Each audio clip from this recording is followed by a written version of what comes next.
You're watching WNGE-TV Channel 2, Nashville.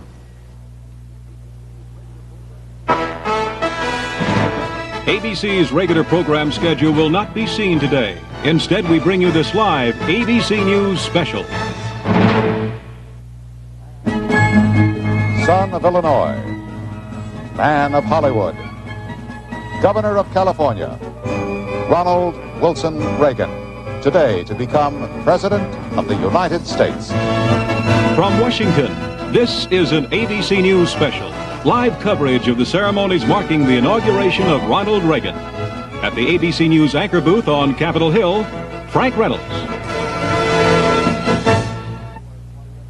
Good morning from Washington City. Tuesday, January 20th, a mild, beautiful day in the Capitol with plenty of sunshine now. And in less than 2 hours, Ronald Wilson Reagan will speak the 35 words prescribed by the Constitution of the United States and will become the 40th President of the United States. As President-elect, Governor Reagan will walk through a doorway in the west front of the Capitol building. You see it here. This is the first time in the history of this country that this side of the Capitol will be the scene of a presidential inauguration. He will walk down across the red carpet to what is now officially termed the President's platform. And after watching the swearing in of the Vice President, Governor Reagan will step forward to place his hand on the Bible and keep, in the words of his first political hero, Franklin Roosevelt, his own rendezvous with destiny. But that is still more than an hour and a half away, and as you are undoubtedly aware, there have been some late-breaking and very welcome developments in the hostage crisis, and for an updated report on the very latest on that situation, we're going to go to our colleague correspondent, Ted Koppel. Ted? Frank, it is a beautiful day here in Washington in more ways than one. The President, Jimmy Carter, is still waiting at the White House. He has been up all night. He is waiting now for the definitive word that the hostages have left the ground in Tehran. That has not yet happened.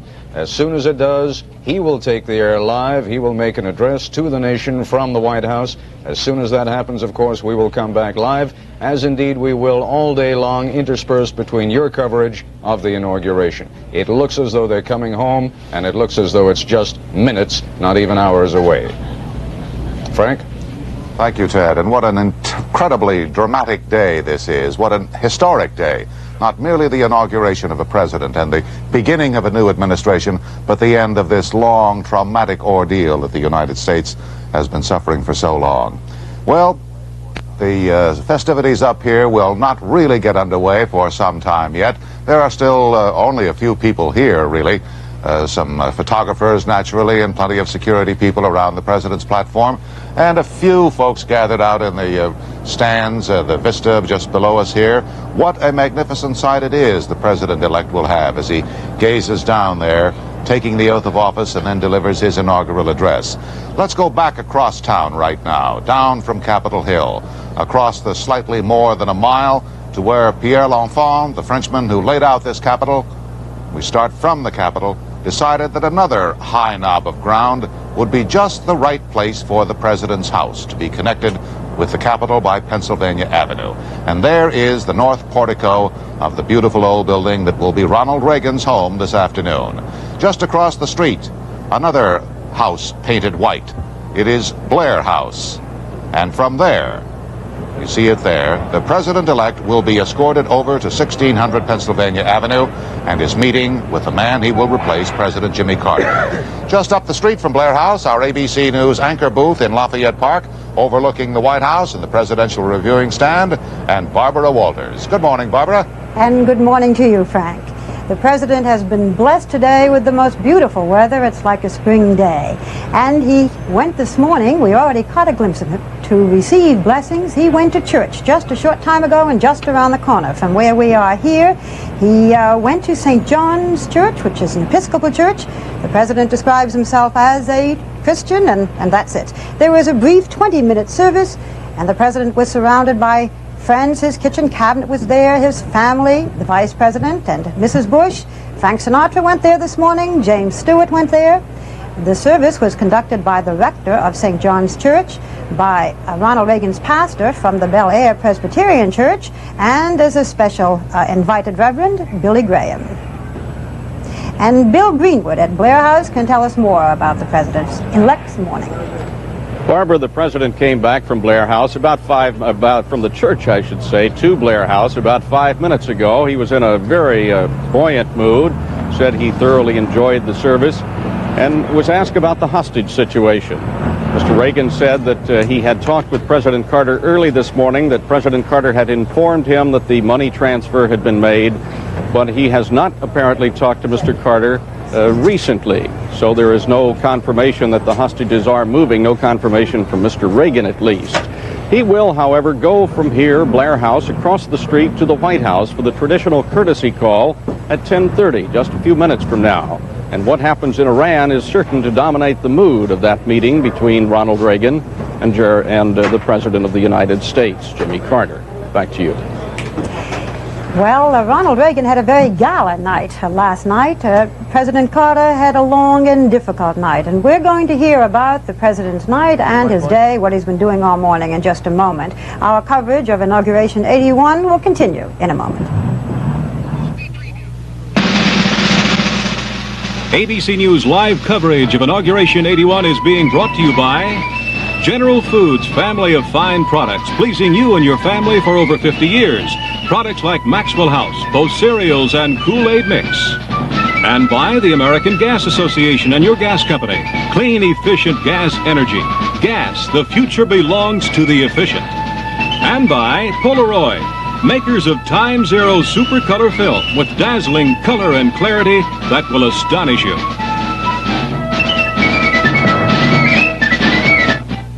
Joan, I think I just sold the well sculpture. Wonderful. Have some coffee. Whoa, only half a cup. Don't you like my coffee?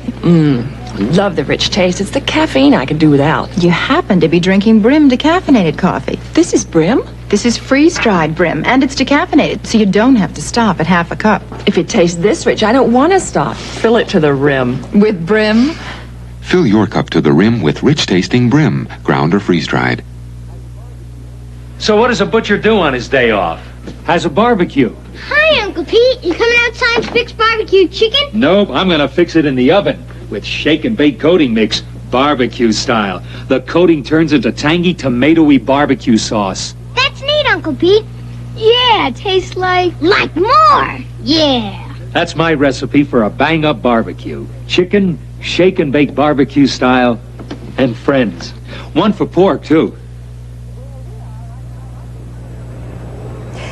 Where we are right now, right behind us, you can see the reviewing stand. This is where President, because he will be president by then, Ronald Reagan will come to watch what's being described as a short, snappy one-hour parade. And right behind there, the White House. And at the White House is still, of course, President Carter, because he still is president. And he's been maintaining a vigil, hearing about the hostages, and we're going to hear about the president's night and morning right now from Susan King, who's at the North Portico of the White House. Susan? Yes, Barbara, it really is official. Just during the commercial, the red carpet was rolled out here on the front steps of the North Portico. It is a very strange sensation here at the White House this morning, as I'm sure you can well imagine. The cars are lined up in the driveway, ready for the transition of power. And yet in the press room, the vigil does go on. About an hour ago, there was a report that President Carter had put his makeup on, and reporters are waiting for just every moment, that moment when he will come down and announce that the hostages are really moving. The report is that he has learned that the hostages are moving in Iran. So Iran is dominating the morning here, even though this is the official morning of the inauguration. As has been reported during the evening, President Carter remained in the Oval Office all night, napping. He did not spend his last night in the White House sleeping. Vice President Mondale was also with him. He was invited to the White House to spend the last night in the Lincoln bedroom, but he too was in the Oval Office taking a nap on the couch here. And so there is a real moment of anticipation and the feeling that perhaps there will be a last moment for Jimmy Carter to make that announcement, to make the major news of the day. But we're still waiting. Back to you, Barbara.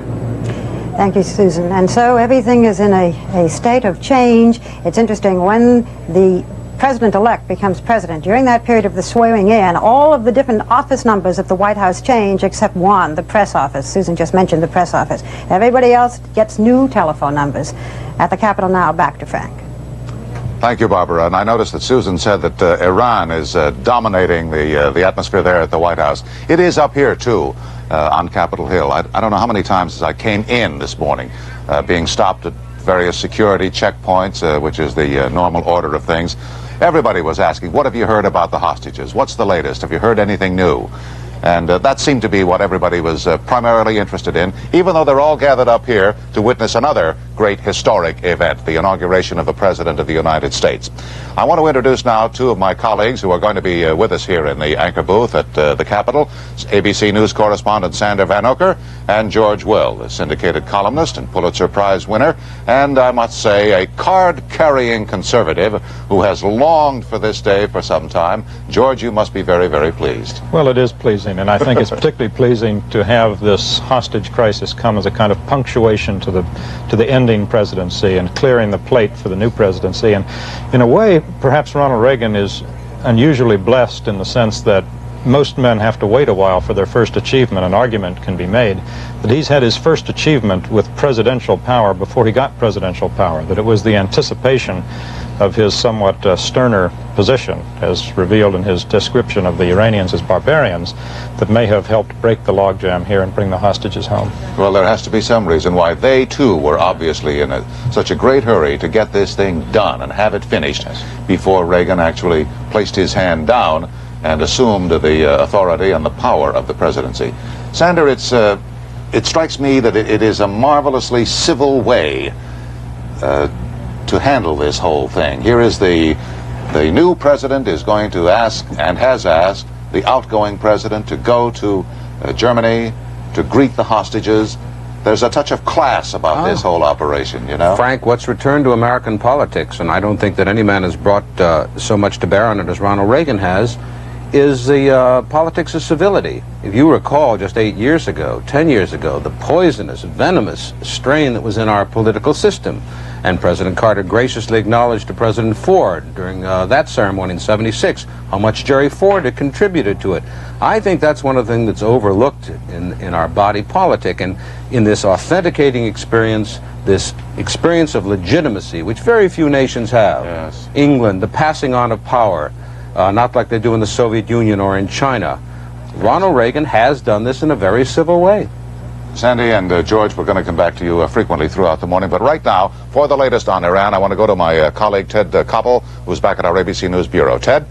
Thank you, Frank. What's happening right now is that quite literally, and it's probably a matter of minutes, the president, that is still Jimmy Carter, is waiting at the White House for final word from Tehran that the hostages have not only boarded the plane, but that the plane is airborne. And what we'd like to do now is to go to another one of our colleagues, Peter Jennings, who's standing by at our European anchor desk in Frankfurt, West Germany, to get the very latest from Europe. Peter? Ted, just to make the point at the outset that in this atmosphere of mistrust between the United States and Tehran, the timing of the release of the American hostages is critical, involving messages passed back and forth, as it has been for so many months now, to the Algerians. But as of the moment, we do not know very much from Tehran. We do hear from the control tower and from the duty officer at Tehran Airport that the two Algerian 727s are still on the ground. They have not moved. There is no absolute confirmation that the hostages are at the airport. It is getting late in the day, somewhat reminiscent of yesterday. It is now dark in Tehran. It's a difficult airport to take off from after dark, but there's a full moon there tonight, and depending on weather, it would not necessarily be a problem. Here in Frankfurt at the Rhine-Main Air Force Base, there is a very good indication that nothing has happened. The C-9 Medivac aircraft, the Nightingales, have not moved from here, and they are not going to move, we are told, until after those Algerian 727s have cleared Iranian airspace. So basically, for the moment, situation unchanged. Ted? Thank you, Peter. Standing by now at the White House, where President Carter has quite literally been up all night with several of his closest advisors, including his old friend and lawyer Charles Curbo and Hamilton Jordan, is our White House correspondent Sam Donaldson. Sam, can you bring us up to date on what's happening at the White House?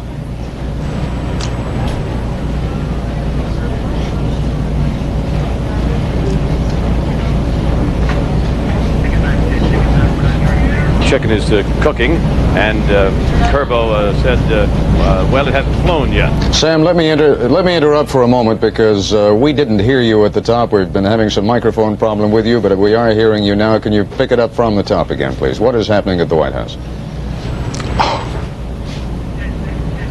All right. Our apologies. You must understand this is a day when we have remotes not only all over the country, but quite literally all over the world. Some of these technical problems will be happening during the day. The president is ready to come and make an address to the nation as soon as he hears that the hostages are airborne. That, at the moment, is believed to be not even a matter of hours anymore, but a matter of minutes. Frank? And we certainly will be waiting for that word, Ted. Thank you very much. Well, our coverage of the hostage situation, the welcome break in the hostage crisis, and our coverage of Inauguration 81 will continue in a moment.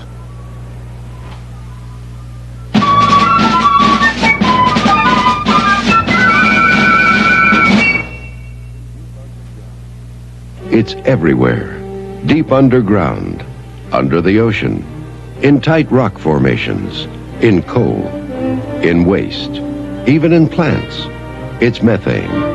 You know it as natural gas. Clean, remarkably efficient gas energy can come from many sources, which is why gas can continue to be America's #1 domestic energy source in the future. But it still makes sense to use all energies wisely today. I just didn't wake up one day and switch to Tylenol from aspirin. 4 years ago, I was given Tylenol for a headache. It really worked. Then I heard something that impressed me even more. It turns out Tylenol is the pain reliever hospitals use most. And if hospitals trust Tylenol, I can feel better about using it at home for my family. For relief you can trust Tylenol. Hospitals do. And now the Tylenol family has a new regular strength capsule. Back here at the Capitol, and in a little more than an hour, the actual ceremonies will get underway here on the West Front when the various VIPs and nabobs arrive to commence the ceremonies here that will culminate in the inauguration of the 40th President of the United States. That distinguished gentleman is still down at Blair House, just across the street from the White House, and we're going to go back now to our Lafayette Park anchor booth and Barbara Walters. Barbara? Yes, Frank. Any moment now, the escorts to take the president-elect and the vice president-elect over to meet the president are going to show up. The president and the president-elect just don't go to the Capitol by themselves or with their wives. They have escorts from the House and the Senate, and we're waiting to see them. One of the moments of suspense is to see Ronald Reagan in his morning dress, a matter of great controversy in the press. But we hear that underneath that morning dress, or perhaps even lining the coat, is a bulletproof sheet of material, because there have been great security precautions taken right behind us. When you see the booth where the president will watch the parade, that's bulletproof glass. And to tell us more about the security arrangements that have had to be made in these times, here is Ann Compton.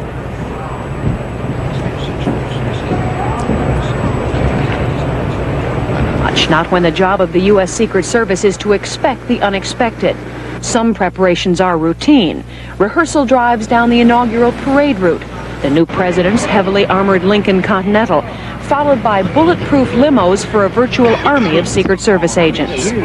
Most of the strategic planning, however, is deep inside the Secret Service itself, checking a large number of threats received against Ronald Reagan's safety. So much has changed from those early days of the Republic when presidents walked easily amid the inauguration crowds. By Lincoln's time, the nation was poised for civil war, and the military was ordered to set up artillery to keep the peace. Even into the 20th century, tradition demanded that presidents such as Woodrow Wilson ride in full view of their constituents on Inauguration Day. But John F. Kennedy was the last president to ride in an open car. In the 2 decades since his assassination, presidents have ridden in closed cars, as Mr. Reagan will today. Of course, Jimmy Carter made himself an exception with a surprise walk down Pennsylvania Avenue. But it was no surprise to the Secret Service, which had been warned 3 weeks in advance. It is said that Washington, D.C. police are still angry that the walk was kept secret from them. But when a president insists on being exposed to danger, it is the Secret Service which is the first line of defense, and the number of agents is increased dramatically. They are trained to shoot, but only when the threat is obvious, trained to physically block any attack, and trained to get the protectee out of the area. No one will say whether the new president will take advantage of lightweight bulletproof linings available these days even for formal wear. But agents say Mr. Reagan has already proven to be more cooperative with security than President Carter was. And agents are also said to enjoy an easier rapport with him, which has begun to worry service officials in Washington who say dangers increase when agents get too comfortable, too familiar. Now more than ever, the unexpected will be part of President Reagan's life. This is Ann Compton. I don't know whether you can... Yes, you can. Right behind us, if you can take a look, you will see the security men and also a beautiful German shepherd who just visited us shortly. There he is. He was a little more alert. He came into our booth, and it is his job to sniff around and see if there are any bombs. There were, we are thankful to say, none. We were told we couldn't pet him. They don't want us to get too friendly because this is a dog whose job it is to make sure that presidents are safe, and he shouldn't get too friendly with the folks. So in the midst of all the festivities, the rather frightening aspects of the security. Back to Frank now at the Capitol. Thank you, Barbara. Well, of course, there is the great hope that none of those security measures will have to come into effect today. The president-elect is still in Blair House. Some of the folks have begun to gather here at the Capitol and on the platform. The Marine Band is beginning to warm up a bit. The Marine Band has been playing here ever since the inauguration of James Monroe, not on this side of the Capitol, but they've been providing the official music for the occasion. Now, we understand that President Carter, whom had been reported earlier, was preparing to speak to the nation and in fact did have that intention, has now decided that he will not, at least for the moment, he will not deliver an address to the country on the morning of his successor's inauguration, at least not right now, because we can't really be very certain about anything in view of the late-breaking hostage developments. But it is probable that Mr. Carter will not wish to speak and say the deed is done until the hostages are aboard an Air Algerian plane and are out of Iranian airspace. Only then, after this long trauma, can we really be secure in the knowledge that the ordeal, this disaster really, has finally come to an end. How ironic, gentlemen, Sander Van Ocker and George Will, that it should happen this way. Well, it's like a script, Frank, a drama of some kind. The Jimmy Carter and the Iranian situation should come, in a sense, to a climax exactly at the same time. He leaves office, they leave Iran. And without in any way mitigating the joy that we all feel about the fact they're being released and the joy we feel about this inaugural day as a celebration of our national unity. Fact is, Iran has been a humiliation for this country for the last 14 months.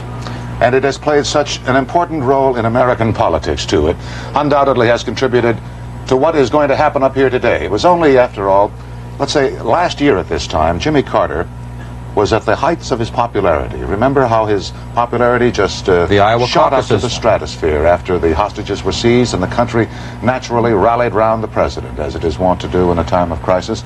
And Ted Kennedy just went down like that. Carter went through the primaries, was able to secure the nomination.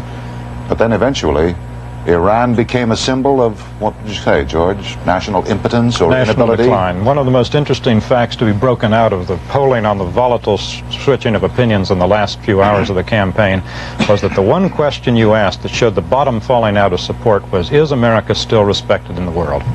There was an enormous change that alone could account for the widening of Reagan's lead in the final hours. Another thing about this that is so appropriate, Frank, in a grim and melancholy way, is that it is hard to suppress, and no reason to suppress, the suspicion that this is just the final episode of Iran manipulating the United States through television and all the electronic media of the world. They have, clearly they seem to have timed this perfectly to rain a bit on the American parade. Yes.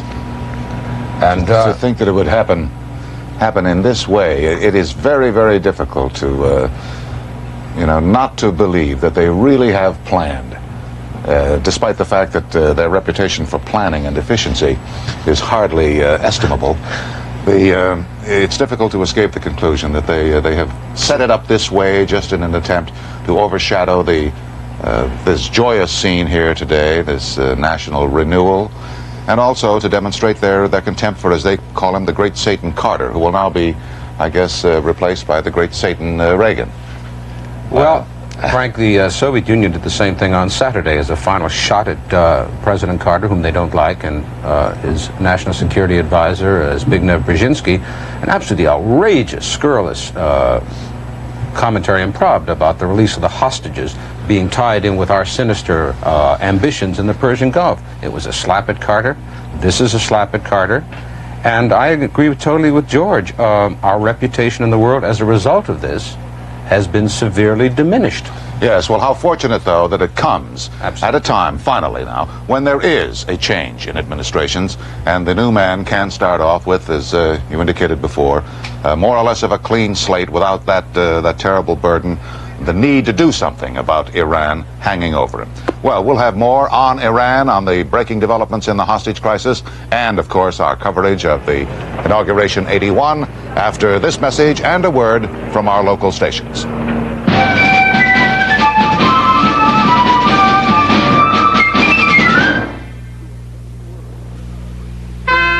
To a changing world, Granada brings an efficient engine, rack and pinion steering, advanced suspension, the 81 Ford Granada. Size, smaller. Mileage, best in its history.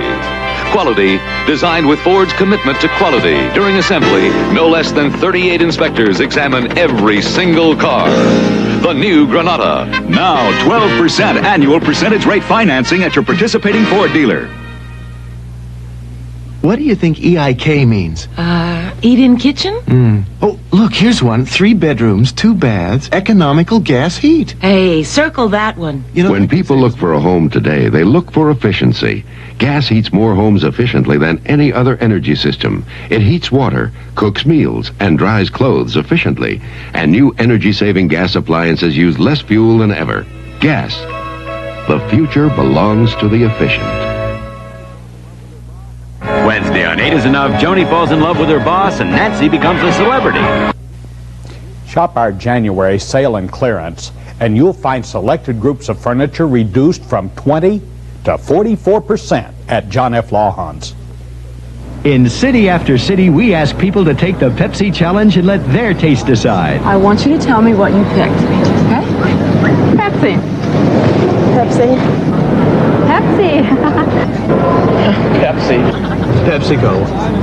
Pepsi. In tests like these nationwide, more people prefer Pepsi over Coca-Cola. Pepsi is more flavor to it. I'm going to tell my friends Pepsi is the best. Let your taste decide. Take the Pepsi challenge. Hey there, you there. We know what you can't say no to. Something for nothing, right? How about free Coke in the only glass big enough for the Godfather? Stop in, order one of my incredible pizzas, and for 99 cents more, I'll give you one of these capacious glasses filled with Coke. Bring it back and we'll fill it up free for a year every time you order one of my medium or large pizzas. Hey, but these glasses can't last forever. The pizza you can't refuse. Get it. This is WNGE-TV 2 Nashville.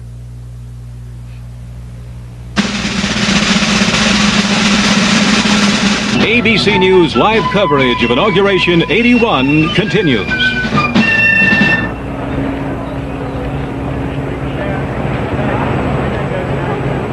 The two threads of the story continue, the hostage story and the inauguration, as the government goes on this inauguration day. There's been some activity just in the few moments that we left you.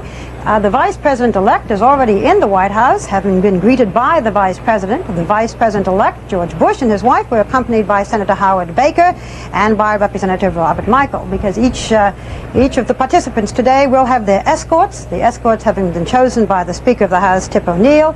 He chose the escorts from the House and Senate leadership, Republicans with the Republicans and Democrats with the Democrats. And then the next thing that we are hoping to see, and it should happen any moment, is Blair House, where the President-elect will emerge with his First Lady-to-be, and they will be accompanied by Senator Mark Hatfield, who is the chairman of the Joint Congressional Inaugural Committee, and by the former Minority Leader, Representative John Rhodes. And then they're all going to meet in the Blue Room of the White House, supposedly to have coffee and small talk. It would, one would imagine that today it would be more than small talk. Perhaps President Carter and President-elect Reagan will discuss the hostage situation. They've been talking primarily the last hours through their aides. And so we have this kind of strange schizophrenic story of the hostages, and yet at the same time there's a very gala and opulent celebration that's taken place. And last night, while the president was Anxiously waiting word of the hostages, the president-elect was at a big celebration, a gala with all his friends, and he and Mrs. Reagan sitting, some people said almost as if they were on a throne, watching the wonderful excitement and watching Rich Little make fun of them. Governor Reagan, you have said that you are going to raise defense spending, cut taxes, balance the budget all at the same time. How do you propose to do this? Well, it's very, very simple. I'm going to keep 2 sets of books.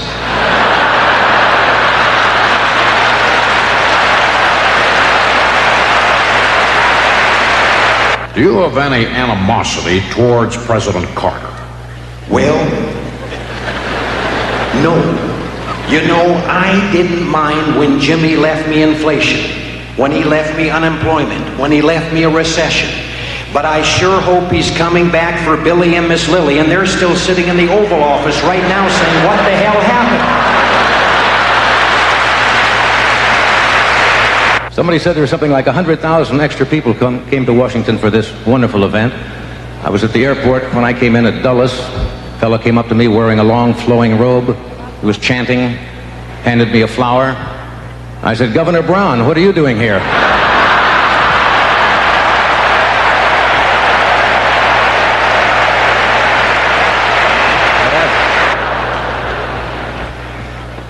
Being president has to be the toughest job in the world. You don't get much time before the critics descend on you. As you know, tomorrow the president-elect will take the oath of office at 10 o'clock in the morning. And by 11 o'clock tomorrow morning, Ted Kennedy will be saying, ask yourself, are you better off now than you were when Ronald Reagan first took the oath of office? Made a small mistake. The president-elect does not take the oath at 10. He takes it at noon. And now we go to Bill Greenwood at Blair House to see what is going on with Ronald Reagan. Barbara, we expect the president-elect to leave Blair House just seconds from now. Our cameras are focused on the front door. There's a great deal of expectation, anticipation in front of Blair House. We see now the White House, the man who will become White House press secretary coming out. And we expect that the Reagan family will leave, get into the limousine any moment now. We are told that the family is moving through the building on their way to the limousine. They'll drive across the street to the White House for the traditional meeting with the Carter family. A meeting that may be a little bit more gloomy since apparently there has been no final resolution of the hostage crisis, which Mr. Carter had hoped to be able to consummate before the Reagans drove across the street. When they get across the street, there'll be coffee and tea, and Sam Donaldson, my colleague, is over there now, so Sam, we'll throw it to you. Well, Bill, here at the White House briefing room, things are emptying out. The Iranians seem to have cheated Jimmy Carter of his great moment here at the very end, to the very end. He was poised to come out here and announce at last that the hostages had been released and had flown from Iran, but apparently it hasn't happened, so he's not going to make that announcement. Even should it happen now, he will not come here. Bill? Coming out. Sam, we see flashbulbs popping in the foyer here at Blair House, and that has got to mean that the Reagan family is entering the door, and there they are. Nancy Reagan, the lady who at noon today will be the next First Lady of America, President-elect. Any late word, Mr. And you saw Mr. Reagan shake his head when asked if there was any late word for him on the hostage situation. Inside his limousine now with John Rhodes and Senator Mark Hatfield. They are the chairman of the inaugural committee. They will accompany the Reagans to the White House, attending that little coffee klatch across the street as President Carter, and President-elect Reagan share a few final moments before they then travel to Capitol Hill for the swearing in and the transfer of power. Black limousine now pulling away from Blair House, followed by, of course, the Secret Service, who will be a permanent fixture in the Reagan family for the rest of their lives, since all presidents in office and out are guarded. A U-turn here on Pennsylvania Avenue, moving now very, very slowly toward the White House, the motorcade in front of the Executive Office Building, moving the final block very slowly toward the building in which Ronald Reagan will make home for at least 4 years.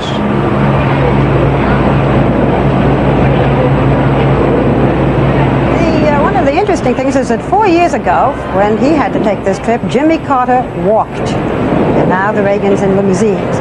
We also got a glimpse of that morning outfit, and since Frank Reynolds has refused to do the fashion notes today, I will be doing it. So we saw the inauguration morning dress, the Oxford gray jacket, and the striped trousers, which we understand cost $1,250 to be made for the president-elect. Mrs. Reagan looking very smart indeed, in a kind of orangey red Adolfo, a Cuban-born designer who does a great many outfits for Mrs. Reagan. Coat and dress and hat all matching, and we were told that that cost about $1,700. I mention these prices because there's been so much controversy about the clothes and should the Reagans dress up, but this is somewhat the theme of the Reagans, which is success and the good life, and they're not ashamed of looking well and feeling good and showing that the free enterprise system works, I guess, if that is one of their themes. We have Susan King now with more. Yes, as you can probably see, there is President Carter right now, and Mrs. Carter, who just threw a kiss to one of her staff members. They're standing on the steps here of the portico as the cars of the Reagans now come up. There was a smile on Mr. Carter's lips this morning, although I'm sure there's one that comes a bit harder. He is smiling now as the car does pull up. Mrs. Carter looks relaxed and not too tired. They're here, of course, to greet President-elect Mr. Reagan. They are now shaking hands. One thing that eases this moment, yesterday morning at breakfast, Mr. Reagan said to his aides, if Mr. Carter is not going to be able to get to Germany, if it doesn't end by noon, why don't I offer him an airplane so that he can go over? He could become my special envoy. At that moment, I'm told, he walked from the breakfast table and called Mr. Carter directly, and he accepted about 2 o'clock yesterday afternoon. As you can see, the new couple not saying too much at this point, but smiling for the photographers. Any momentous moment, comment right now? Well, I think President-elect his wife will enjoy it. Thank you very much. Thank you very much. As I posed for photographers, President Carter said that he thought that the president-elect and his new wife will enjoy their new home, as I'm sure they will. All morning they've been preparing the White House for their arrival. It looks pretty clean around here. It was very empty, however, just a few aides waiting for this moment. What they'll be doing while they are here is having some coffee and chatting. Back to you, Barbara. Susan, one more fashion note. Mrs. Carter wearing a spice-colored wool suit, and she'll be wearing a coat over it, which she bought off the rack, she said, and it's by an American designer, Ellie Wax. Rather bittersweet moment, the greeting of the new from the old. We will be back. Our coverage of Inauguration 81 will continue in a moment.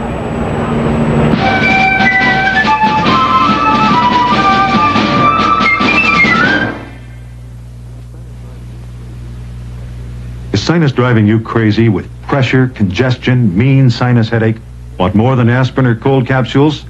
Take a U-turn to Sinutab, extra strength Sinutab, with the most sinus headache pain reliever per dose without a prescription. 54% more per tablet than standard sinus remedies. Helps relieve pressure and congestion too. Take a turn to relief, a U-turn to extra strength Sinutab, the #1 selling extra strength sinus pain reliever. In 10 seconds, you can begin to see why taking pictures with Polaroid's Time Zero film is more fun than just taking pictures. Here comes that smile you won't forget. Here comes that look you had to get. Here comes that super color right now. Put new Time Zero Super Color in your Polaroid camera and get the world's fastest developing color pictures. Here comes another Polaroid smile. What are you waiting for?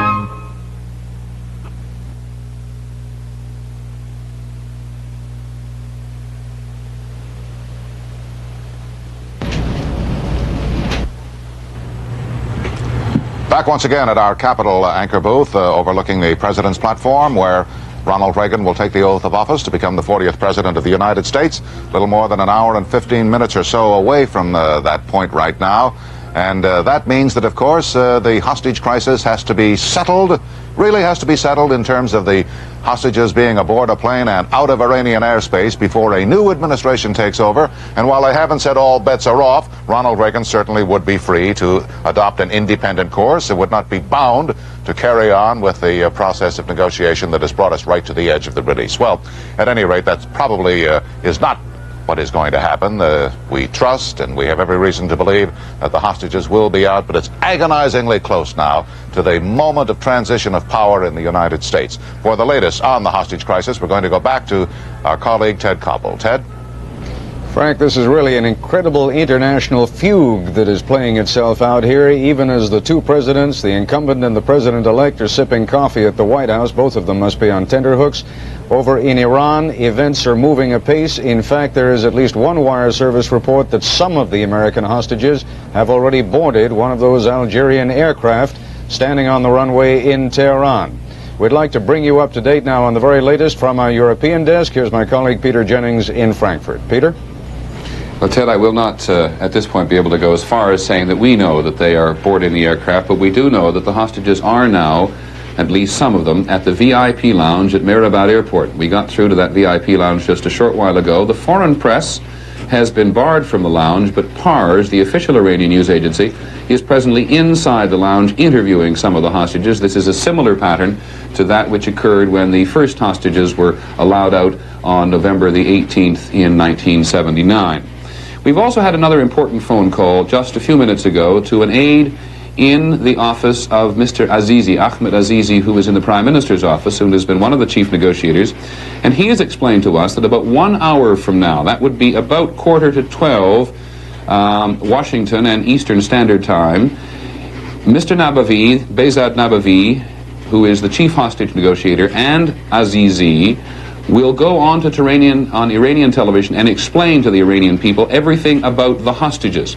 The aide then went on to tell us that everything, his words, is set to go. I guess you can see the hostages very soon. There is no problem. Everything is set up.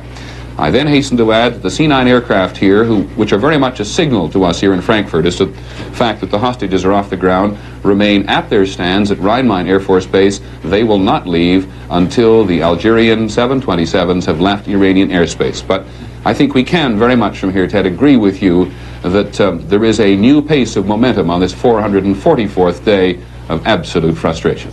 Peter, I've got a couple of questions I'd like to ask you. First of all, is it your impression that they will not be released or that the plane won't take off until after this announcement has been made in Tehran? Well, I suppose, Ted, that depends to some extent on your political cynicism. There is certainly a feeling among some of us that in Tehran there's a very heightened consciousness about when President Carter becomes ex-President Carter and Ronald Reagan is actually inaugurated. But I'm inclined to think that stick it to Mr. Carter attitude once again is not the prevailing one. I think if what we're hearing today is correct, we're talking about logistics problems, we're talking about the immediacy of signals from the Algerians that everything is now in place. But I think there is a very good chance that 1 hour from now is simply going to make it absolutely clear that the hostages will not have left by the time Ronald Reagan is inaugurated. It's not out of the question, though, is it, that they're quite literally, that someone over here is watching television and is on the phone with Tehran and saying, hold it another 30 minutes, he's still president? I think that is utterly and totally conceivable. You and I both know, Ted, in the last 444 days plus, particularly those of us who've been in Iran, say, oh, my brother-in-law saw you on television in Los Angeles last night. There is a constant monitoring of the Western reporting of Iran. The heart of it, I've always thought, was Los Angeles. All right, Peter, thank you very much. We'll be coming back to you, obviously, during the day as this thing evolves. We'd like to switch now to the State Department, where our diplomatic correspondent Barry Dunsmore is standing by. Barry, that has been kind of the hotbed of pessimism over there at the State Department. I take it this morning that is no longer the case. No, I think that everyone really believes that this time it finally has happened. I would make a point to what you and Peter were discussing, however, that there certainly is cynicism here as to Iran's motives, and certainly there are lots of people who believe that that plane will not take off until Ronald Reagan takes the oath of office. As a matter of fact, even 2 days ago, I was told by someone in this building very late at night that they were sure that this would finally happen, the hostages would get out, but the Iranians would deliberately close Jimmy Carter's window. A word about the general mood here. I think it's probably best described as one of exhaustion. There are people here who literally haven't been in a bed or 2 or 3 days. I'm told that up on the 7th floor, where the real action is, that people are finally beginning to relax now. They're not popping champagne, but I think probably there may be a Bloody Mary or two floating around. Ted? Thank you, Barry. And of course, there is exhaustion also. There must be at the White House, where President Carter has been up all this past night, and he didn't get an awful lot of sleep last night either. We will continue to bring you up to date on developments in the evolving Iranian hostage story. But for the moment, let's go back to Frank Reynolds on Capitol Hill. Frank? Thank you, Ted. Yes, what a difference between not merely the physical, but the emotional state of the president and the president-elect on this day. Well, some of the people now are beginning to move through the rotunda, the great rotunda of the Capitol building, one of the most impressive rooms in this city and in this nation, for that matter. And our correspondent, James Wooten, is there now. Jim, I noticed before, in glancing at some of them, there is not complete uniformity in dress. Are there some rebels down there? I haven't been taking a poll as the members of Congress troop by behind me, but I'd say that only about a third of them are wearing the formal dress dictated by the president-elect. Most of them, nevertheless, are in a rather happy mood as they move past me here. This rotunda is the centerpiece of American history, as you mentioned. Today it becomes an avenue for the members of Congress, the members of the diplomatic corps, as they move from the east front of the Capitol through the rotunda out onto the presidential stand. Just a few moments ago, we had a troop of another kind going from north to south through the rotunda. Members of the president-elect cabinet, General Haig, Mr. Reagan, Mr. Watt, the secretary-designate of the Interior, and members of the president-elect staff, all looking very sharp and snappy in their morning coats. They're not the sort of folks who are going to defy that clothing demand. Yes, Jim, there is a difference in independence, isn't there? Whether you work for the executive branch and you are under the direct control of the president, and whether you work for the Congress. Somebody once said that on Capitol Hill there are two kinds of people, no matter whether you have a string of degrees. If you're not elected, you're just a clerk. And if you are elected, you're a king. I think that was Charlie Rangel of New York who made that comment. Well, our coverage of Inauguration 81 continues in a moment.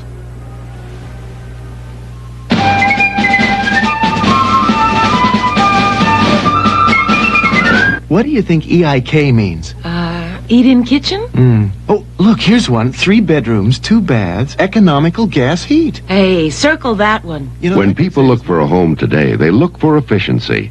Gas heats more homes efficiently than any other energy system. It heats water, cooks meals, and dries clothes efficiently.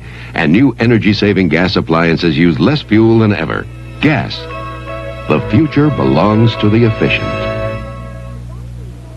The A and up, Beleve and Tang. I'm proud of her, practicing every morning. Is Tang always in the routine? Usually. Kids need vitamin C every day. But Joni's so healthy. Still, her body can't store all the vitamin C she needs. But each glass of Tang has a full day's supply.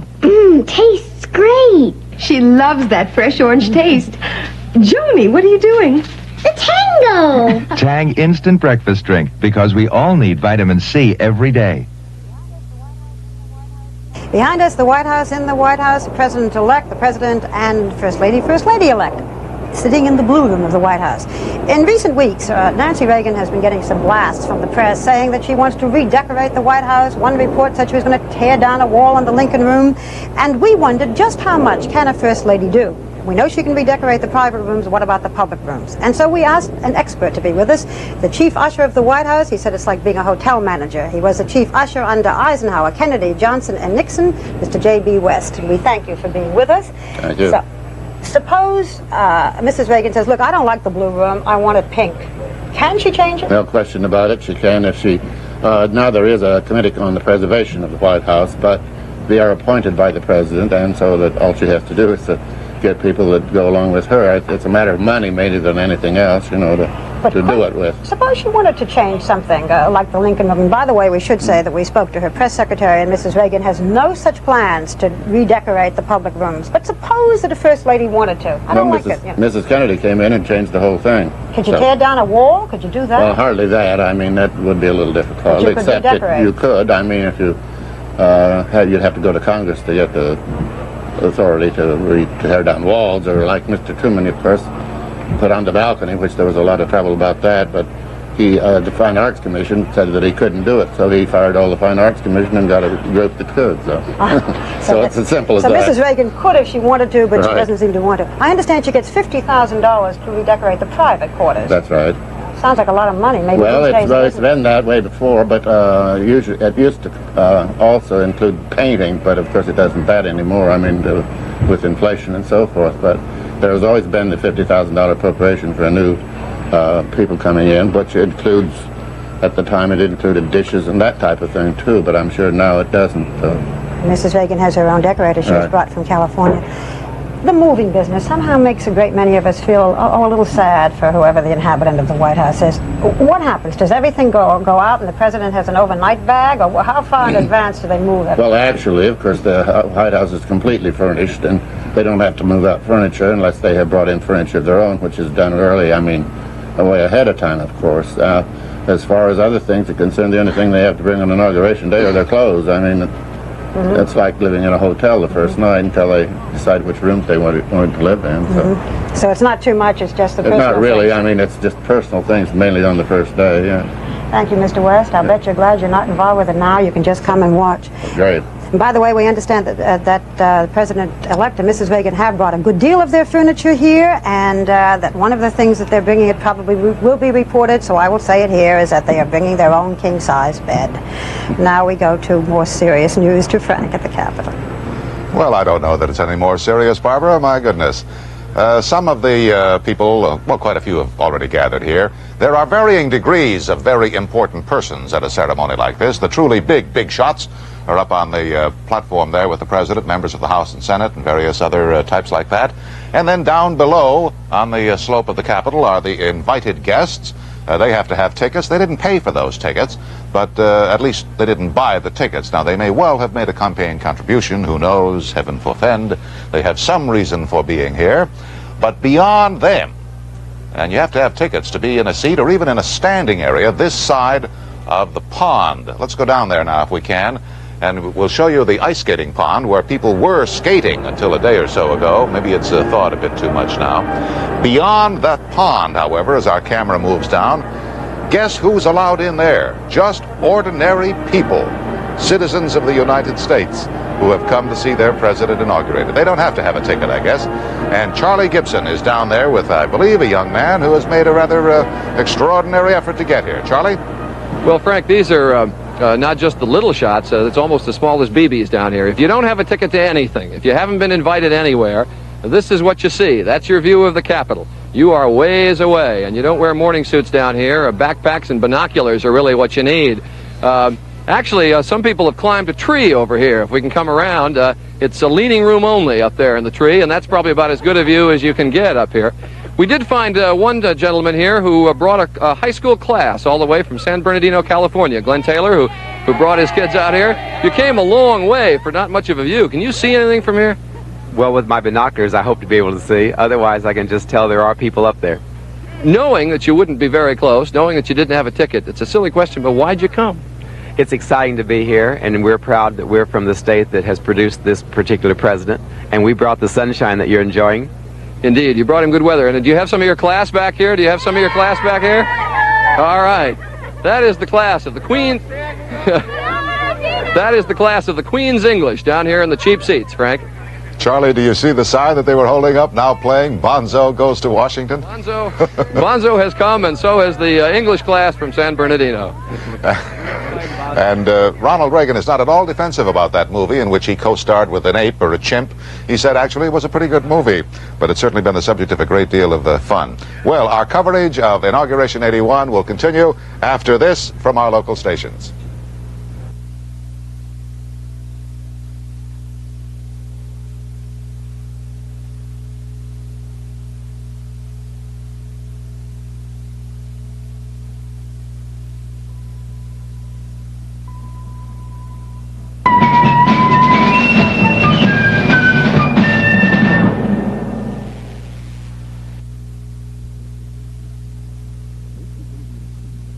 This is ABC in Nashville, WNGE-TV 2. The makers of Robitussin cough medicine ask, do you know which kind of cough medicine is right for your kind of cough? For instance, do you need an expectorant, with a cough suppressant, with a decongestant, or a combination of all of these? Because there are different kinds of coughs, only one of these Robitussin formulas may be right for your kind of cough. So don't let just our television commercial recommend your cough medicine. The makers of Robitussin ask you to ask your doctor or pharmacist. Good tasting, good for you Chungking. No artificial flavors or colors. No preservatives. Try Chungking for your beautiful body. Try Chungking for your beautiful body. Try Chungking for your beautiful body. Try Chungking for the beautiful taste. Crisp, crunchy vegetables. Delicate deep water shrimp. Tender chicken. Good tastes from the good earth. Chungking. Good food. Try Chungking for your beautiful life. Fresh canned peaches, sir? Hold the rest. You fiends! Let's skip dessert. MASH, weekdays at 5 on TV 2. You're watching WNGE-TV 2, Nashville. ABC News live coverage of Inauguration 81 continues. The Carters and the Reagans, the Mondales and the Bushes are still in the White House preparing to leave and make the drive up to Capitol Hill. We understand that they probably have the news that Ted Koppel is going to give you right now about the hostage crisis. Ted? Very good news indeed, but still a little bit uncertain. Apparently one of those two Algerian medevac planes has taken off from Mehrabad Airport in Tehran. For the very latest on what's happening over there, let's go once again to our European desk and Peter Jennings. Peter? So we do not know if the 52 American hostages are on board that, but the runway lights are still on at Tehran Airport, and at the end of one of those runways is another of the Algerian 727. Again, we do not know that the 52 are on board, but the assumption is considerable and not difficult to make. For in the VIP lounge, where the hostages have been for the last while, are the chief Iranian negotiator Behzad Nabavi, the representative from the Prime Minister's office Ahmed Azizi, the Swiss ambassador Eric Lang, and part of the Algerian delegation. So that is certainly the most positive news we've had already, that the 727 has taken off. With or without the hostages, we are not yet sure, but the runway lights at Tehran Airport are on, and the other aircraft is in a position to take off within a matter of minutes. We do not know. Ted? Thank you, Peter. Well, of course, as this fragmentary information comes in, and as soon as we can make that fragmentary information a little more solid, we will, of course, bring it to you, and we'll do that immediately. Now back to Frank Reynolds on Capitol Hill. Frank? Thank you, Ted, and thank you, Peter, too. And how tremendous it is that it is happening, if it is happening, just about within the hour when the administration changes hands.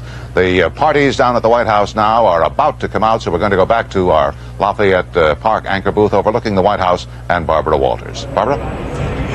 Well, Frank, we understand that they're about 4 minutes away from coming out, and then it will be the final moments of his presidency for Jimmy Carter and the moment that Ronald Reagan has been waiting for. Ronald Reagan, by the way, has been given 100 tickets for the swearing in, so he can't invite everybody, just his closest friends and family.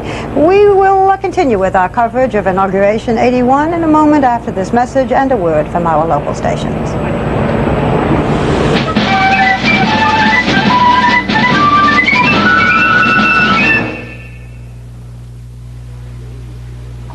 You're looking at the best dandruff shampoo money can buy because it's been clinically proven best. Testing at a major medical school proved it works faster, gives more complete dandruff control than any leading dandruff shampoo. It's Selsun Blue, the only leading shampoo with the anti-dandruff ingredient doctors prescribe most. No other brand has it. Try Selsun Blue. It simply works best. Running this ski lodge is a family affair. We've all got our jobs to do. And when one of us gets a cold or flu, I have to take this up to Daddy. Okay. the rest of us do worry. Here, he'll like this. But we've got our Bayer. For aches, sore throat pain, and fever, nothing we can buy beats Bayer. For us, it's rest, fluids, and Bayer aspirin, the only pain reliever our family uses. Morning. Dad, look at you. Hey, Dad. For your family's aches, pains, and fever, all you need is Bayer. Friday, when they said football was a man's game, they didn't count on the Oklahoma City Dolls. Sylvia, I want my money back. I ordered the low cholesterol special, and cheese is not low in cholesterol. It's not cheese. It's New Age sandwich slices, the new cheese substitute, made with vegetable oil. Sure tastes like cheese. New Age has 90% less cholesterol and 75% less saturated fat. A delicious part of my diet to fight cholesterol. Still want your money back? Who, me? New Age in 4 delicious flavors. It sure tastes like cheese. With a lot less cholesterol. The Pepsi Challenge in New York. I chose Pepsi. Detroit. The Pepsi. Flint. Pepsi Cola. Grand Rapids. Pepsi. New Orleans. Pepsi Cola. Dallas. Pepsi. San Antonio. Pepsi. Houston. Pepsi. Los Angeles. Pepsi Cola. Corpus Christi. Pepsi. It's a fact. Nationwide, more people prefer Pepsi over Coca-Cola. It's got more of a to it. Let your taste decide. Take the Pepsi Challenge.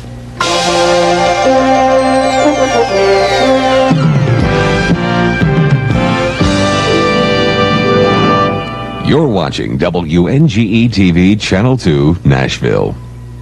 ABC News live coverage of Inauguration 81 continues.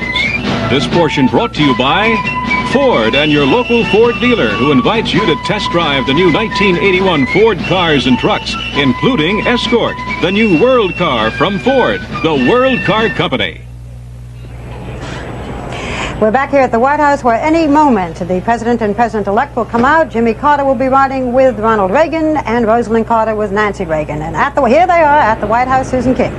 Yes, as you see, Mr. Mondale and President-elect George Bush have just walked down the stairs. Their wives came out just a few minutes earlier. They will be riding up in a separate car. The vice president and the vice president-elect will be riding in their car. You know, they had juice and coffee and pastries, but it looked like there were a lot of picture-taking going on in the green room, where they've all been waiting the last 20 minutes, along with the principals, of course, with the 2 members who have organized this inauguration, Charles Wick and Ed Gray. They're Mr. Reagan's co-chairman of this most impressive inauguration. There's a flurry of activity. That's how we can usually tell something is going on. The aides have been scampering about in the last few moments. Next, we expect to see, of course, Mrs. Carter, First Lady, and Mrs. Reagan. They seem to be spacing the time as they each walk out. It is all very organized here, as you might expect. Protocol is called in time. Each come down. They're not stopping as they do come out. On the way in, for those of you who might have just tuned in, as the president and the president-elect stood together and waved to photographers, we asked if there was any momentous announcement, and Mr. Carter smiled and said only that he thought the new inhabitants would enjoy the White House. Barbara? As I understand it now, it was mostly small talk. Did you have any word at all, Susan? Did they talk about the hostages? Anyone give you any idea of what went on inside? No. Just pastry and coffee. That's right, Barbara. No one, of course, who was in that group would come over to us. I saw Mike Deaver, who is Mr. Reagan's assistant, has been with him for years, and he smiled and walked the other way when I gave him a yell. They have not indicated anything. And both Mr. Bush and Mr. Mondale, as you saw, skirted away from us pretty quickly. Robert Gray and Charles Wick. Charles Wick, a very close friend of Ronald Reagan's, who was the 2 coordinators of this whole event. And Charles Wick told us that at the parade he had stood in for Ronald Reagan. It was the most thrilling moment of his life. Even to be a substitute president, that must be kind of fun. Frank, what do you think of the festivities? You've watched a lot of inaugurations come and go. Yes, Barbara, and I must say that this one is so different, so different. Not only is Jimmy Carter in the unique position of being voted out of office after only 1 term, but here is Ronald Reagan, who came to fame as an actor and then established his legitimacy as an executive and administrator by becoming governor of California. And over all this is the tremendous drama of the release of the hostages in Iran. I want to repeat just once more time as we watch everybody scurrying out here in anticipation of them. The unconfirmed report, here they come. The unconfirmed report we have had that one of the planes bearing the hostages, we believe bearing the hostages, has taken off from Mehrabat Airport in Iran. We simply cannot repeat that too often, but it is an unconfirmed report. We can't say for certain that the hostages were on board. And you know, Frank, that when we talk about the hostages, and it may very well be this situation that robbed Jimmy Carter of his election, hoping weeks and weeks ago that what is happening today might have happened perhaps in October. the significance of it, the symbolism of it, the irony of it, so many different things that we can, well, say. here they are now. Is there any word about the hostages? Have they taken off? Susan?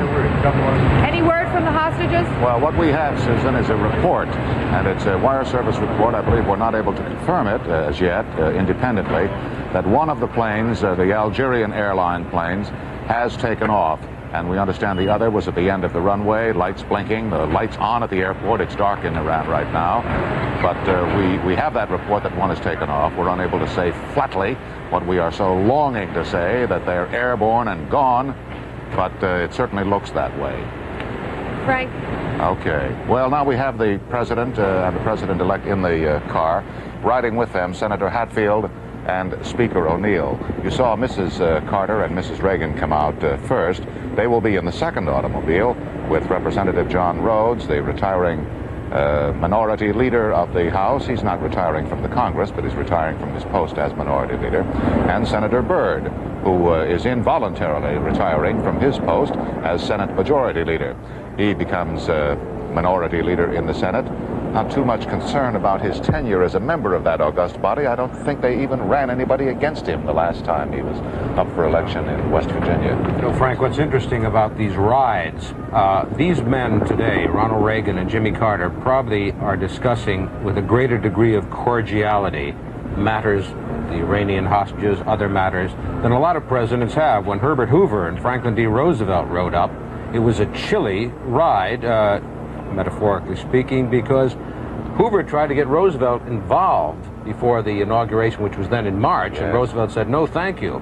But perhaps the chilliest one was between Harry Truman and Dwight D. Eisenhower in 1952, and the report was that President Truman asked President-elect Eisenhower, do you still want that plane that's available, referring to Ike's line, if elected, I will fly to Korea. Oh, that was the other line that was reported, too, when Eisenhower was reportedly miffed to learn that his son John had been brought back from Korea, and he inquired, I believe the language that's reported was, who is the damned fool who brought my son back from Korea? That makes me look bad. And Truman is supposed to have just glanced out the window and said, the president. And of course at that time he was still the president. Let's go back now to Barbara.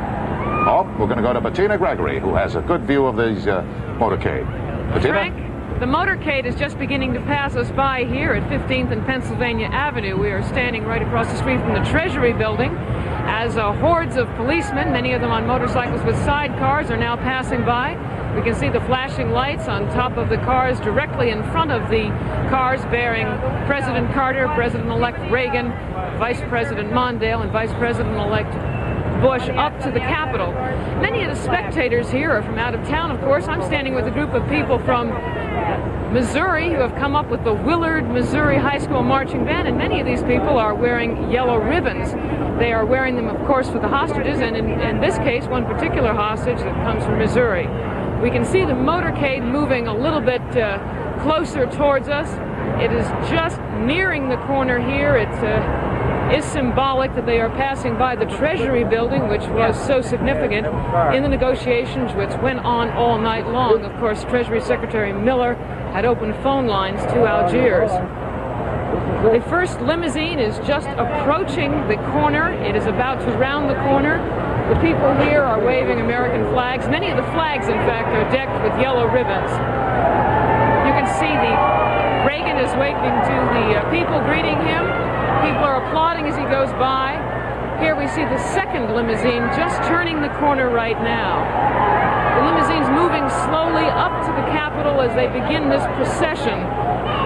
It's a fairly gray day here, one that, of course, is overshadowed by the news that overshadows this whole event, and that is the unresolved nature. Everybody on the street is asking, what about the hostages? They are worried and concerned. The motorcade passing by now, the last limousine rounding the corner. We can see the people waving to the president and vice president as they round the corner. And now back to you, Barbara. And you know, Bettina, it is an odd time in another way. Usually at times like this is a clear break between the president and the president-elect. The president-elect team all goes home, the new team moves in, and yet we have now a kind of transitional cooperation because some of the old members of the Carter regime, the Carter period, are going to stay on to help in the transition period about the hostages and cooperate with the Reagan people. And now back to Frank at the Capitol awaiting the president-elect. All right, Barbara, they are not here yet, so let's go right now back to our news headquarters here in Washington, and Ted Koppel with some late word on the hostages. Ted? Thank you, Frank. This is now a tale of 4 cities, not only Washington, but also Tehran, Algiers, and, of course, Frankfurt, Germany. And the time difference and the weather conditions are beginning to play a factor. It is, of course, now nighttime in Tehran. There was some question as to whether the planes could even take off at night because, of course, Iran and Iraq are still at war. Bad weather earlier today in Frankfurt, Germany. That apparently seems to be clearing up. But for the very latest details on what is happening now, let's go to Peter Jennings at our desk in Frankfurt. Peter? Ted, I think the very latest we can report, we just reported a moment ago to you that one of the Algerian 727s did take off from Mirabat Airport, but we didn't know whether or not the hostages were actually on that. We knew they were at the airport in the VIP lounge. Now an official of PARJ, the official Iranian news agency, has just said that the departure of the hostages is imminent. So that is the closest we have had to an official word in the last little while. We know that the second Algerian 727 is prepared to take off. We know that the Medivac aircraft here at Frankfurt Airport have not taken off. But to repeat that announcement, the PARS news agency, or at least an official of it now, says that the departure of the hostages is imminent. Ted? Peter, I don't want to throw a curve at you, but we do need to know, how long does it take to fly from Tehran to Algiers? I mean, how many hours will we be waiting before we actually see the hostages? My recollection in Ted that flying time from Tehran to Algiers is about 5 hours. From Algiers to Frankfurt here to Rheinland Air Force Base is about 3 to 3.5 hours. So you're quite right, it's a tale of 4 cities, and we have a terrible time figuring out all the different time zones. But it will be quite late in the evening Algiers time, and if they then made that 90-minute stop that we have been told they will make and then come on here, it will be very early in the morning, Frankfurt time, when they get here. Can I just check for a second? Go ahead, take a look down. I saw someone handing you the coffee there. The Iranian news agency PARS now reports at 11 a.m. Eastern time, your time, that the American hostages would fly out of Tehran in the next half hour. So, as one of you said in Washington some hours ago, not on this network I might add, it is now definitely getting, it appears to be a matter of minutes. All right, Peter, thank you very much indeed. And once again, we will, of course, be returning to Peter Jennings as soon as events warrant. But at the moment, events here in Washington seem to be taking up most of our attention, and indeed should be. So let's go back now to Frank Reynolds on Capitol Hill. Thank you, Ted. The motorcade is moving up Pennsylvania Avenue now. They're still quite some distance away from Capitol Hill, just going by the Justice Department, I believe. And moving at a fairly good clip as far as presidential motorcades go. Ceremonial motorcades such as this one, they'll go much slower, of course, when they actually make the reverse journey, because then the President and Mrs. Reagan will be visible and will be, of course, greeting the throngs lining the sidewalks. Behind me here on the President's platform on the west front of the Capitol, you see now the crowd has really gathered. Those to the right of your picture are members of the House of Representatives, because that is the House side of this Capitol. The other side belongs to the Senate, and they're over there now. The Senate and the House both out on the platform waiting the arrival of the President and the President-elect. Our coverage of Inauguration 81 continues in a moment.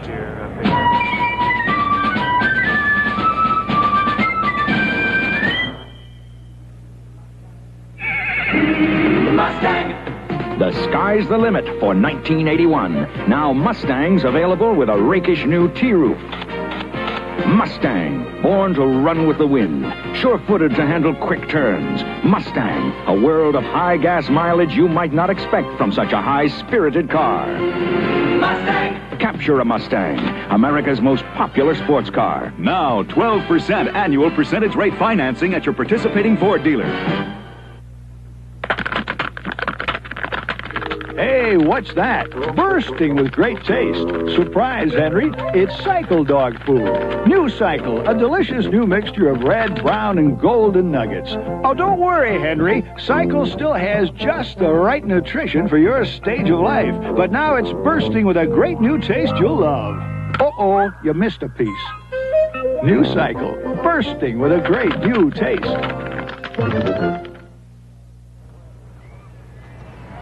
Well, here is the motorcade coming along merrily up to Capitol Hill. I believe they have now passed the point where Constitution Avenue more or less merges with Pennsylvania Avenue, moving along, as you can see, at a fairly rapid clip. They have no time to waste because there is a precise schedule to be kept. You can see some people running across the enclosure. That's where the citizens are allowed to be. So there still must be some, the ordinary people who don't have tickets to get up reasonably close to the president's platform. So they must still be some distance away. They'll come in, actually, and go onto the East Plaza of the Capitol building, where the inaugurations have been held for so many years. The other day, the question was finally put to the Capitol architect, just why, after all these years, have you moved the ceremony to the west front of the Capitol? And he said, well, it just became a tradition to have it on the east front. And besides, for so many decades in our history, the west side of the Capitol was filled with houses and streets and a lot of swamp, too. But after a time, it became a tradition to have it on the east side. Now, facing the west, of course, the president-elect will be looking out toward the country. And that's kind of particularly symbolic when you consider that this president comes from his adopted state of California. So he'll be looking from east to west, across the Midwest where he was born, and on out to the state where he attained political fame, and, of course, fame as a film star. They're approaching the Capitol now, and then we'll make that right turn onto the East Capitol Plaza. And as we said, here on the platform, why the Senate and the House have already gathered. We noticed before, I don't want to put panic now into our producers and directors, but some interesting sartorial displays. Barry Goldwater was wearing a sort of cowboy hat. Lynn Nofziger, who is noted for his sort of disdain for fancy clothing, was wearing a suit. I believe it was a three-piece suit, but it was not the club coat and the very fancy grand outfit that the rest of them have been ordered to adopt for the day. So they're on the East Capitol Plaza. The band is playing the Stars and Stripes Forever behind us here, the United States Marine Corps Band. That band has been officially involved in all of these presidential inaugurations since James Monroe's inauguration, I believe, in 1809. So tradition is being upheld. See the Secret Service galloping along. Actually, that's a slow jog for them. Sometimes they have to move much faster than that. They're going to go into the Law Library entrance. And I believe that Ann Compton is at the Law Library entrance and will describe for us there from a closer vantage point just what takes place. And they're coming to you. Frank, they have cleared the driveway here as limousine number 1 rolls up, and what an historic moment. No president before probably ever arriving at the Capitol to surrender the reins of power with quite so much going on in the world concerning him. But here in this area, the Carter aides wearing their radios and their Secret Service buttons for the last time. Double phalanx of Secret Service agents, of course, for the 2 chief executives or chief executive to be. President Carter now shaking hands with the dignitaries here. As you can see, the president not wearing the same kind of formal outfit that President-elect Reagan is. They are forming for not really a photo out here, but hurrying inside. No telling what the conversation was in the limousine, but no sign of real distress on any of their faces. Certainly the hostages in their mind, but they are now inside the building on their way to holding rooms, while Mrs. Carter out here, Mrs. Reagan in red, waiting to take their places inside. The last poignant moments for the Carters, exchanging Mrs. Carter handing off a coat to Senator Byrd to hold for her while she proceeds inside. It must be a very poignant moment for the Carters as they go into what they know was their last ride in official vehicles as the first family. Frank? Yes, and thank you very much. And you notice that the president and the president-elect separated at that point. The president-elect is being escorted now by Senator Hatfield to room EF-100. Not that that means a great deal to you, but that is more or less a holding room where he will wait until he is given the signal to come out and go down quite a few stairs, actually, about 35 stairs. He'll walk through the crypt, which originally was intended to be George Washington's burial place. But they finally decided that just would not work. They had a large hole dug in the crypt, and they were supposed to inter Washington's remains there. But they discovered that the air was coming up and ruining the paintings and so forth that were around, so they just finally filled it in. But then, and the president has been escorted to another room by the Sergeant-at-Arms and Speaker O'Neill, so they are now separate and will not meet again until they come together on the platform when the president-elect is due to take the oath of office. Our coverage of Inauguration 81 will continue in just a moment.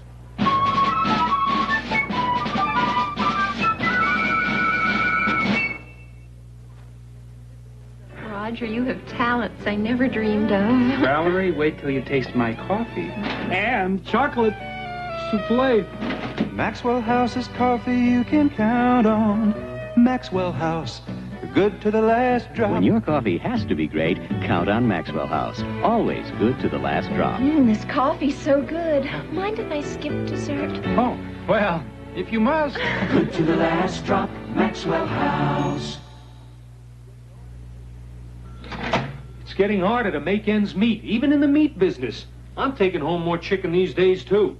And plenty of shake and bake coating mix.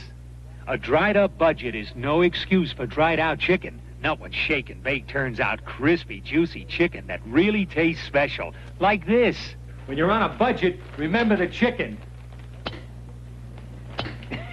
And don't forget the shake and bake. To get your money's worth. We're here with the premier of Vlastovia at this typical American farm where he's taking a tour today, and he's asking about the farmer's pickup. The interpreter tells him that it's an 81 Ford. The premier wants to drive the Ford. Yes, how good as guess, Smiley. Well, Ford is the only pickup with estimated MPG this high and 2,500 pounds payload. What? Says your American roads are rough. Well, Fords are built tough. How do you like the Ford, Mr. Premier? It's like my wife. Tough, but very good looking. Open your eyes. My hair feels soft again. Open your eyes. My hair looks healthy again. Open your eyes to the gentleness of Johnson's. Now I use Johnson's baby shampoo. Its no more tears formula means gentleness. It won't strip hair dry or leave it oily. Johnson's gives my hair a clean, soft, healthy look. Johnson's baby shampoo, only from Johnson & Johnson. Open your eyes to the gentleness of Johnson's. We are only a few minutes away now from the formal opening of the ceremonies, which is marked by the arrival of some of the distinguished guests here, the First Lady-to-be, together with Mrs. Carter, and then President Carter and Vice President Mondale. I think it's worth noting at this point that President Carter is a man who, undoubtedly torn by the emotions of this moment, is also in some physical distress. Just consider, he has a broken collarbone, which can be a very painful thing to endure. He also has not really had any rest for the last couple of nights. He's been up and down in the White House, spending all this time in the Oval Office, conferring constantly and signing papers and monitoring developments in Algiers and in Tehran, issuing instructions, receiving reports.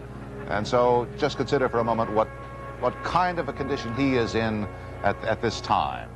He's not only exhausted, he's drained emotionally too.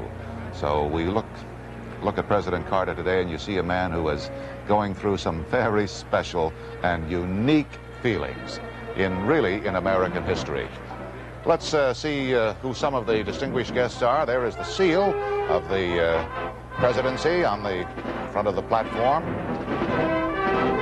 And you can see there are actually supposed to be about 305 people on the platform itself. There's Paul Laxalt. He's at the lower left hand of your picture, the gray hair. There he is. And this is a day that he has looked forward to for a very long time. Behind him is a singer, I gather, who produced a gala last night that was notable for its fine moments, and also for what I thought some indisputably moments of bad taste. I didn't see anything funny about a reference to El Salvador. Here's Ted Kennedy. And, boy, is it St. Patrick's Day? There is Pat Moynihan, and just next to Pat Moynihan is a lady, well, Paula Hawkins, the United States Senator from Florida, who probably will be expected to vote almost opposite on every issue. Here's Bill Bradley, the United States Senator from New Jersey, the basketball player, John Stennis, who, and Alan Cranston, both of them now considerably lower on the rank of hierarchy in the Senate. Barbara?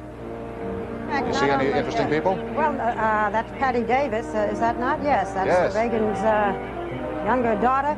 And all of the members of the kitchen cabinet were invited. They have a person just in charge of them, and they've gone to this event in special buses with champagne and wonderful box lunches. This is the high point of their life for all of these very close friends of the Reagans. Can we go back Here is to son the lady? Ron, who is with the Joffrey Ballet Company, who has made some rather pointed remarks about Jimmy Carter.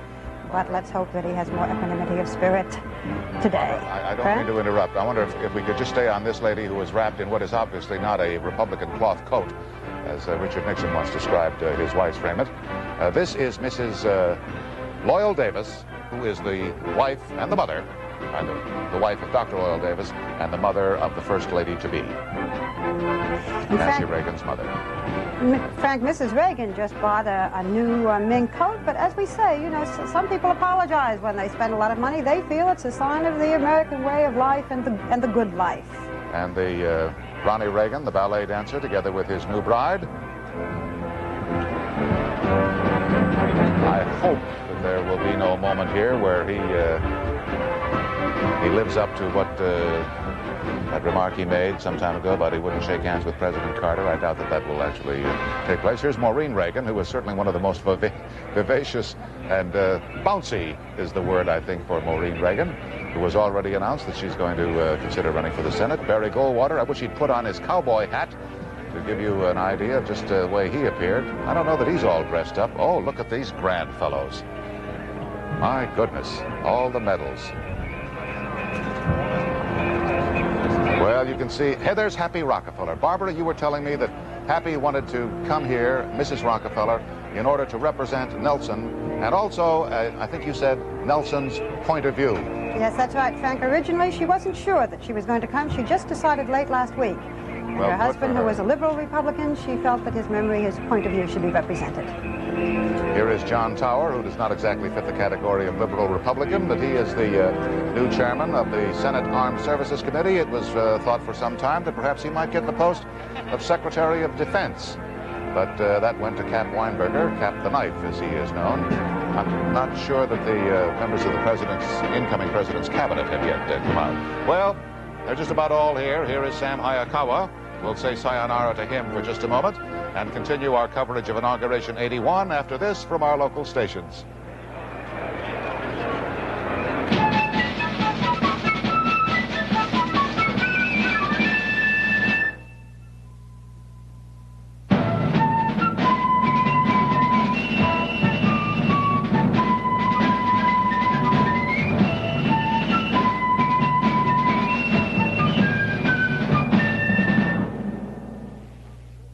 Wednesday, the taxi guys take a mountain vacation. Something ate all our food. We're gonna die. And end up in a mountain of trouble. And on So, what did Maggie do to straighten out Jody? There was no one. Oh, watch out. What? And does Danny by the pond? Then, a mystery in Vegas. No murder weapon? B, witnesses a killing. No victim? But when Dan checks it out, no bloodstains. There's not a trace of foul play. What does the future hold for you? It won't be blank if you learn to drive a tractor-trailer. For 11 years, North American Training Academy has trained men and women to be tractor-trailer drivers, and they can train you too. North American Training Academy is approved for the training of veterans. For further information, call now. In the Nashville area, call 366-1071. In all other areas of Tennessee, Georgia, and Alabama, call toll-free 1-800-453-8800. Call now. Our graduates go places. Don't want to buy a Curtis Mathes TV just yet? Okay, rent one instead. That's right, rent. And enjoy the same Curtis Mathes quality you'd get if you'd bought. Choose from consoles, portables, home entertainment centers, all with 100% modular design. What you don't get is a long-term obligation. Curtis Mathis, the most expensive television in America. And now you can rent it. $10 delivers. Call now, 333-0300 for immediate delivery. Outlaws try to rob the Cartwright's timber business and escape on a paddle wheel steamboat. See if they get away at 4 o'clock on Bonanza. You're watching WNGE-TV 2 Nashville. I believe they've already gone on by, but I think I caught a flash of red just behind there, and that should be Mrs. Reagan and Mrs. Carter. Mrs. Mondale and Mrs. Bush were escorted by wives of Senate and House leaders. And as soon as they are seated, there's Mrs. Mondale now. Ladies and gentlemen. Moves out of that lovely old gingerbread house on Massachusetts Avenue, designated as the Vice President's residence. Here is Mrs. Reagan coming out now with Mrs. Carter. She's just been announced. Barbara, this is a sight, isn't it? It really is to see them. There was some comment during the campaign about whether Mrs. Bush, whose hair is snow white, should dye her hair. She was telling us the last time we talked. She's 55, Mrs. Reagan is 57, and Mrs. Bush had to make the decision during the campaign, and she decided to leave it as it is. Nancy Reagan looking very beautiful. The fashion designers, Frank, are very happy about all of the clothes because they feel that it's going to mean a great deal to their industry, that there's this kind of dressing up.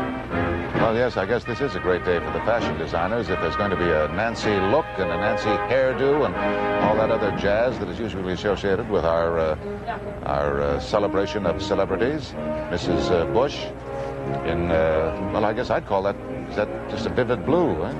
You told me you weren't going to give any fashion notes, and you're Well, stealing my not. thunder. Maybe it's purple. It's a Bill Blass blue coat. We understand. And as we said, Mrs. Carter just said she bought hers. We have a off the report. Barbara, excuse me. I'm just told that the Associated Press reports that the hostages are leaving the airport. Now, we can't go any further than that on that report, but it comes to us from Associated Press. I don't know whether it's filed. It must be filed from Tehran. And they say that the hostages are leaving the airport. Imagine that. We are within half an hour of the transition of power. Barbara? You know, Frank, when you were talking a moment or two ago about Jimmy Carter, as we look at the Reagan family, he's only 56 years old and still has a long life ahead of him, one hopes. Talks about becoming a writer, in which case he will join most of the ex-presidents. The majority became writers after they left office. Truman, Eisenhower, Johnson, Nixon, and Ford. And by the way, neither President Nixon or President Ford, they both were invited, neither wanted to come. They said it was Ronald Reagan's day.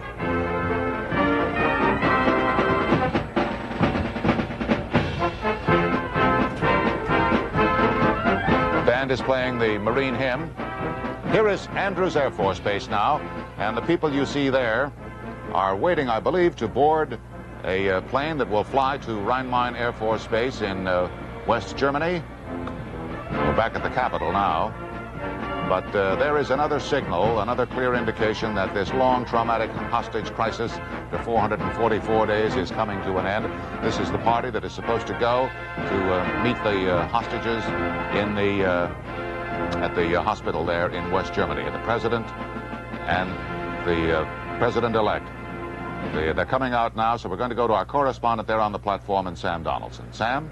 Well, Frank, we're all anticipating now the moment when the President of the United States and the President-elect will come through this doorway on the West Front, walk down the red carpet to the special platform, and the transfer of power will be made. As you've observed, the members of the Congress are here, the diplomatic corps. I don't think you can see him, but our only living general of the armies, Omar Bradley, is here. All of the distinguished people that you might think of, and many of those whose faces are familiar, but you can't remember their names, are on the platform. As you have pointed out, Frank, we have several reports, but they are unconfirmed, apparently, that the hostages may, in fact, be leaving Iran even now. And perhaps we'll have an opportunity when the President of the United States comes down here past us to see whether he's heard the same reports. It's a beautiful day in Washington, and I think that everyone is very happy on the platform. Obviously, the Democrats aren't as happy as the Republicans, but they're certainly not They're certainly not sore losers about it. You can see that when I made that remark, a lot of people around me began to clap and cheer, and I recognized some of them as being Democrats. Looking up toward the interior of the building, I have yet to see Mr. Carter and Mr. Reagan appear, but there is great movement up there, Secret Service agents and other members. I do see Vice President Mondale coming down now. He will be the first one to come through the door, along with the Vice President-elect, and I think he's being introduced now. Sam, here comes the president. Yes, you're now. right, Frank. I couldn't see him. Yes. Here he comes. Here comes the last hail to the chief of the he's walking down the steps. The last time he's going to hear "Hail to the Chief" played for him. He's accompanied by the Vice President, and we'll see if he's heard about the hostages. Here he comes. Mr. President, are the hostages out? Can't say yes. Not yet. Sam. Not yet. Is that what he said, Frank? I couldn't hear it. Not yet. Not yet. Not yet. They've cheated him. They've cheated him right down to the end. I understand, Frank, and I must tell you that I cannot tell you why I understand that the planes had been sitting at the end of the runway literally for several hours this morning. I can only assume that the hostages were aboard, but that the Iranians would not let them go. They would not let them go. I'm not quite certain what the restraint was. Maybe there was an Iranian fighter in the air. Yes, well... Something like that. I think that is my understanding. In any event, they wouldn't let them go. Well, Sam, you understand we were able to report an Associated Press dispatch that the planes have taken off, but we're unable to confirm it. And the dispatch was, as I understand it, filed from Tehran. Hopefully it was from somebody who actually saw the planes lift off in the all right, air. but the president hadn't received that word. That's right. Perfectly possible that even with instantaneous communication with the press of this inaugural day, he had not yet received the confirmation. But I'm certain that if he had, he would have told us, because he would like nothing better to be able to report that it ended on his watch. And his watch is about to end.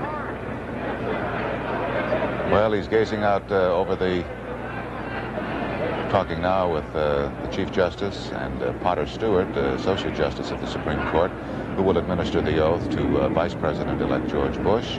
Chief now, Justice Frank, just about to be announced is the President-elect. Of the United States, George Bush. That is the Vice President-elect.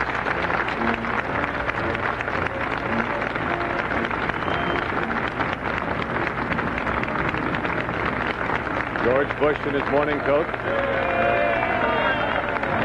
Well, he's got the momentum now, hasn't he, Sam? Saying hello to old friends here. Margaret Heckler from the House of Representatives, with whom he served many years ago.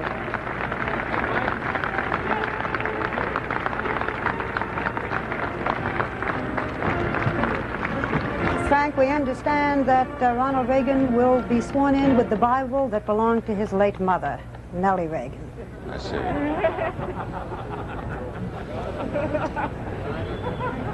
Frank, I think the laughter around here was something else other than what Barbara said, because they cannot hear our programming, and there was something around me that occurred just at that moment.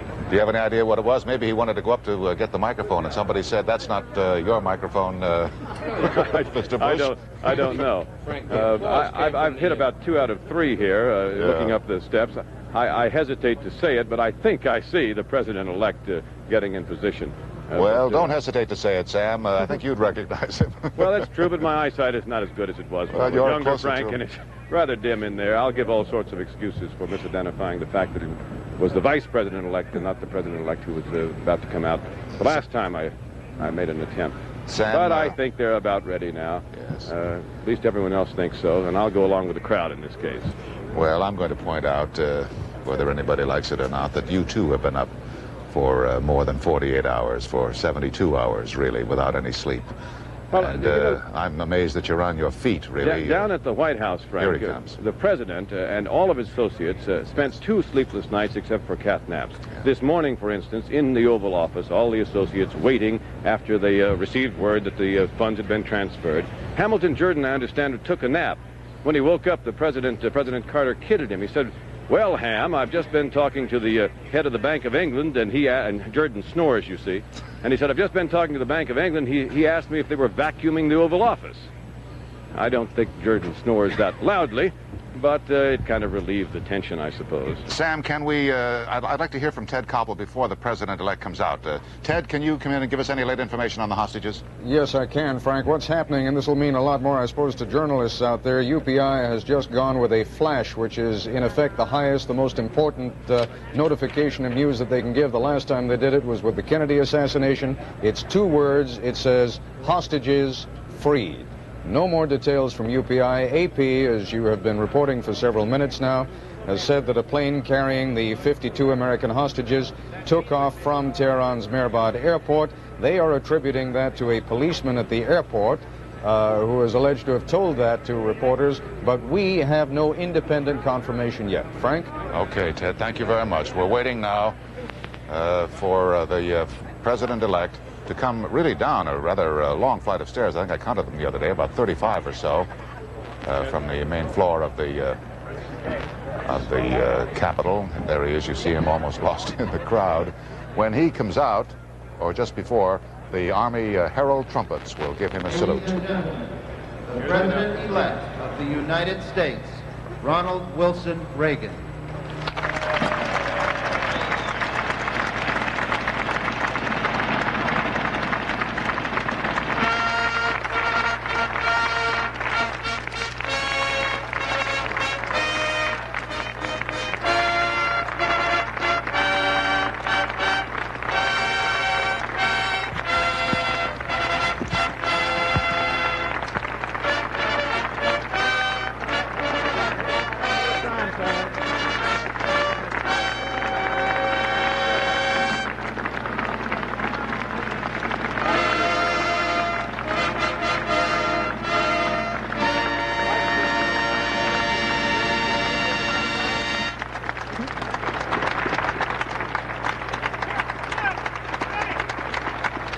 Well, there they are.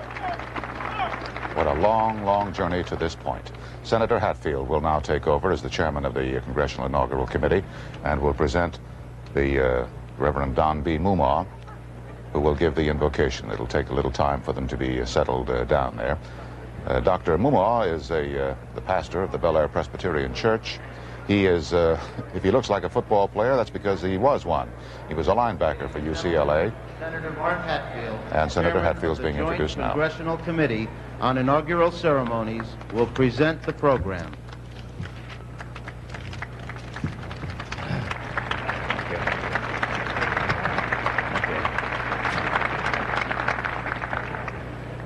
Welcome to the historic first inauguration under the panoply of the West Front of our nation's capital. The 40th President of the United States takes his oath of office in a day when a tide of new hope is rising throughout our land. As an affirmation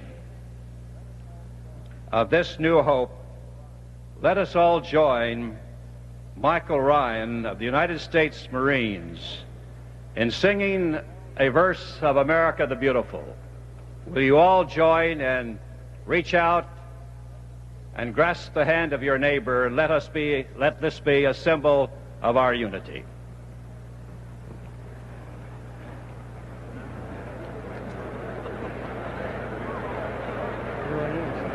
Would you come forward?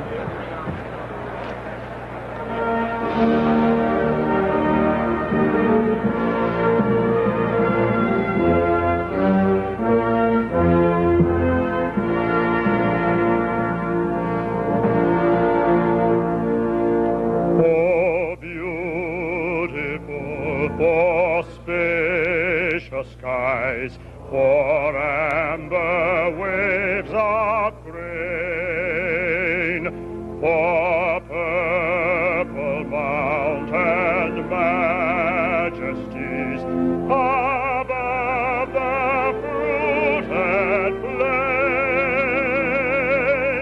America, America, God shed His grace on thee, and crown thy good with brotherhood, from sea to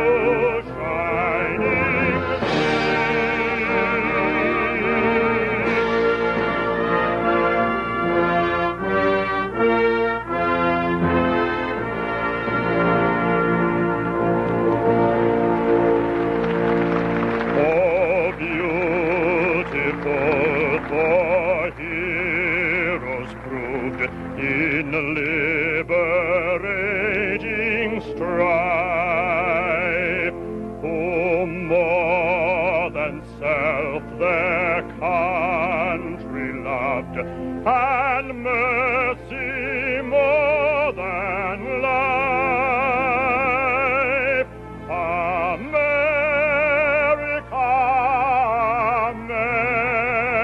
America, God mend thine every flaw. Confirm thy soul in self-control, thy liberty in law.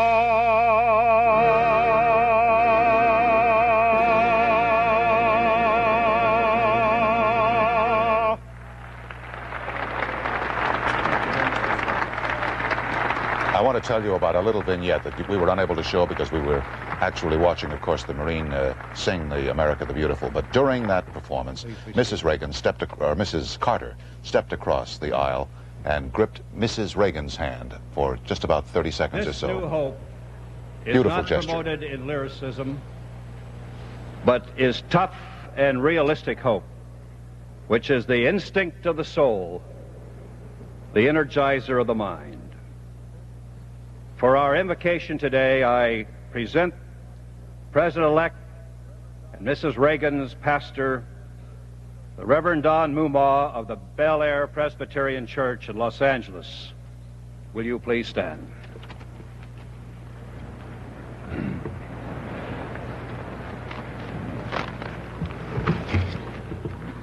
Wherever you might be, here and in the United States and around the world, please bow with me in this moment of solemn dedication and prayer.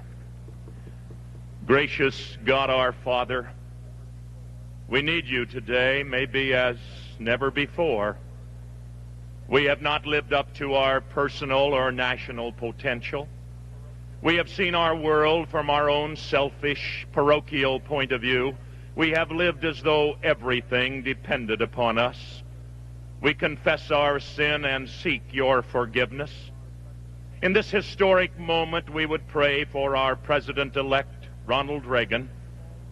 May he see himself as one who has been called by you to lead this country. May he take very seriously his accountability to you and do all he can to walk in your truth, run with patience the race that is set before him, and stand mature and wholly devoted to doing your will.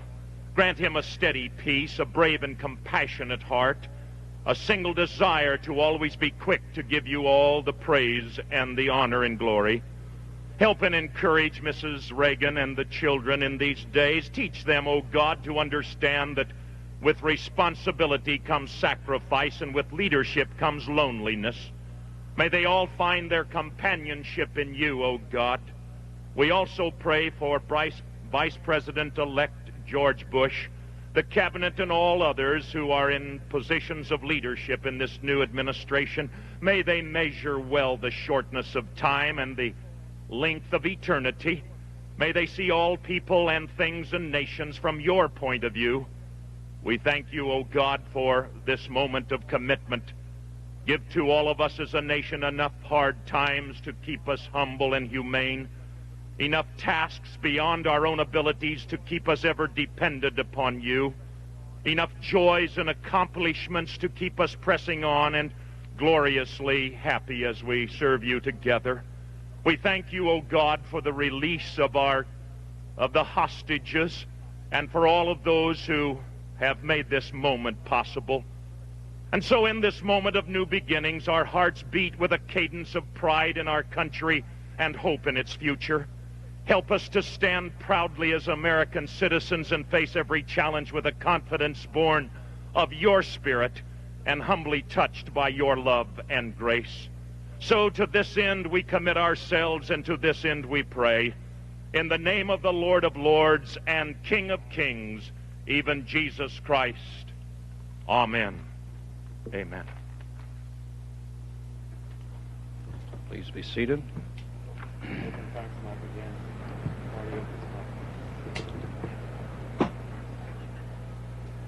My fellow citizens, will you please join me at this time in wishing good health and happiness to President and Mrs. Carter and to Vice President and Mrs. Mondale.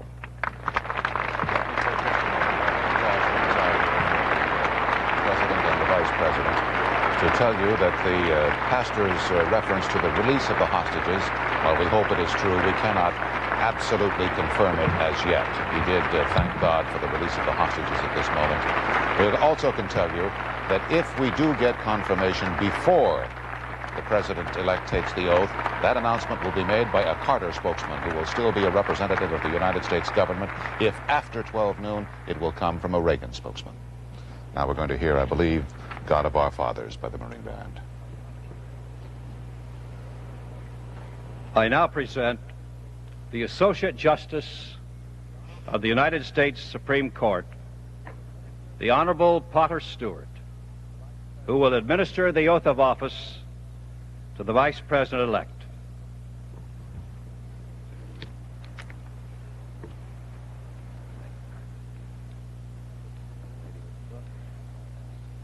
You put your left hand on the Bible, raise your right hand, and repeat after me. I, George Herbert Walker Bush. I, George Herbert Walker Bush. Do solemnly swear. Do solemnly swear. That I will support and defend the Constitution of the United States. That I will support and defend the Constitution of the United States. Against all enemies, foreign and domestic. Against all enemies, foreign and domestic. That I will bear true faith and allegiance to the same.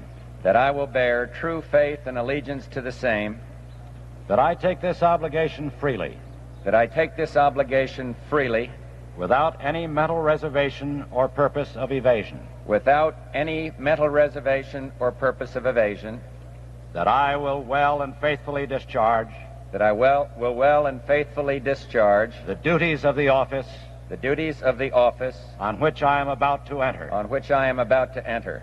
So help you God. So help me God. God bless you, George. Thank you. God bless you both. Thank you. Thank you very much.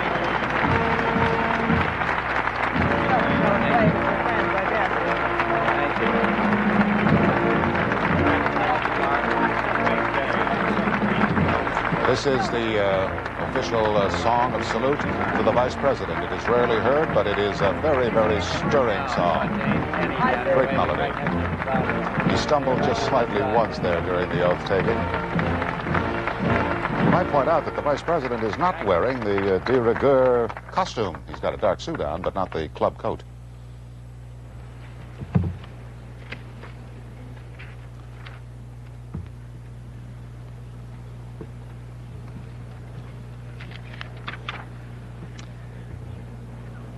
The United States Marine Band will now play our national hymn, God of Our Fathers.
What a tremendous backdrop for the playing of our national hymn, God of Our Fathers, as we were able to move around Washington and show you some of the monuments that so beautify this city and typify this country's history.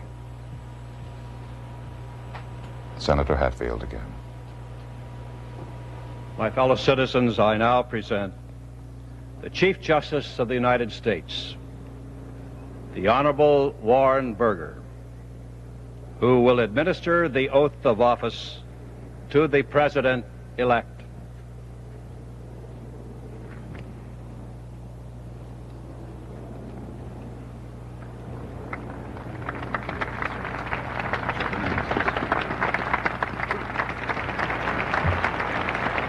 Governor, are you prepared to take the constitutional oath? I am.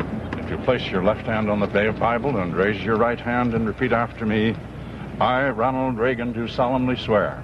I, Ronald Reagan, do solemnly swear that I will faithfully execute the office of President of the United States. that I will faithfully execute the office of President of the United States. And will, to the best of my ability, preserve, protect, and defend. Preserve, protect, and defend. The Constitution of the United States. The Constitution of the United States. So help you God. So help me God. May I congratulate you, sir.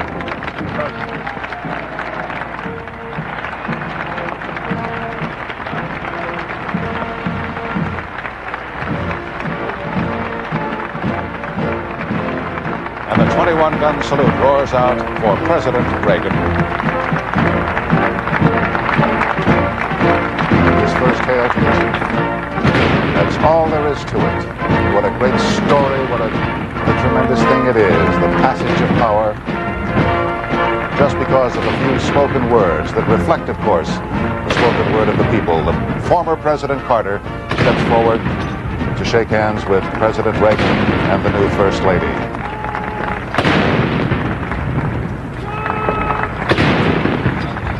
The guns continue to roar. May they be only heard symbolically during his time.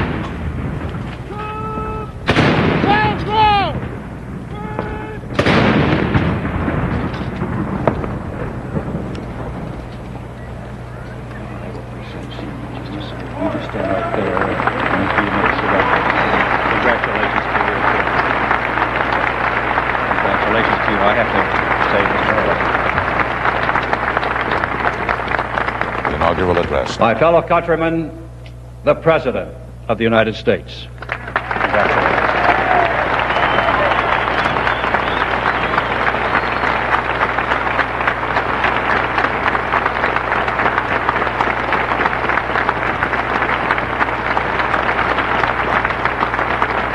Thank you. Thank you. Senator Hatfield, Mr. Chief Justice, Mr. President, Vice President Bush, Vice President Mondale, Senator Baker, Speaker O'Neill, Reverend Mumaw, and my fellow citizens. To a few of us here today, this is a solemn and most momentous occasion. And yet in the history of our nation, it is a commonplace occurrence. The orderly transfer of authority as called for in the Constitution routinely takes place as it has for almost 2 centuries, and few of us stop to think how unique we really are. In the eyes of many in the world, this every 4-year ceremony we accept as normal is nothing less than a miracle. Mr. President, I want our fellow citizens to know how much you did to carry on this tradition. By your gracious cooperation in the transition process, you have shown a watching world that we are a united people, pledged to maintaining a political system which guarantees individual liberty to a greater degree than any other. And I thank you and your people for all your help in maintaining the continuity which is the bulwark of our republic.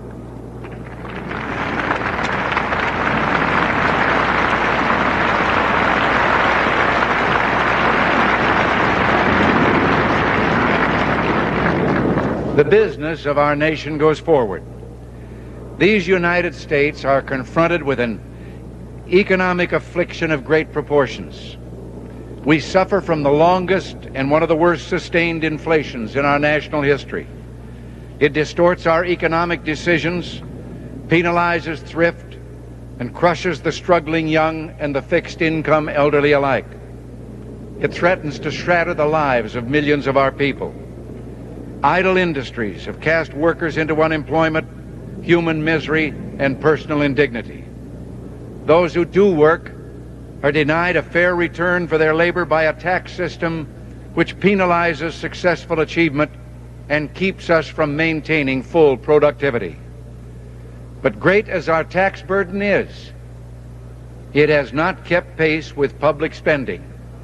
For decades, we have piled deficit upon deficit, mortgaging our future and our children's future for the temporary convenience of the present.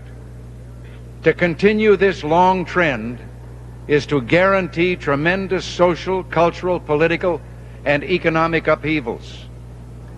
You and I, as individuals, can, by borrowing, live beyond our means, but for only a limited period of time. Why then should we think that collectively, as a nation, we're not bound by that same limitation? We must act today in order to preserve tomorrow. And let there be no misunderstanding.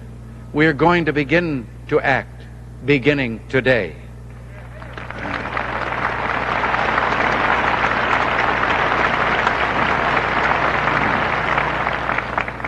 The economic ills we suffer have come upon us over several decades.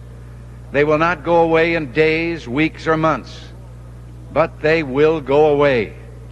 They will go away because we, as Americans, have the capacity now, as we've had in the past, to do whatever needs to be done to preserve this last and greatest bastion of freedom. In this present crisis, government is not the solution to our problem.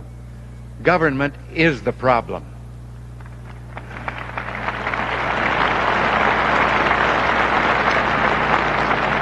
From time to time, we've been tempted to believe that society has become too complex to be managed by self-rule, that government by an elite group is superior to government for, by, and of the people. Well, if no one among us is capable of governing himself, then who among us has the capacity to govern someone else? All of us together, in and out of government, must bear the burden. The solutions we seek must be equitable, with no one group singled out to pay a higher price. We hear much of special interest groups. Well, our concern must be for a special interest group that has been too long neglected.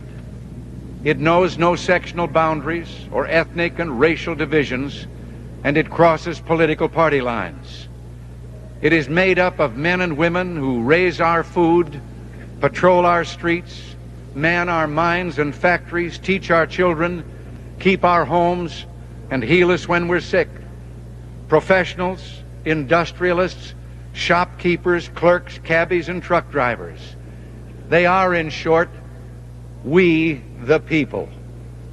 This breed called Americans.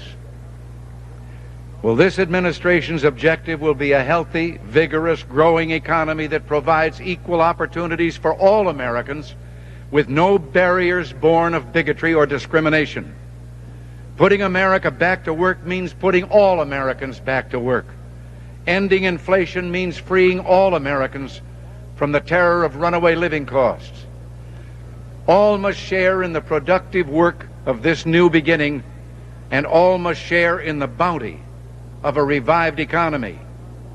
With the idealism and fair play which are the core of our system and our strength, we can have a strong and prosperous America at peace with itself and the world. So as we begin, let us take inventory. We are a nation that has a government, not the other way around. And this makes us special among the nations of the earth. Our government has no power except that granted it by the people. It is time to check and reverse the growth of government, which shows signs of having grown beyond the consent of the governed. It is my intention to curb the size and influence of the federal establishment and to demand recognition of the distinction between the powers granted to the federal government and those reserved to the states or to the people.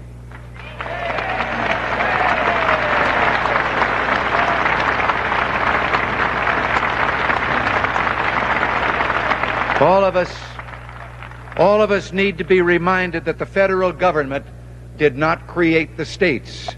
The states created the federal government.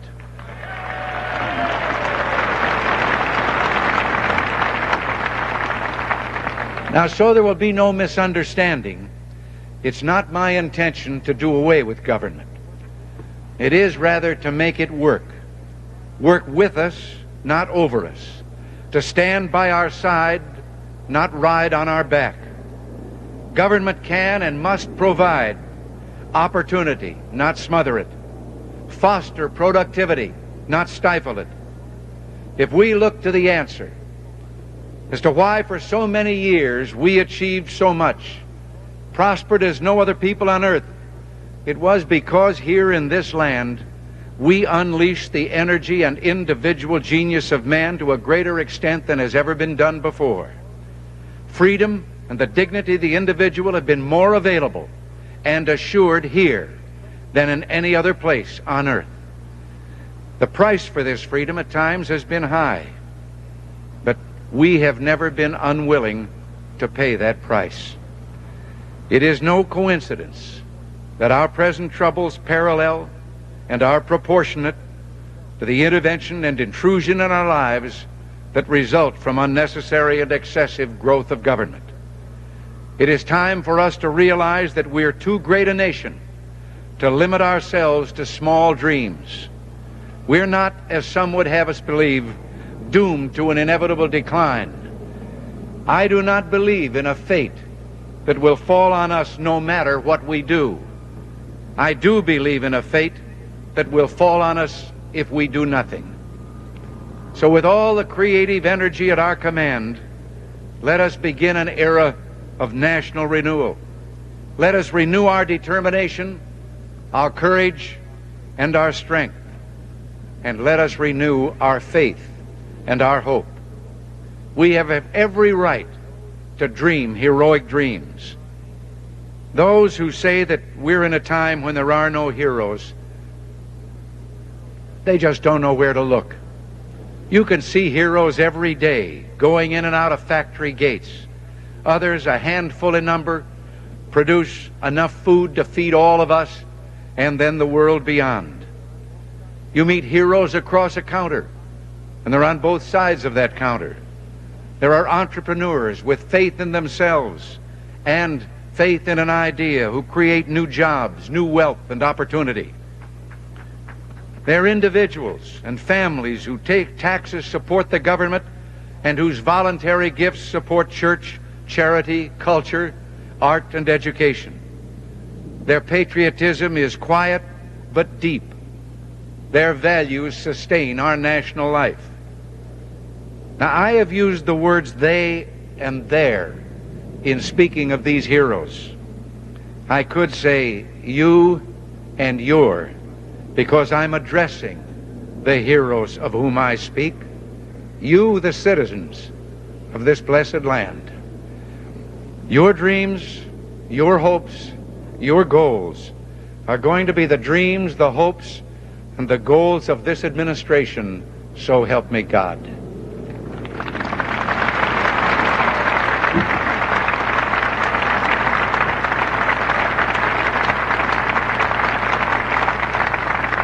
We shall reflect the compassion that is so much a part of your makeup.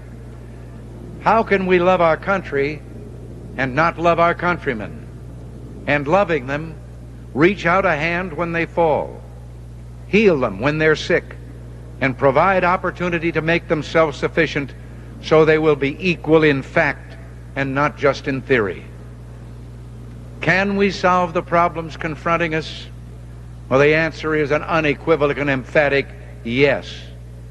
To paraphrase Winston Churchill, I did not take the oath I've just taken with the intention of presiding over the dissolution of the world's strongest economy. In the days ahead, I will propose removing the roadblocks that have slowed our economy and reduced productivity. Steps will be taken aimed at restoring the balance between the various levels of government. Progress may be slow, measured in inches and feet, not miles, but we will progress. It is time to reawaken this industrial giant, to get government back within its means, and to lighten our punitive tax burden. And these will be our first priorities, and on these principles there will be no compromise.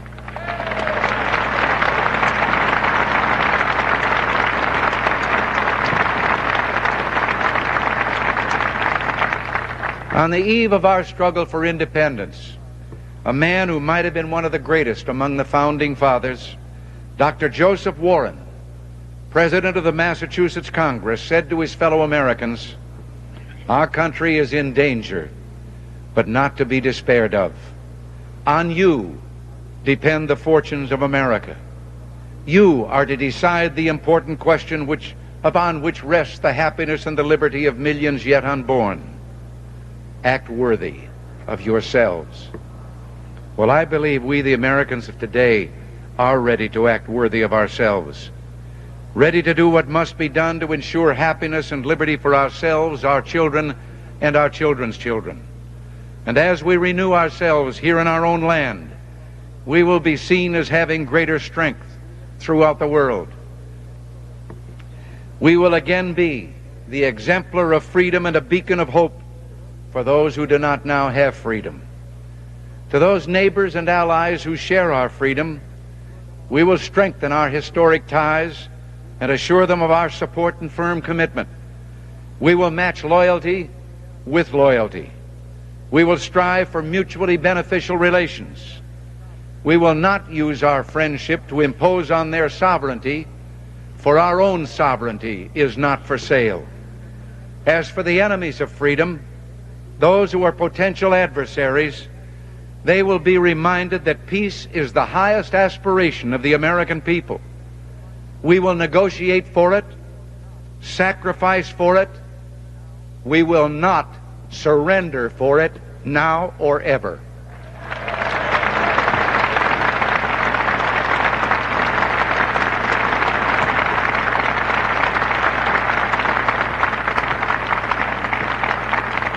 Our forbearance should never be misunderstood. Our reluctance for conflict should not be misjudged as a failure of will. When action is required to preserve our national security, we will act. We will maintain sufficient strength to prevail if need be, knowing that if we do so, we have the best chance of never having to use that strength. Above all, we must realize that no arsenal or no weapon in the arsenals of the world is so formidable as the will and moral courage of free men and women. It is a weapon our adversaries in today's world do not have. It is a weapon that we as Americans do have. Let that be understood by those who practice terrorism and prey upon their neighbors. I'm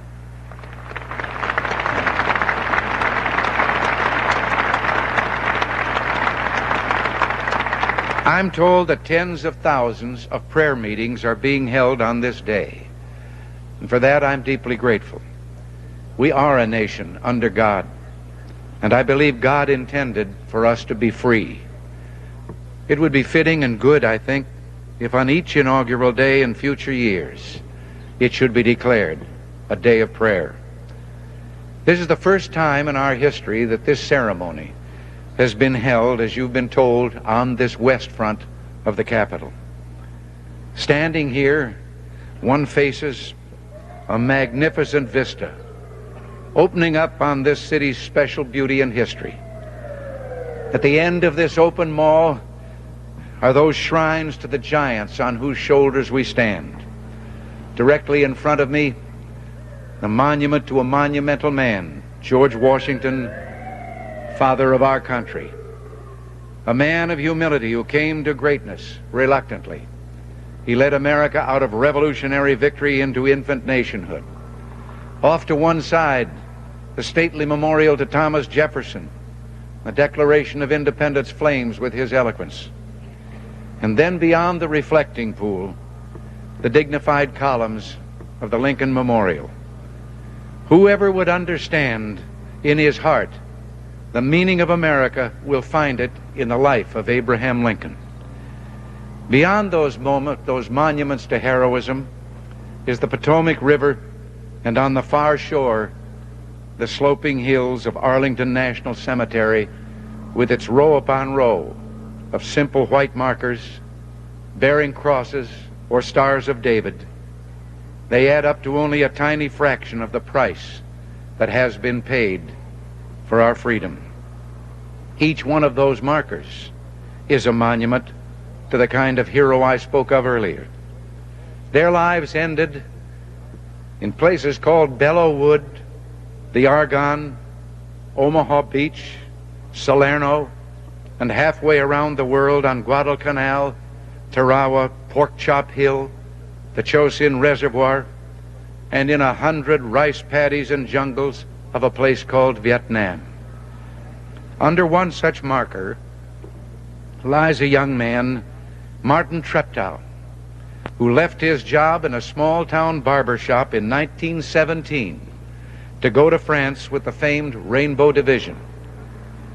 There on the Western Front, he was killed trying to carry a message between battalions under heavy artillery fire. We're told that on his body was found a diary. On the flyleaf, under the heading, "My Pledge," he had written these words: "America must win this war. Therefore I will work, I will save, I will sacrifice, I will endure. I will fight cheerfully and do my utmost as if the issue of the whole struggle depended on me alone." The crisis we're facing today does not require of us the kind of sacrifice that Martin Treptow and so many thousands of others were called upon to make. It does require, however, our best effort and our willingness to believe in ourselves and to believe in our capacity to perform great deeds, to believe that together, with God's help, we can and will resolve the problems which now confront us. And after all, why shouldn't we believe that? We are Americans. God bless you and thank you. Thank you very much.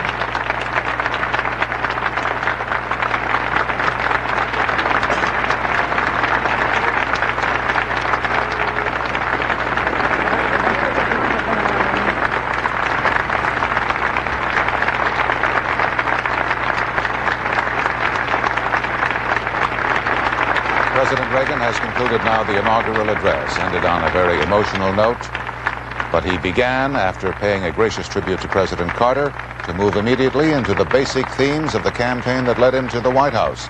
He began talking about inflation, unemployment, federal spending, and made it clear that he intends to make a sea change, if possible. Will you remain standing, please? The Joint Congressional Committee on the Inauguration and all the members of the United States Congress are honored that you have come here for this great occasion today. And as we close now with the benediction offered by Reverend Mumma, that will be followed by the singing of the Star-Spangled Banner by Mrs. Juanita Booker.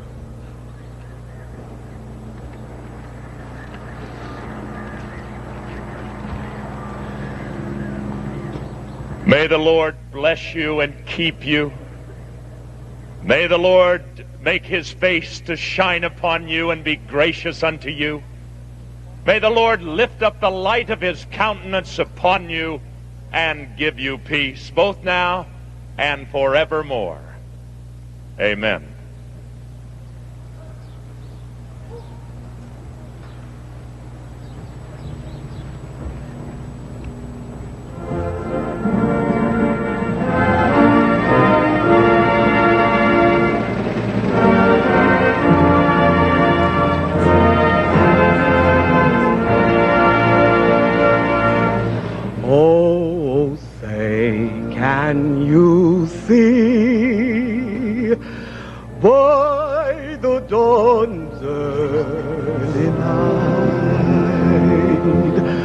what so proudly we hail at the twilight's last gleaming, whose broad stripes and bright stars through the perilous fight, oh, the ramparts we watched, it was so gallantly streaming in the rocket's red blaze, the bombs bursting in air gave proof through the night that our flags was still there. Oh, say does that star-spangled banner yet wave? Oh, the land and all the free, and the home of the brave.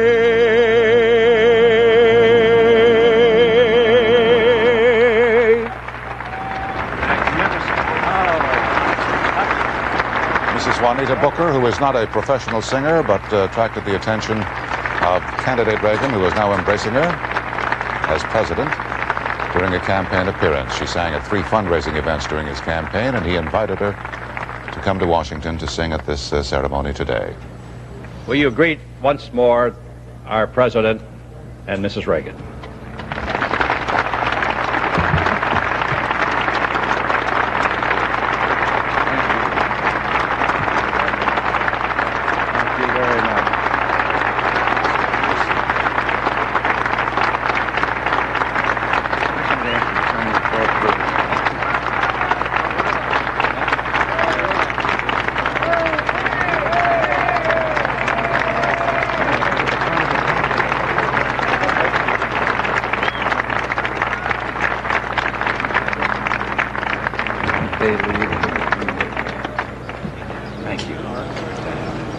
All right, that concludes the official ceremonies. We have a new President of the United States. And he's giving a hail to the chief. We're going to go now to our correspondent down there on the platform, Sam Donaldson. Come in, Sam. Well, Frank, former President Carter has just left. He is going immediately, we understand, to Andrews Air Force Base, then to Georgia. And after a few hours there, he will depart for Germany to greet the hostages as the official representative of this country, so designated by President Reagan. You'll recall that yesterday Governor Reagan called President Carter and asked him to do this, and President Carter accepted it. Now, as the former president, he will, in fact, do that after he's gone to Georgia. Here comes President Reagan, beaming with his wife, Nancy, down the aisle, down the aisle. They're free, Mr. President. They're free, Mr. President. We've had press reports that they're free. We've had press reports. What do you have to say about that? What do you have to say, sir? Only one thing to say. Thank God. Thank God, he said. Thank God, said President Reagan, which I suppose reflects the view that all of us feel, Frank. Thank you, Sam. Thank you very much. That certainly was welcome news to him. I couldn't hear all of his answer, but I did hear the thank God. We have a report, too, from the United Press International that states flatly Iran has freed the 52 American hostages on the 444th day of captivity. We are awaiting for confirmation that we can provide our independent sources before we state that to you as a definitive fact, but I think it is safe to say that we've had these press reports. All right, now let's bring in Ted Koppel, who's been watching this situation, the hostage crisis, very closely. Ted? All right, Frank, let me begin by injecting at least a slight note of caution here, and I think we have to do that because we cannot state, based on our own information, categorically that the hostages are free.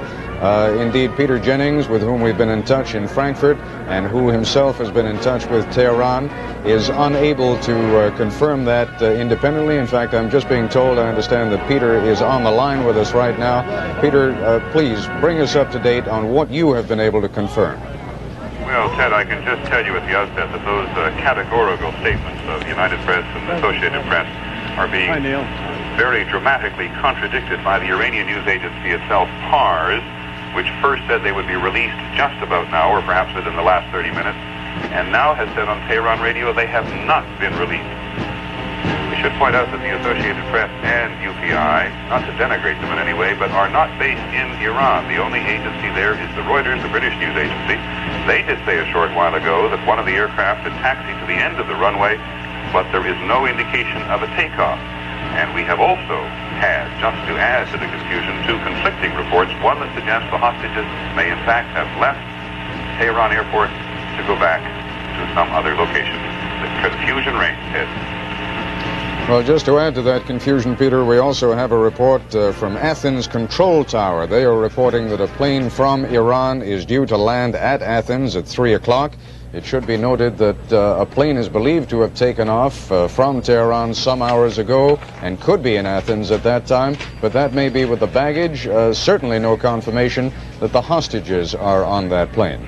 So just to wrap up everything as best we can at the moment, a number of conflicting reports that suggest the hostages have taken off, but we do not yet have independent confirmation of that, and indeed the Pars news agency in Tehran itself is saying that the hostages have not yet left Iran.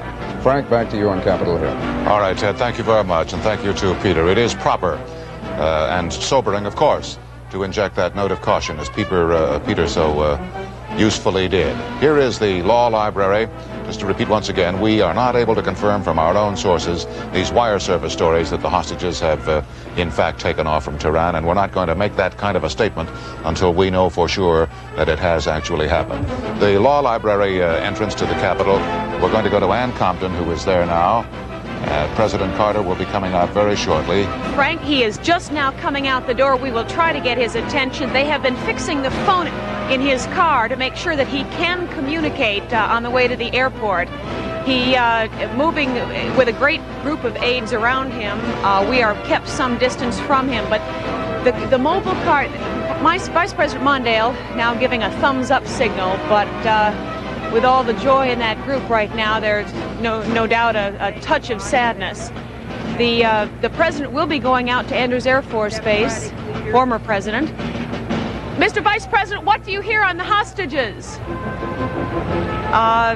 Vice President Mondale getting in the car, and neither of them caring to come on over to talk to us. Again, the car in this unmarked limousine, no longer one of the presidential designate. This is an armored limousine, but with a regular civilian license plate. The two couples in the car on their way, perhaps, Frank, at this point, you know better than we where he is headed now, whether just to the airport, whether onto planes, whether to Germany, and just what the status is. President Carter has chosen not to take this moment to overshadow President Reagan. Frank? Thank you, Ann. I actually am unable to say. I believe that Sam Donaldson reported a while ago that all being well, with confirmation of the hostage release, that the former president would go to Andrews, get on the plane, and go off to Germany to greet them. But we don't have that kind of confirmation as yet, and it is for certain that he will not head for Germany until he knows for sure they are out of Iranian airspace and will be eventually making their way to Germany after possibly a stop in some other capital, maybe Algiers or wherever they're going. Well, there's the former president's motorcade moving out of the East Capitol Plaza now, heading for Andrews Air Force Base. I wonder if we can locate Sam, if he's still around. Here's Andrews Air Force Base. The center plane you see there is the one that will carry the hostage team, including Secretary of State Cyrus Vance. I shouldn't say hostage team, but they're the people who will actually go there. Now let's go back once again to our bureau and Ted Koppel. Ted? All right, Frank, once again, a report from, this time, the Associated Press saying that an Algerian 727 jetliner carrying the 52 American hostages took off today from Tehran's Mehrabad airport. This time, significantly, they are quoting the Iranian news agency Pars. And there is another report here saying that the West German embassy in Tehran quoted Tehran radio as saying that the U.S. hostages had flown out of Tehran. One other note on former President Carter's plans. It is my understanding that he is going to fly, first of all, to Plains, Georgia, where he will spend at least a couple of hours. Then he would fly back here to Washington, and from Andrews Air Force Base, he would then fly on to Germany. But that, of course, is all contingent upon getting the final and the official word that the hostages have been flown out. We're in one of these curious, well, we're in a transitional period. Even though the official transition of power has taken place, something less than the official or orderly transition has taken place at the State Department and at the White House, and there is still a little bit of confusion at both those centers of power. I understand now that Peter Jennings is standing by again in Frankfurt. Peter, what is the latest word you have? Well, Ted, just to tell you that we, too, have just recently been talking to Tehran within the last couple of minutes. They are also quoting Pars, saying that the hostages took off a few minutes ago, which brings me back to the thought you offered some many minutes ago that perhaps there was some decision made to wait, if these reports are correct, until Ronald Reagan, as you can now see in your picture with his wife Nancy, was president. It certainly does look that way, doesn't it? I mean, it's almost beyond belief that there could be such a coincidence of timing that they actually wait until the new president has delivered his inaugural address, and then just by coincidence the plane would leave. But it now appears that that timing was just that precise, that almost within minutes after the conclusion of President Reagan's inaugural address, that the plane then actually took off. At the moment, as you can see, Jim Brady, who is the new press secretary, is briefing the president. Frank? Yes, thank you, Ted. They are in a reception room now, where they will pause briefly before actually going into the luncheon in the statuary hall. The president, as you said, has just been talked to by Jim Brady, who is the new White House press secretary. Mrs. Reagan talking there with the wife of Senator Howard Baker, and greeting other friends. The president and the first lady will stay in this reception room for a while before going into the luncheon. Even before that, however, the president will go into another room where he will sign nominations for the members of his cabinet. That will be his first official act as president. Well, our coverage of Inauguration 81 will continue after this from our local stations.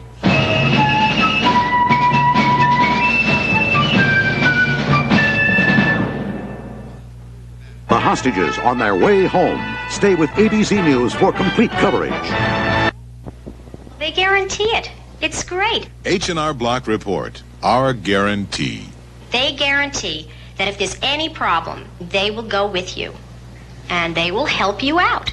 If the IRS calls you in, we'll go with you free. Not as a legal representative, but to explain how your taxes were prepared. When it comes to preparing taxes, H&R Block, they're the best. They're great. They're terrific. Come to H&R Block. We'll make the tax laws work for you. Lamps, lamps, and more lamps. You'll be dazzled by a great selection of lamps at K&T Lamp and Shade at 309 Peabody. There are lamps for every room, for every decor, and at K&T you save up to 50% on every purchase. K&T even offers a complete repair service for any of your lamps that may be in need of repair. Remember, at K&T you save up to 50% on the state's biggest selection of lamps and shades. K&T Lamp and Shade, 309 Peabody in Nashville.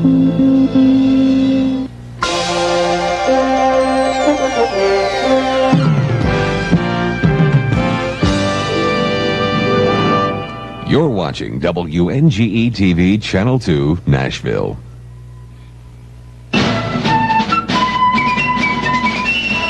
ABC News live coverage of Inauguration 81 continues. This portion brought to you by the General Foods family of fine products, pleasing you and your family for over 50 years. Products like Maxwell House, Post Cereals, and Kool-Aid Mix. Good afternoon once again. On Inauguration Day from the Capitol, we have a new president. President Reagan has taken the oath of office. We're going to bring you up to date on the Iranian story, the hostage crisis. As Ted Koppel reported a moment ago, we have word from Tehran radio, heard in West Germany, that the hostages plane has taken off. And also the AP is quoting an the Iranian Pars news agency as saying that they have taken off. Certainly that is the feeling here anyway, among these people on the platform and in the Capitol, that it has actually happened. Pray God that it has. Now we're going to go inside to the rotunda to our correspondent, Britt Hume, who is with Speaker Tip O'Neill. Britt? Thank you, Frank. Mr. Speaker, both our national news agencies, UPI and AP, and the Iranian news agencies as well, have now reported that hostages are, in fact, in the air. Does that square with your understanding after you rode up here with the President? Well, we were riding up. It had to be about 11:30, I would say, when the telephone rang in the car and the President took the call. And then he announced to the President-elect at that time, Ronald Reagan, that within 15 minutes that the planes would be leaving Tehran and they would be flying to Turkey, I believe. And from there to, I guess, over Turkey to Athens, Greece, where the planes would be refueling before going to Germany. And he said in the conversation of that he had the intentions himself of later on this afternoon of greeting the hostages in Germany. Well, that would have made it about 45 minutes to an hour or so. Oh, I would say about an hour ago, yes. What was your understanding about how long it would take them to get out of the airspace there? About an hour, 600 miles, they figured they were inside of Iran property. And it would take them about an hour to get out. I see. Thank you, Mr. Speaker. Now, I must ask you, you heard the speech. What did you make of the Mr. Reagan speech? Well, I have to say, Brett, I was very impressed with everything. This morning at the White House, when the Reagans came in and met the Carters, you know, it was the vanquished and the winner, and yet there was an affable feeling, friendliness. It's just great that the transition can go the way it does. There was no animosity whatsoever. There was a friendly feeling and a great spirit there. We rode down together, and for the most part, we talked about the hostages or that telephone conversation, and remarked about the crowds that were there, and who were the fellows in the red jackets, and we presume they were Boy Scouts who were acting as ushers along the line. Nothing really of international consequence other than the fact that we were talking about the hostages. The President's speech was very simplistic. I think he spoke to a constituency of America who really put him where he is, and I think his remarks were no doubt pleasing to him. He won't compromise, but politics is the art of compromise, so that was a very enjoyable day. Thank you very much. Frank? Okay, thank you very much, Britt and Speaker O'Neill. We're going to go right now to Ted Koppel downtown with more word on the hostages. Ted? All right, Frank, if it's possible for this diverse nation of 226 million to have unanimity on anything, perhaps the time is now to give a unanimous hallelujah. And for the reason for that, let's go immediately to Peter Jennings in Frankfurt. Ted, hallelujah indeed. Behzad Nabavi, the chief Iranian negotiator, has just confirmed that the Algerian aircraft carrying the hostages have left Tehran, and so does Iran's Mehrabad airport tower, confirming the American hostages finally are on their way. We don't know where they're going just yet. We hope Algiers. We've had some reports there may be a refueling stop at Ankara in Turkey or in Damascus. But it's ironic that I'm looking on at the moment at the Armed Forces television in Germany, and there's that big sign on the hospital at Wiesbaden saying, "Welcome back." Peter, that it should be correct, I must tell you, Ted, that Nabavi has said it, the Pars news agency has said it, the Tehran tower has said it. Unless there is the most ultimate manipulation, it has finally happened. Peter, do you know precisely when they left? Did you get any indication from the... No, Ted, I can tell you, we're just talking within minutes. I mean, that news has come to us within the last 3, 4, 5, 10 minutes at the most. And does it matter? The plane carrying them left, quoting Nabavi, quoting the Pars news agency. It doesn't come any more official, Ted, at this point. All right, you're quite right, Peter. It really doesn't matter as long as they're airborne. As you heard Speaker O'Neill say a few moments ago, it's about 600 miles from 50 to 60 minutes to get them out of Iranian airspace. It is roughly a 3,000-mile trip to Algiers, if in fact that is where they are going. That would take them about 5 hours. So if they left within the last few minutes, sometime around 5 o'clock or 6 o'clock this afternoon, they should be landing in Algeria. We can't give it to you any harder than that. The hostages are on their way home. Frank? Thank you, Ted. Thank you. I guess they're still in Iranian airspace, and I would deduct, although, as Peter Jennings rightfully pointed out, what difference does it make now, that they probably left well, who knows whether they left during the Carter administration or during the Reagan administration. It's hard to say, and we probably might not know for some time. The Speaker indicated that the telephone message that the President received in the car while riding up here with Governor Reagan, then Governor Reagan, indicated that they were going to fly to Athens and refuel, and then they said go on to Germany. But we can't really be sure that that is the precise route they'll follow. Anyway, we'll keep very close watch on it. Our coverage of Inauguration 81 continues in a moment.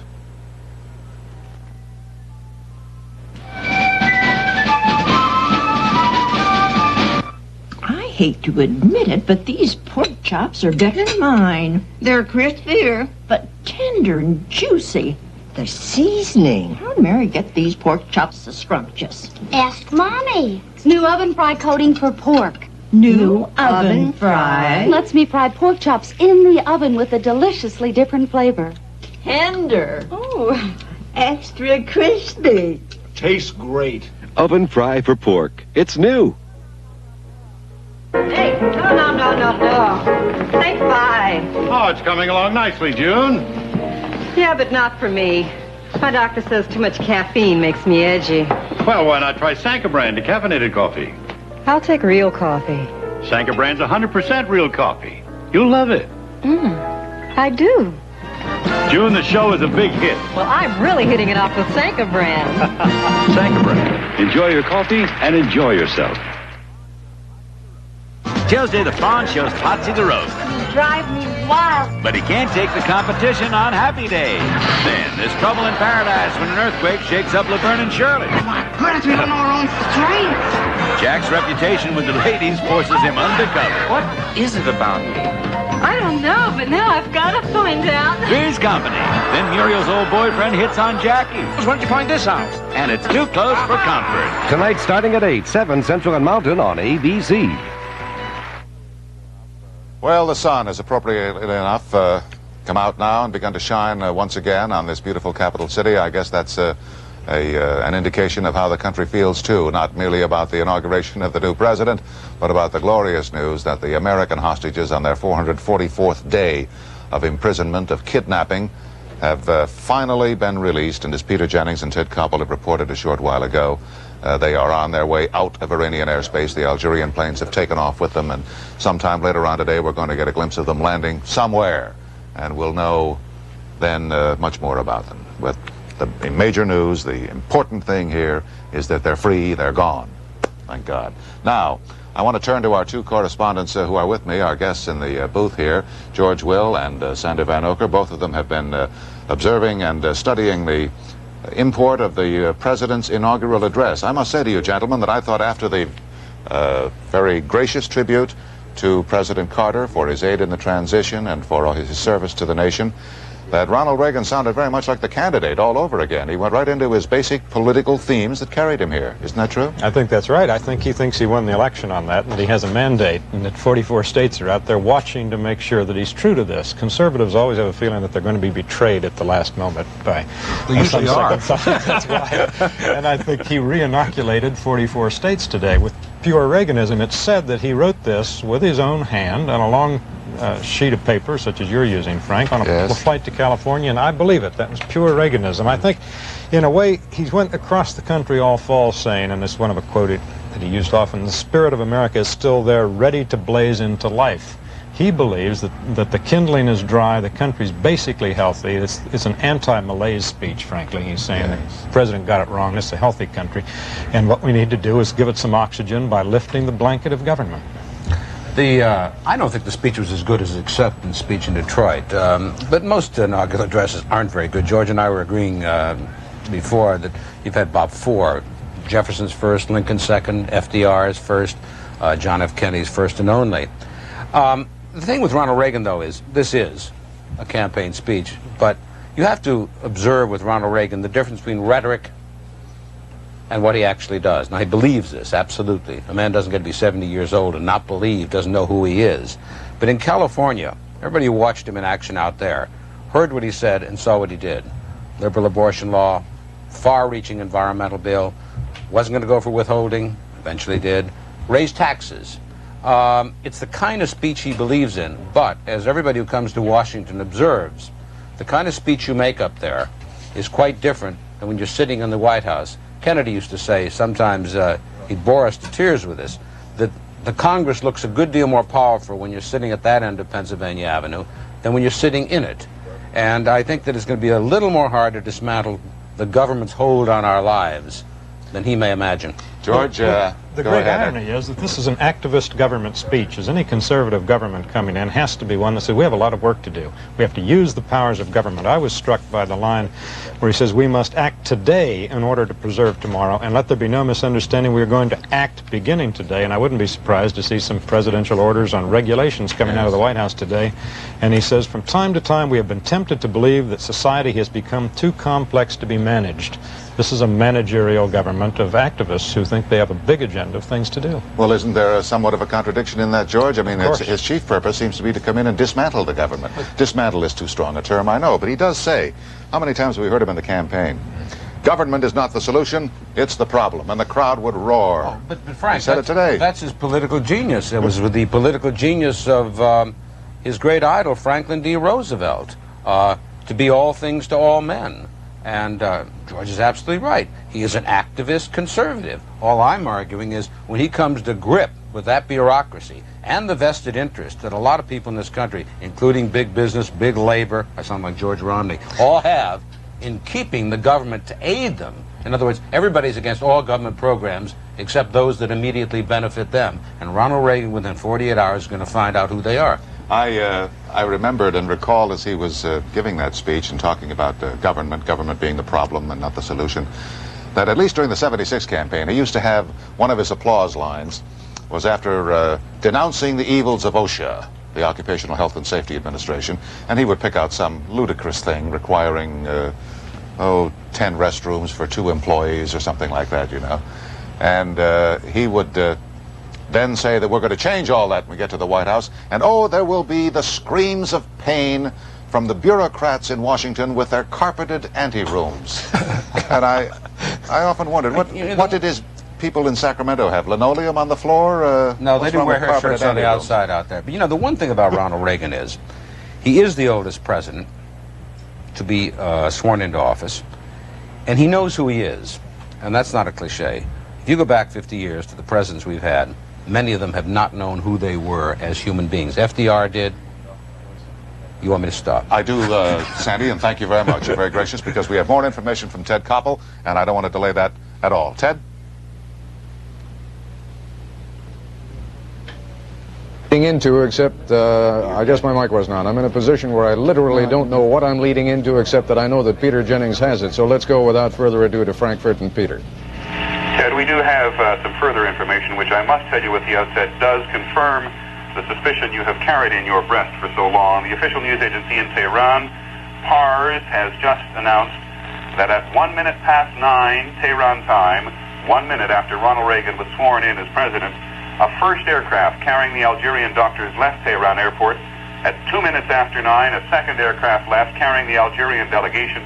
And at 3 minutes past 9 Tehran time, 3 minutes after Ronald Reagan became president, an aircraft carrying the hostages left Tehran airport. They were escorted through Iranian airspace as far as we know, but they are escorted at the moment by Iranian American-built F-4 Phantom.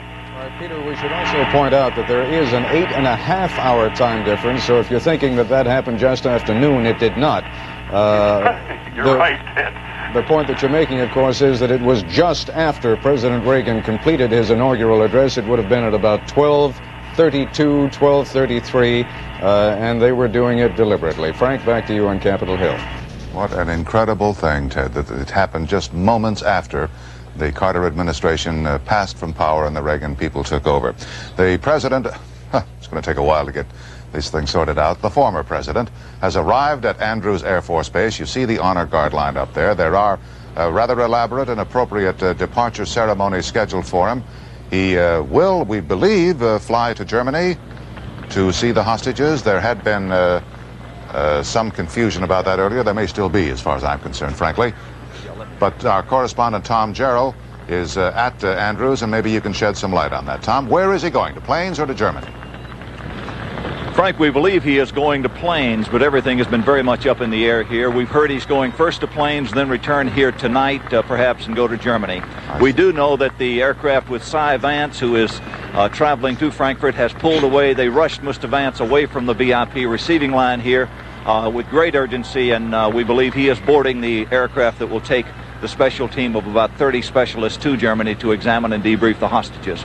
Here is the former president, the former first lady. His staff and cabinet are here, his friends are here, and he is now taking a reviewing stand. Nearby is the honor guard, the bands, and they'll be sending him off to Plains momentarily.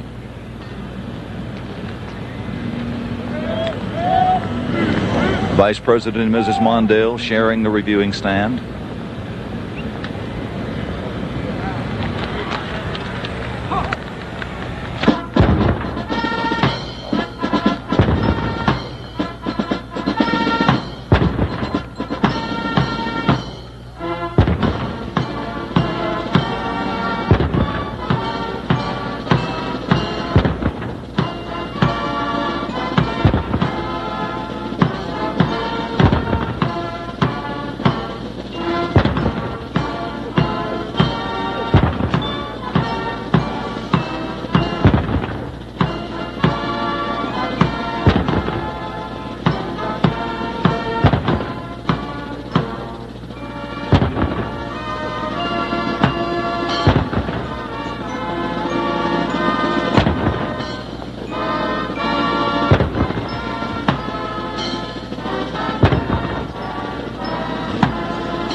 .21-gun salute for the former chief executive. See Rosalind standing facing the honor guard here at Andrews Air Force Base.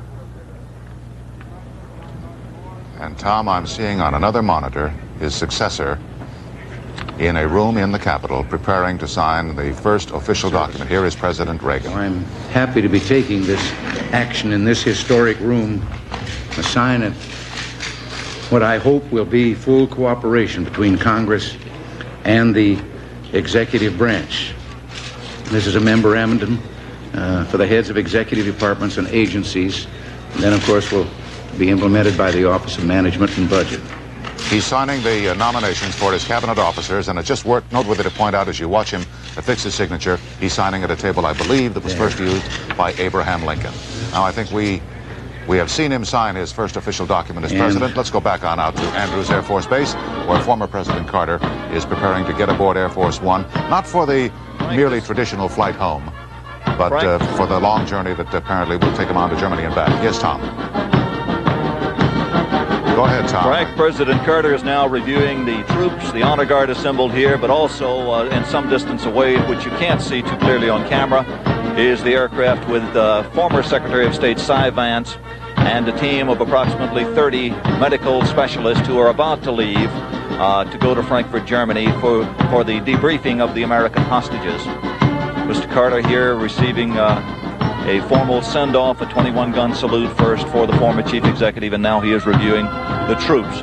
His cabinet, his senior staff, they're all here, and as they arrived here, we could tell that they knew what we learned moments later, that the hostages had indeed been freed. There was no sadness on their faces as they passed us here just a few moments ago. They were smiling because they had finally received the word that it was indeed a fact. And what a great burden is lifted not only from the shoulders of Jimmy Carter, but from Ronald Reagan as well, who does not have to begin his presidency with this plague hanging over him, so to speak. Although I suspect it will be some time before the first order of the government of the United States is to restore normal, friendly relations with the Islamic Republic of Iran. I think that will be his first order of business. Do you, George? Sure.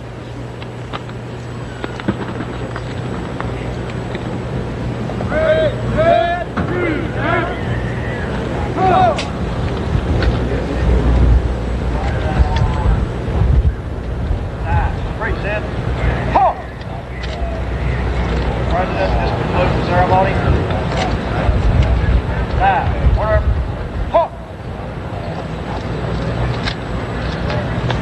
many times has he received similar salutes in the past 4 years?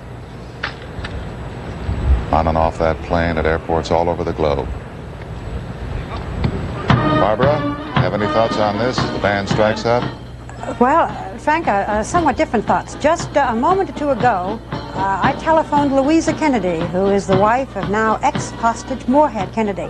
And she is here in Washington at the State Department. She's been one of the spokesmen for the hostages' wives. And I said, Louisa, hallelujah, congratulations. And she said, for what? Has it happened yet? And I said, yes, it has. And we told her the news. Evidently, they weren't watching television, and the State Department had not told them. And this was how she got the news, was going to give it to the other wives, that her husband and the other husbands and sons were freed. She's going to have a fast press conference, and then we hope, if there is some time, and if she can collect her thoughts, come over here. She almost seemed in a daze. She keeps saying, I can't believe it, I can't believe it. And it was, I must say, very moving to us to be able to say, yes, it is so. Frank? Thank you, Barbara.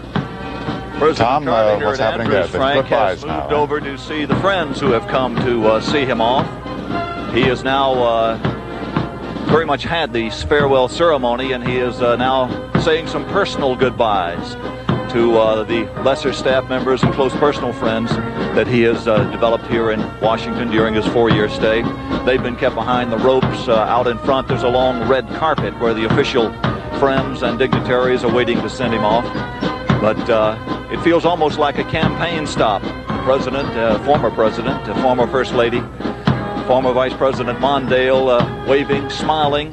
They're in a good mood. There's no feeling here of being downcast or outcast. They are in a very upbeat mood, smiling, shaking hands, and they're glad to see these faces of people who have come to help ease this psychological transition for any chief executive.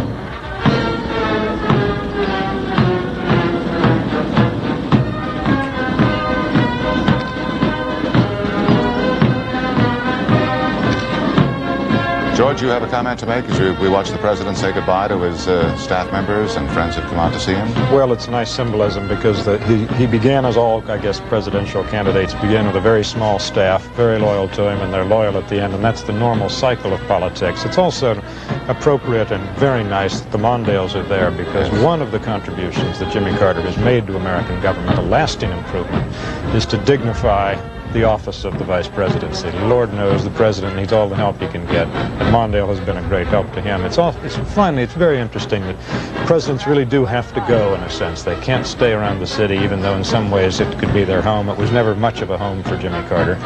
Woodrow Wilson said it must have been the last president to stay in Washington. He was a sick and broken man. An invalid. I don't mean to be irreverent, but the one thing that the presidents really miss is Air Force One.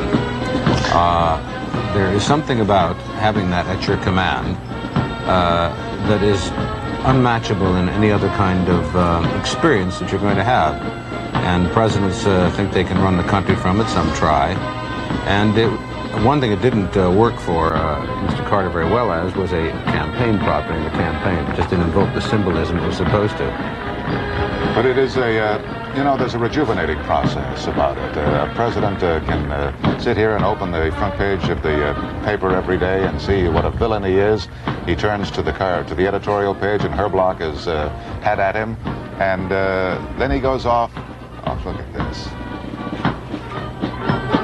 Then he goes off to a foreign land, or even out into the country, and he's received with all the pomp, ceremony.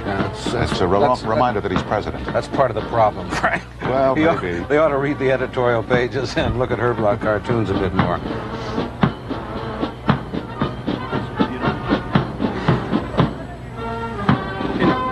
Frank, one of the things that occurs to me is he's getting up. Andrews Air Force Base, the lady who has just given a very warm embrace to President Carter is Anita Schaefer.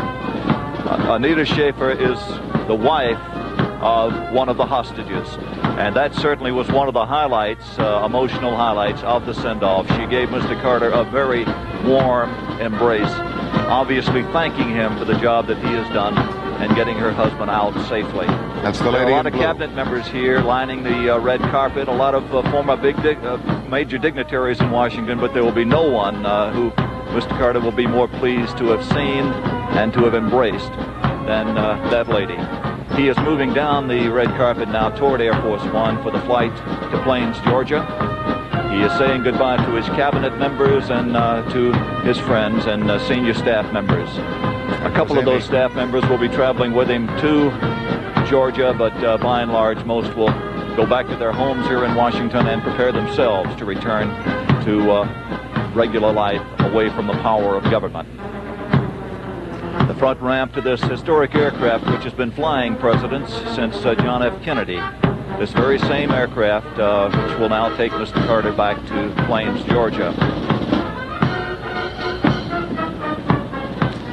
All right, thank you, Tom. We're not going to miss anything because there'll still be some time before the plane actually takes off, and not much is happening back at the Capitol here as yet. The Reagan luncheon in the Statuary Hall will take place shortly after he completes signing the proclamations, or the nominations, I should say, for his cabinet officers. But our coverage of Inauguration 81 will continue after this message and a word from our local stations.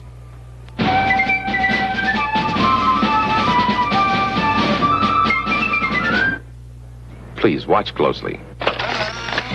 This is the fastest developing color film in the world. Polaroid's new Time Zero Supercolor. Ah, You first see the image in 10 seconds. And here comes the color. it's coming fast.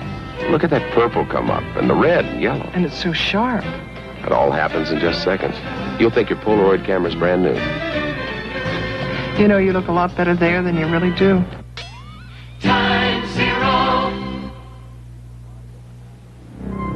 Question: what energy supplies over half the homes in America? Natural gas. What energy travels through America's most efficient energy delivery system? Gas again.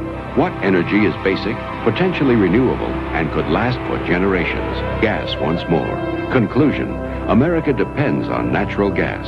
It's our most efficient energy system today and can be counted on long into the future. Gas, the future belongs to the efficient.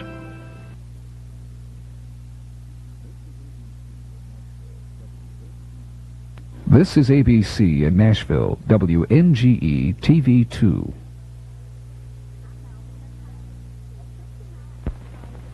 I'm Malvina Kynard. At 59, I started a cooking school. I love good food, and not just my own. Take Lux beans. I think they're delicious.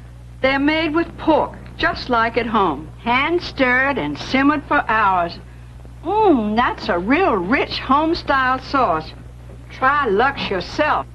Beans, peas, and greens. So home-style good, folks will think you've been to my cooking school. Well, whatever it is, she's playing it pretty close to the chest. I heard that. When's my promotion coming through? You're not getting promoted, Frank. Get ready to duck.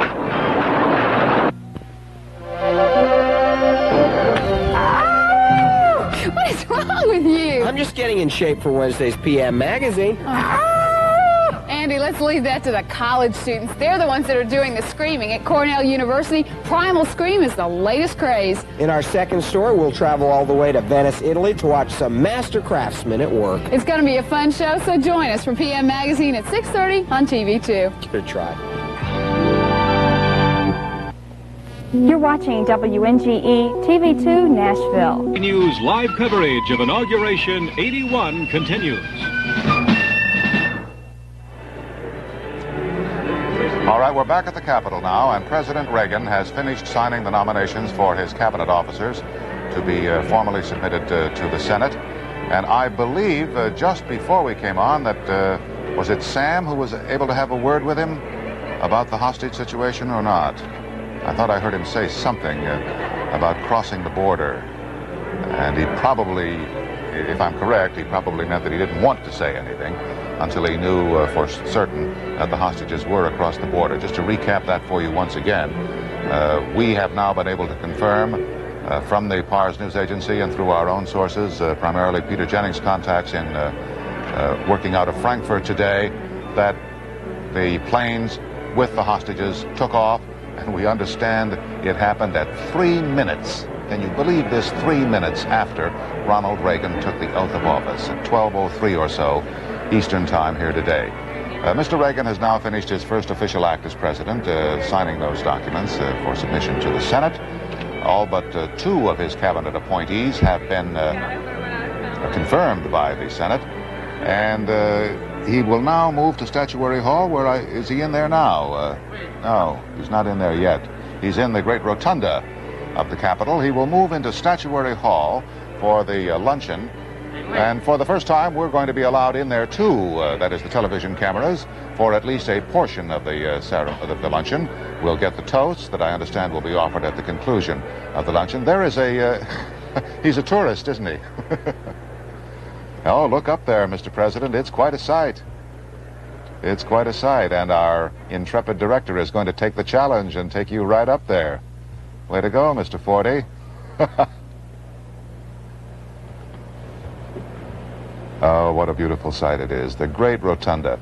And on top of it, of course, the Statue of Freedom, or Freedom Triumphant, as the designer of the statue wanted to call her. Most people think the statue on top is an Indian. Actually, she's not. Well, he's waiting for the cue. You know, there's an elaborately prepared scenario for all their movements. Here is President Carter, former President Carter, standing on the steps of Air Force One, about to take off, and as Tom Gerald told us, heading for planes.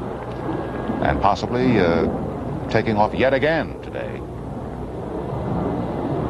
He's getting an embrace inside there. Possibly taking off very soon, at any rate, for Germany to greet the hostages, not only as the representative of President Reagan, but as the president said to him yesterday, or as the then president-elect said to him, as a representative of the American people. I was telling you about this elaborate scenario. They have it all written out about the movements of people. They're supposed to go to this room, and then they will be escorted back to another room. And as you read the thing, it almost looks like the script for a Marx Brothers movie. You get the mental picture of people milling all around in the place. And it's really kind of funny. There are going to be some, how many guests? 87 of the select who will be invited to this luncheon. Sometimes this is held in the old Supreme Court chambers, but they've decided today to hold it in the Statuary Hall, which was the House of Representatives, the old House of Representatives. And he's talking now to Mark Hatfield and to Senator Howard Baker as he moves through Statuary Hall. Hi. Jim Wooten is down. Mr. President? We'll go to Jim. Jim? And Herb Kaplow? Well, signed some nominations of cabinet members and signed a memorandum to Office of Management Budget, thing that I'd promised to sign, putting a freeze on hiring of public employees. And if it never gets any tougher than this, it's a breeze. Well, Mr. President, where are the hostages going? How have you been kept informed of this? Does it require any action on your part now? No. Both planes are airborne. Where do you understand they're going, Mr. President? The flight is to take them to Algiers, and where they change to American planes to go to Wiesbaden. And you understand it took place on your watch? What? You understand it took place after you were inaugurated? Well, the first plane was airborne at 12:33. Mr. President, have you signed the 4 executive orders that still must be signed now to consummate the agreement with Iran?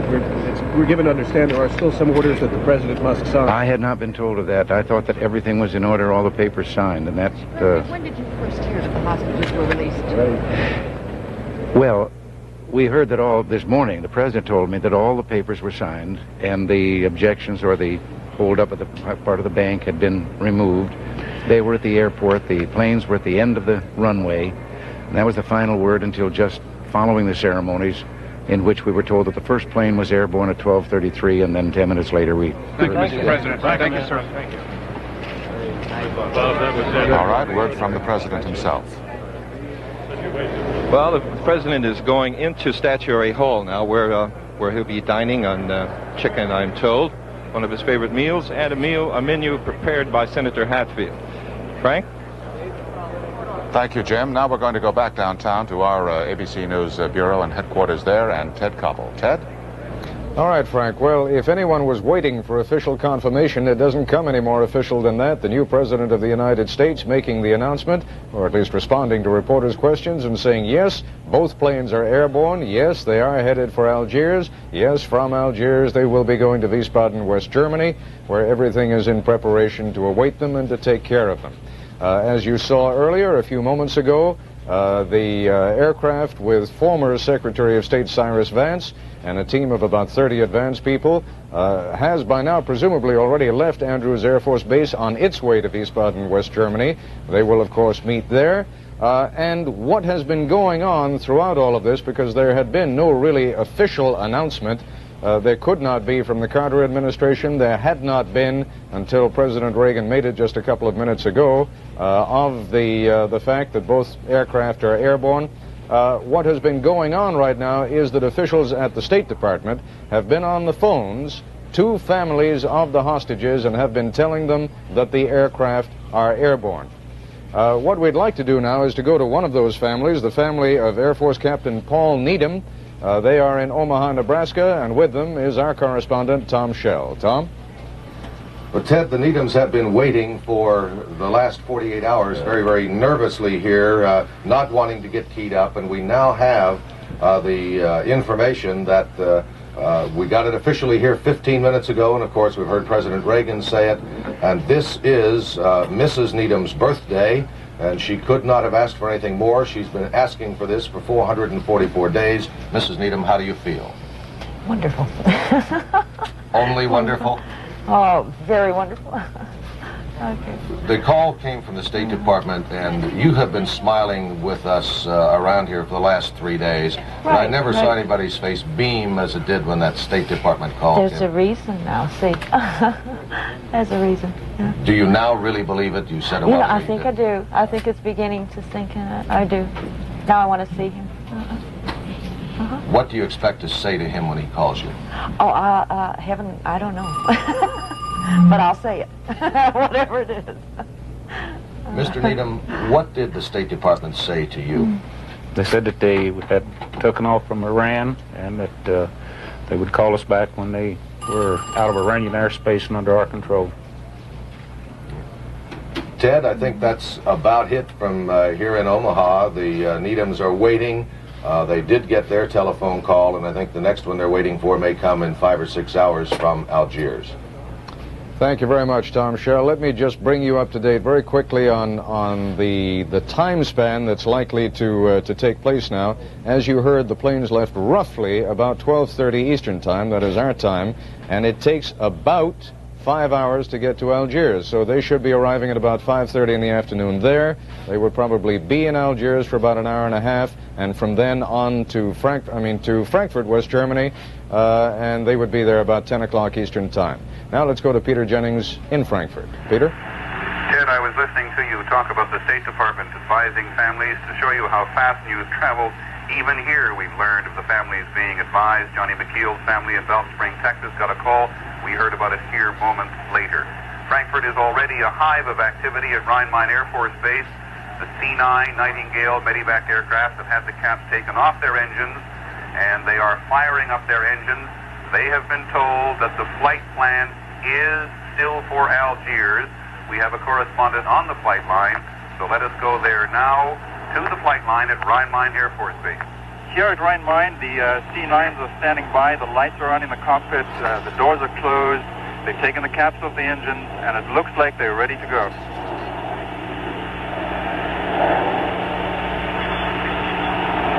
Thank you very much. Have they actually got on board?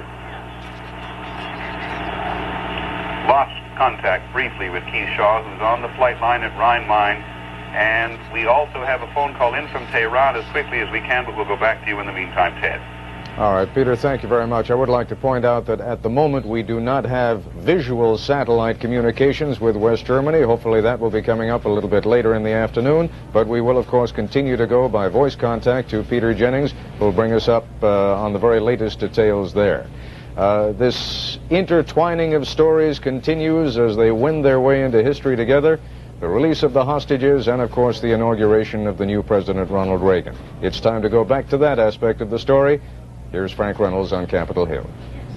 Thank you, Ted, and thank you, Peter. Actually, the next event up here is the ceremonial luncheon that the President will give, but the really next event, as we see, is Air Force One standing on the ramp there, or on the tarmac at Andrews Air Force Base, and it begins the movement on down the runway. Tom? Here at Andrews Air Force Base, Frank, former President Carter and his family aboard the plane. It is at the taxi position, getting ready to fly him back to Plains. And we are standing here with Mrs. Thomas Schaefer. Her husband is a hostage, a former hostage, I guess we might say. And as Mr. Carter was boarding this aircraft for the flight to Plains, Mrs. Schaefer was standing in the receiving line, and they had a most emotional and warm embrace as the former president was leaving. She was among the first to actually have a chance to talk to him since the news came that the hostages definitely had been released. We're here now with Mrs. Thomas Schaefer, whose husband, an Air Force colonel, was the senior military man among the hostages. What, madam, did you say to the president, former president, and what did he say to you in that moment at the base of the ramp? There was a very personal conversation, but basically he told me officially that my husband was in the air, he was safe, and that he would be with him tomorrow morning, and the rest of it was very personal. I thanked him for his support. He said he would be with your husband tomorrow morning? Yes, yes. And how do you feel, you personally, about the news? I'm excited. I've been worried that something might happen again, so I'm very happy. Those worries are gone now. Yes, yes, yes, yes. It's wonderful. Thanks very much for talking with us. You're welcome. Bye-bye. Thank you, Tom, and thank you, too, Mrs. Schaefer. Well, we have some word that former Vice President Mondale will go to Germany with former President Carter in order to greet the hostages, and we've just had the best information yet from Mrs. Schaefer, who talked with Mr. Carter, who said that he intends to see her husband tomorrow morning. So that confirms that he will, after going to plane, will go on to Germany. Well, here is what's happening now and what is due to happen later on. The luncheon at the Capitol, we're framing this over the great rotunda, the interior. Then the inaugural parade, which is supposed to last about an hour, but probably will go longer than that. And then tonight, 9 or 10 inaugural balls, depending on your count. And we understand that the Reagans will probably try to make almost all of them. So their activities for the day are by no means over. Our coverage of Inauguration 81 continues in a moment.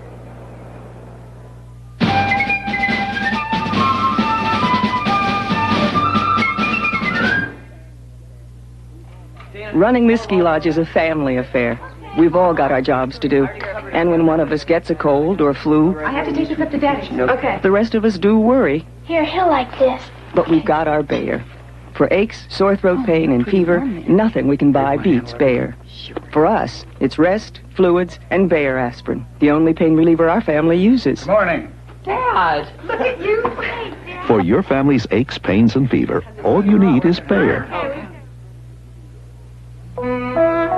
When it comes to heating your home, natural gas looks even better every year.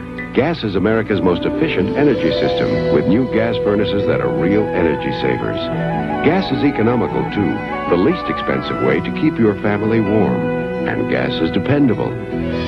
Vast underground supplies and new sources will mean efficient gas energy far into the future. Gas, the future belongs to the efficient. Tuesday, the fawn shows Potsy the roast. Drive me wild. But he can't take the competition on Happy Day. Then there's trouble in paradise when an earthquake shakes up Laverne and Shirley. Goodness, we don't know our own strength. Jack's reputation with the ladies forces him undercover. What is it about me? I don't know, but now I've got to find out. Three's Company. Then Muriel's old boyfriend hits on Jackie. Why don't you find this out? And it's too close for comfort. Tonight, starting at 8, 7 Central and Mountain on ABC. Back here at the Capitol, and I've been joined by a very distinguished guest, and now we're glad to see this young man. This is Tony Cook, and Tony is the brother of Don Cook, who is the vice consul of the American Embassy in Tehran. Tony came to the inauguration, but he came wandering up here to our ABC News booth to try to find out the latest information. Is that right, Tony? That's right. Well, now you know. Yes, I do. How old are you, son? I'm 20. 20, and how old is your brother? He's obviously your older 25. brother.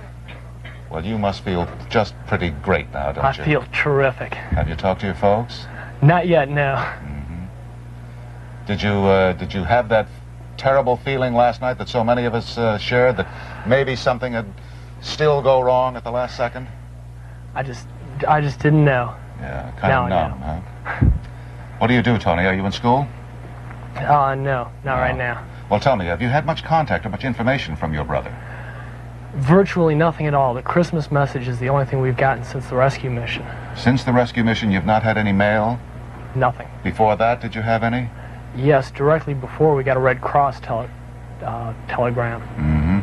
But since then, you've had no direct communication. Now, you did see your brother, though, in the Christmas Yes, we did. film. How did he, what kind of an impression did you get from seeing him? Did he look up or down, or were you worried about him? He, no more than usual, less than usual.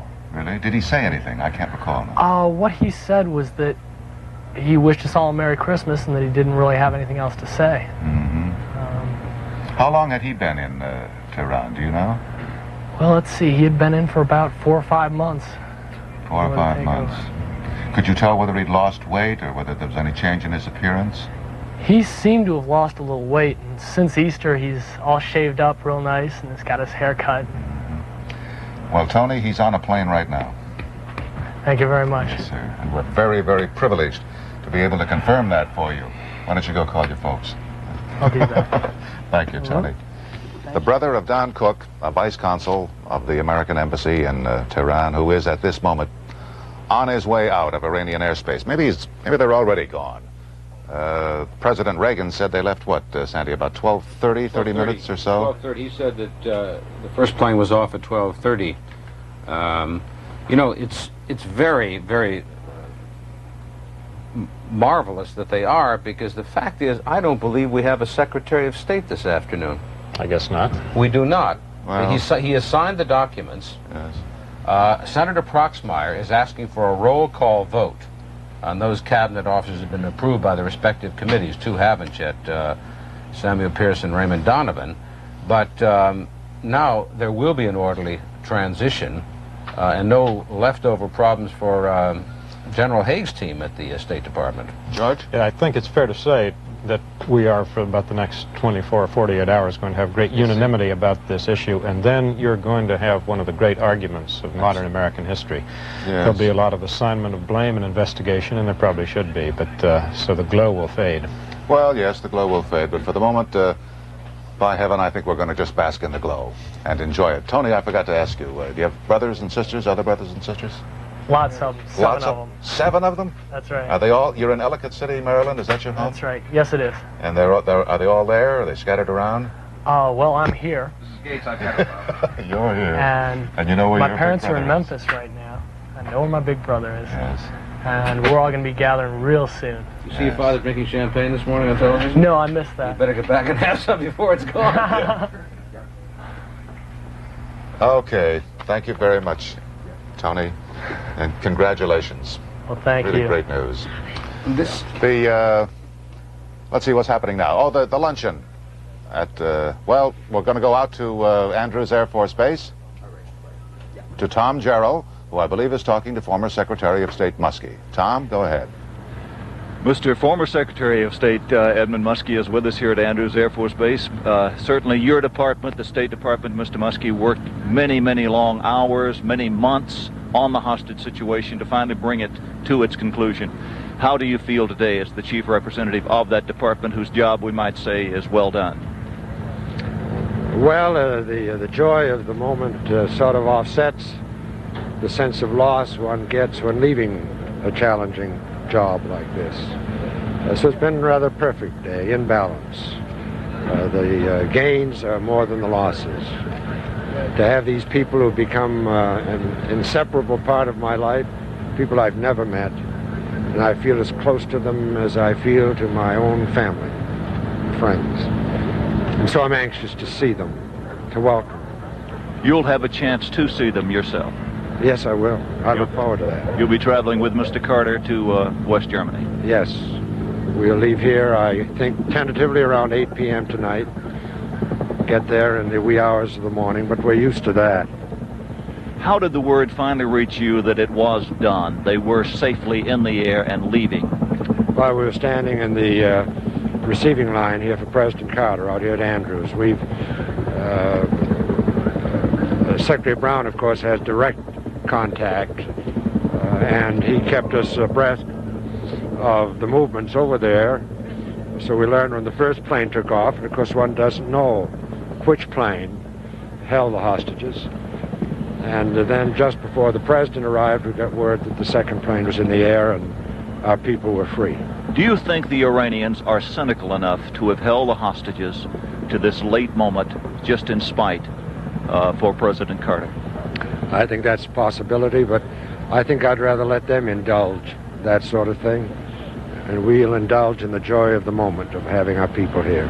Thank you, Mr. Muskie, for a Thank you. distinguished job as Secretary of State and a good job on the hostages. Frank? Thank you, Tom. And I think former Secretary of State Muskie summed it up rather well. He is departing government service after all these years, first as governor of Maine, and, well, I guess he was a state representative, too, wasn't he? A state senator, then governor of Maine, then senator, and finally Secretary of State. And he said that even though he's leaving government service today, ending his public career, the gains outweigh the losses. And by the gains, of course, he means the freedom of the hostages. Now, we are going to continue with our coverage of Inaugural 81 and all the other news today after this message and a word from our local stations.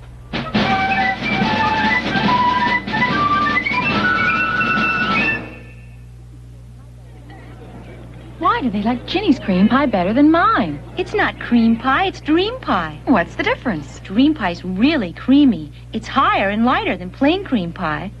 Hard to make? Easy. Take prepared Dream Whip, add 2 boxes of Jell-O instant pudding and milk, whip it, pour into a pie shell, then chill. Delicious cream pie. Not cream pie, dream pie! From Dream Whip whipped topping mix and Jell-O brand instant pudding. See this ugly yellow stain? That's what comes from cigar or cigarette smoke. Just think what smoking a pack a day, every day, could do to your teeth. But look, here's Topol, the smoker's tooth polish that helps remove all kinds of superficial tobacco stains. Topol starts to work immediately to clean your teeth and to help remove these stains. Just use Topol week after week and watch your teeth get brighter and brighter. Topol, the smoker's tooth polish, now in 3-ounce regular or 7-ounce fluoride. Saturday, the Angels head for the hills and start running moonshine when they move to a new night. A Southern tradition. The premier spring and summer bridal showing this Saturday at 1 in the Hyatt Regency Ballroom. Presented by Modern Bride Magazine and Kastner Knott.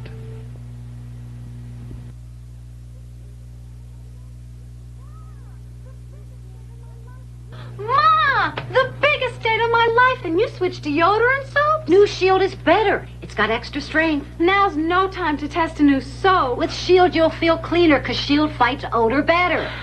Here's why. While the leading deodorant soap is effective against odor, New Shield is proven significantly more effective. So you feel cleaner. Shield is better. The biggest date of her life? New Shield fights odor better, so you'll feel cleaner.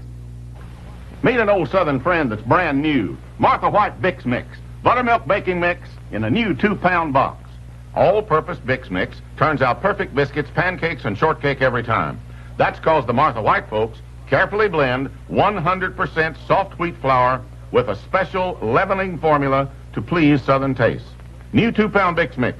Keep it on hand for quick, delicious baking Southern style. You can trust Martha White for all your baking. Continues.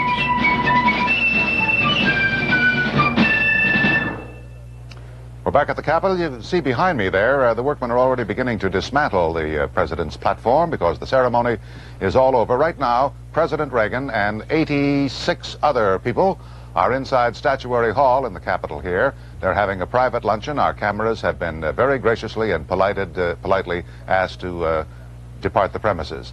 But we will be able to go back in later on for the toasts at the conclusion of the luncheon, but we're not going to be in there now to see them enjoying their let's see, chicken piquant and, well, I'm sure California wines. But anyway, they'll have a nice lunch. And when it's all over, why, they'll have a toast, and we'll go inside for the toast to see that. Now, while Ronald Reagan is beginning to savor we might call it the elegance of the presidency, it has not always been that way for this man, whom we described at the very outset of this program as a son of Illinois.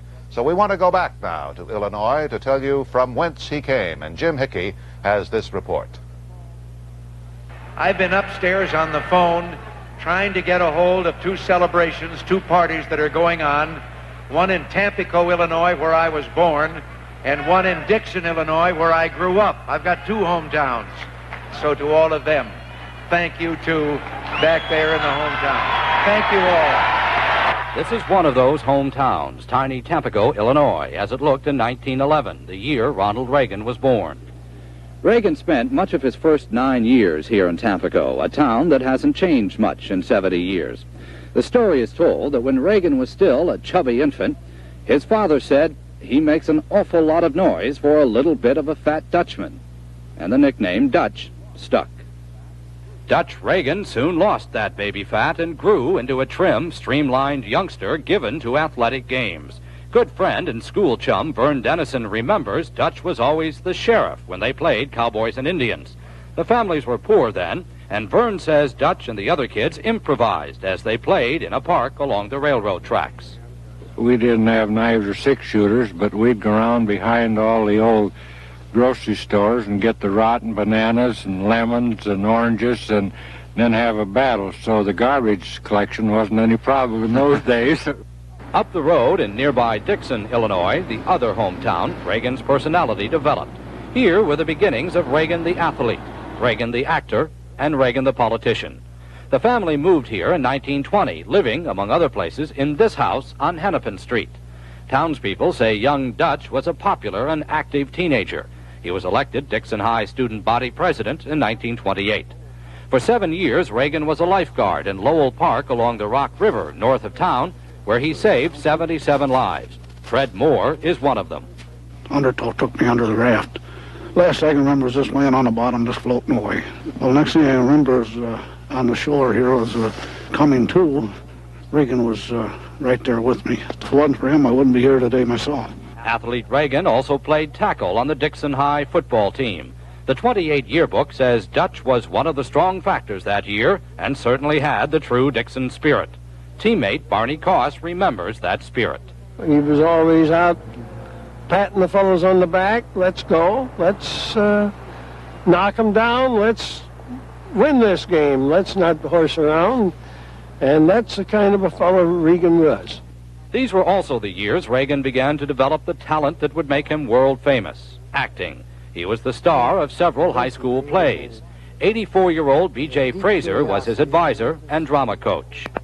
If you presented him, gave him a character in a play, he wanted to know about that character.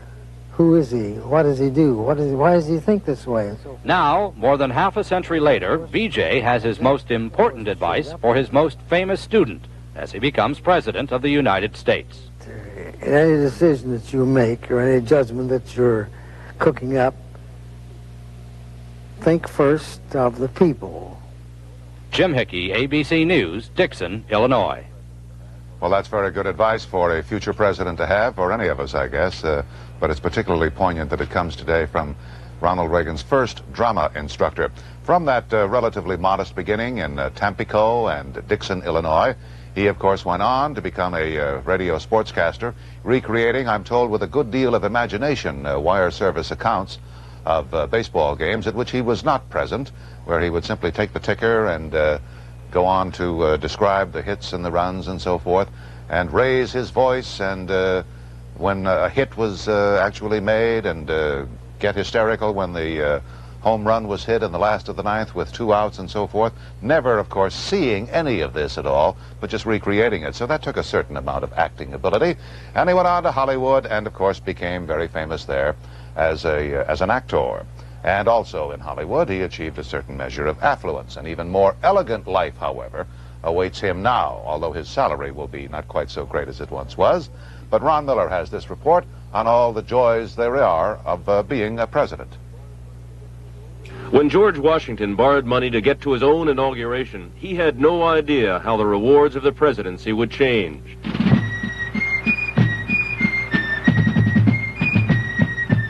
Because when this music was popular, the notion was that the presidency would defy the aura of royalty, the trappings of nobility.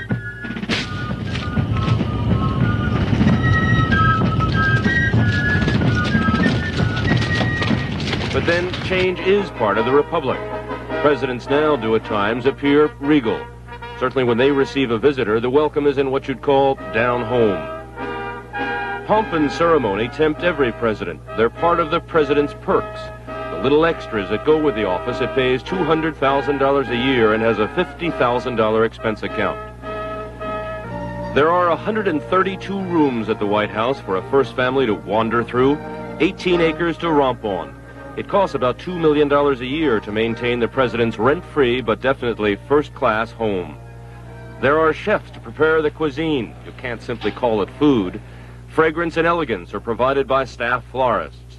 In fact, there are 75 people who just keep things together for the first family, taking care of the pool, the bowling alley, the theater, the tennis courts, the library.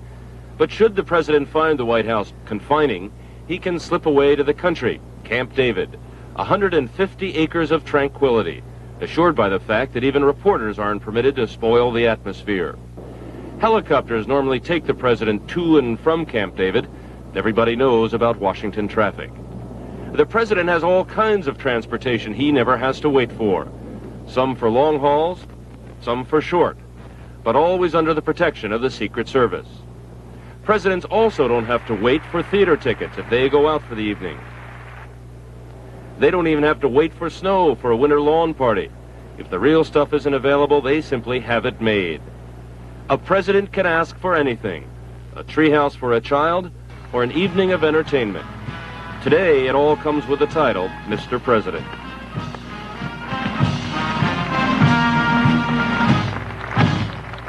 This is Ron Miller. Thank you, Ron. And there are certain comforts and privileges and perquisites that also accompany the title of First Lady. And Barbara Walters will be talking about all that in just a moment. Our coverage of Inauguration 81 continues in a moment.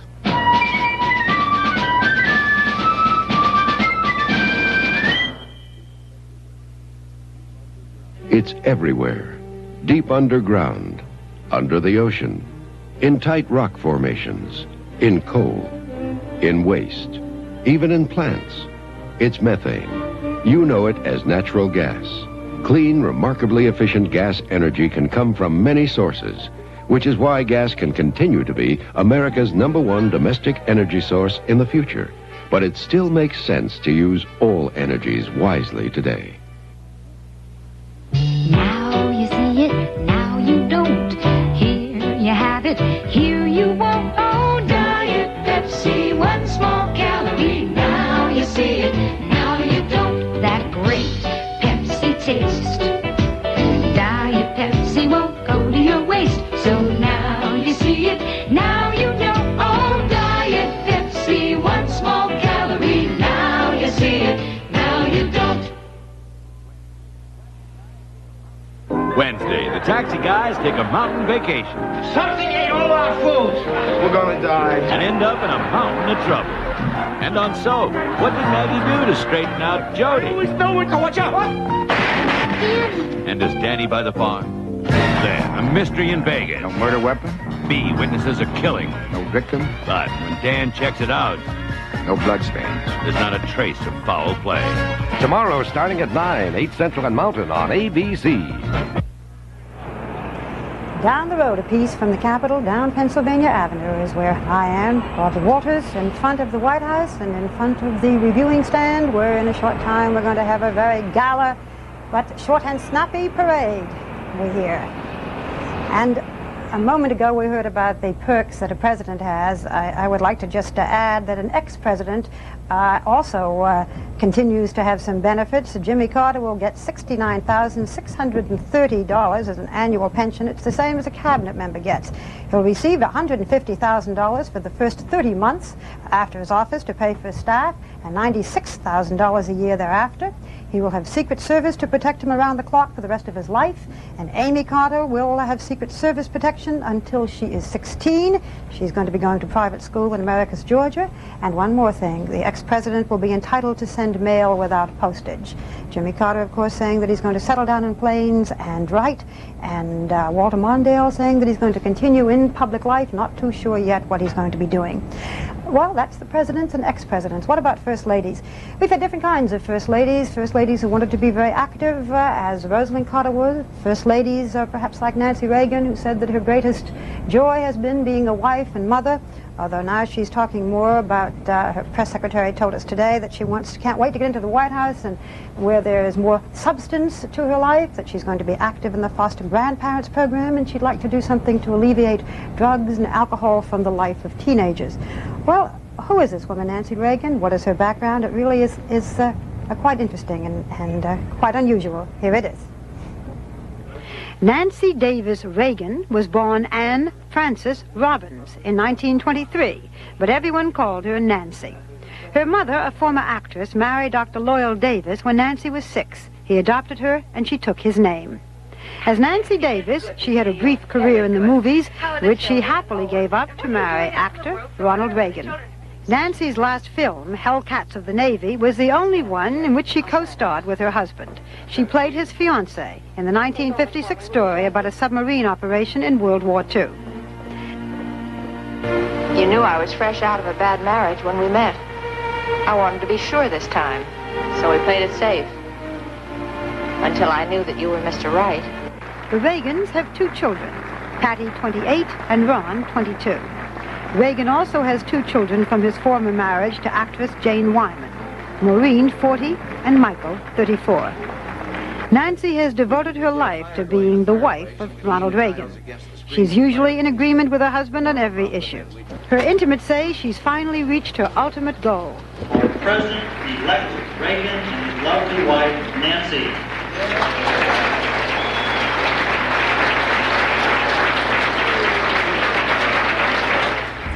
Very gracious and charming new First Lady, as indeed is also the wife of the Vice President, Barbara Bush. All 4 of the Reagan children are here, and the 5 Bush children are here celebrating with their parents. There's been a good deal going on in Washington this weekend, and there is perhaps no keener observer of the Washington scene than the Washington Post columnist Sally Quinn. Sally's been looking around and is prepared to give us some of her views as she sees it. Well, Barbara, I think one of the most ironic things about the Reagans coming to Washington is that after Watergate, with all of the movies and the books that were written and seen about Washington, and people started writing novels and it became very glamorous, they began to call it Hollywood on the Potomac. And movie stars came to Washington to see political celebrities, people who had just started becoming celebrities after Watergate and after Washington suddenly became popular. And it seems to me now that the myth of Hollywood on the Potomac has indeed become a reality, with Ronald Reagan, a former actor, and Nancy Reagan, an actress, moving into the White House. When I was watching the ceremony today, I thought this could be a Ronald Reagan movie. And Washington, and indeed, has become Hollywood. Sally, when you say that it has become Hollywood, is that necessarily bad, you know, to have the glamour and the elegance and the opulence and some of the excitement? In part, there's been a feeling that maybe Jimmy Carter lost because it was too austere, too grim a scene. I think you're absolutely right. I don't say that meaning it's bad or good. I'm not being judgmental about it. I just noticed that it's different. I think that the styles between the Carters and the Reagans are extraordinary. I remember 4 years ago, I covered the Carter inaugural. I was a pool reporter, and on inauguration night, I went around with the Carters, and instead of using a limousine, they rode around in a mustard-colored Chevrolet, and people were really disappointed. There'd be all these sirens and escort cars, and suddenly this little mustard-colored Chevrolet would go by, and people would say, "Oh no, why doesn't he ride in a limousine?" And he'd go to the inaugural balls, and they'd play Georgia on My Mind instead of Hail to the Chief, and Rosalind wore her inaugural ball gown from when he was inaugurated as governor of Georgia for sentimental reasons instead of a beautiful new dress. And I think people were really disappointed. Now, if they have in fact asked for something else, they have really gotten a change. Sally, Sandra Van Oker. Hi. How are you? Listen, I was listening to what you were saying before, just now about this, but isn't it true that what we who stay in Washington, and God help the country, become arbiters of what's taste and what isn't it really with this crowd, just as the crowd before and every crowd that comes, that we're just kind of salivating because it's fresh meat, new stuff to write about? Well, there is no question about that. I think that certainly the press is probably the least disappointed group of people that there is a new administration here, because it's a whole new group to write about. Even though most of the press, most reporters have admitted that they voted for Jimmy Carter, I think that there's a state of exhilaration among people in Washington because there's a whole new group. There are new members of the administration, new people to learn about, new things to write. And I think that at some point, once the honeymoon is over, things will start to get less pleasant than they are now, and people will start picking out certain people who are going to be the good guys and certain people who are going to be the bad guys. And I think that the Reagans' sense of opulence and grandeur and their whole style that they've adopted, and which seems to be what the country wants now, otherwise they wouldn't have voted for them, I think that's going to tend to come into criticism a little bit. Will the Californians enjoy it here? It's a rather beige city compared to where they come from. Say that again? Will the Californians enjoy it here? This is, after all, a city. Color it beige. I think that they're going to love it, and I think they're going to do very well here. One of the biggest problems with the Carter people was that they came in and they had run against Washington. They were Georgians, and they were anti-Washington. They bragged about it, and they sort of closed the wagons around them. They sort of encircled themselves, and they never went out, and they never got out around the town, and they kept saying, we're not here to enjoy ourselves, we're here to run the government. And what it seems to me they never quite got was that the government is the representative of the people. I mean, the Congress, the Senate, the lobbyists, the lawyers, all of those people, even the press, come from all over the country. Those are Washington, and they represent the rest of the country. I think that the Reagan people have come in with a totally different attitude, possibly because so many of the people in the new Reagan administration are sort of holdovers from past administrations, from the Nixon people and the Ford people. So they've been around and they know Washington, they know how things operate, and they understand how important it is to get along with Washington, to make it with the Washingtonians. Because if you come in and you say, I'm not going to use Washington, it's like a general walking in and saying, I'm the general, I'm not going to use the soldiers. You've got to have the city and the apparatus and the establishment working with you. Thank you, Sally, very much. Thank you, Sally Barbara. Quinn of the Washington Post. And of course, what we're talking about is really two philosophies. When Jimmy Carter came here, it seemed to be a time for some austerity, and we seem to have had enough of the hoopla and the opulence. And now it's almost a different economic mood. I mean, we want things to be better. We want to feel that people can do better financially, and it shows in all of the different symbols of the Reagan people. Sally talked about the California people. They're having a great time. We hope to have shortly with us one of the closest friends of Ronald Reagan, and you may remember her as movie actress Benita Granville. She's now Mrs. Jack Rather, and her husband is a member of the kitchen cabinet, and they've just been having a marvelous time the last few days. Well, of course, this is one part of the story, but the other part of the story, and the one which has us all, no matter what we do, so excited and a little tearful, is the hostage story. Oh, I am asked to remind you that tonight, while I'm still talking about the gala part of it, we're going to be covering the balls from 11:30 to 12:30 tonight. There are 8 of them, and a youth ball, which makes 9, and Sally's going to be helping us cover those balls tonight, and I will be there as well. Now, as we said, to the other story, the hostage story, and Ted Koppel will bring us up to date on that. Ted. Thank you, Barbara, and incidentally, I suspect we'll have a few things to say about the hostages at 11:30 tonight also. It is now possible, in fact, it is probable, that the hostages are out of Iranian airspace. They left, as we now know, about an hour and 15 minutes ago. It was to have taken them somewhere between 50 minutes and an hour to get out, so theoretically they are on their way to Algeria. Whether they will be stopping first in Athens, I'm not quite clear. But to bring us up to date on all those details, let's go now once again to our desk in Frankfurt and ABC's Peter Jennings. Peter?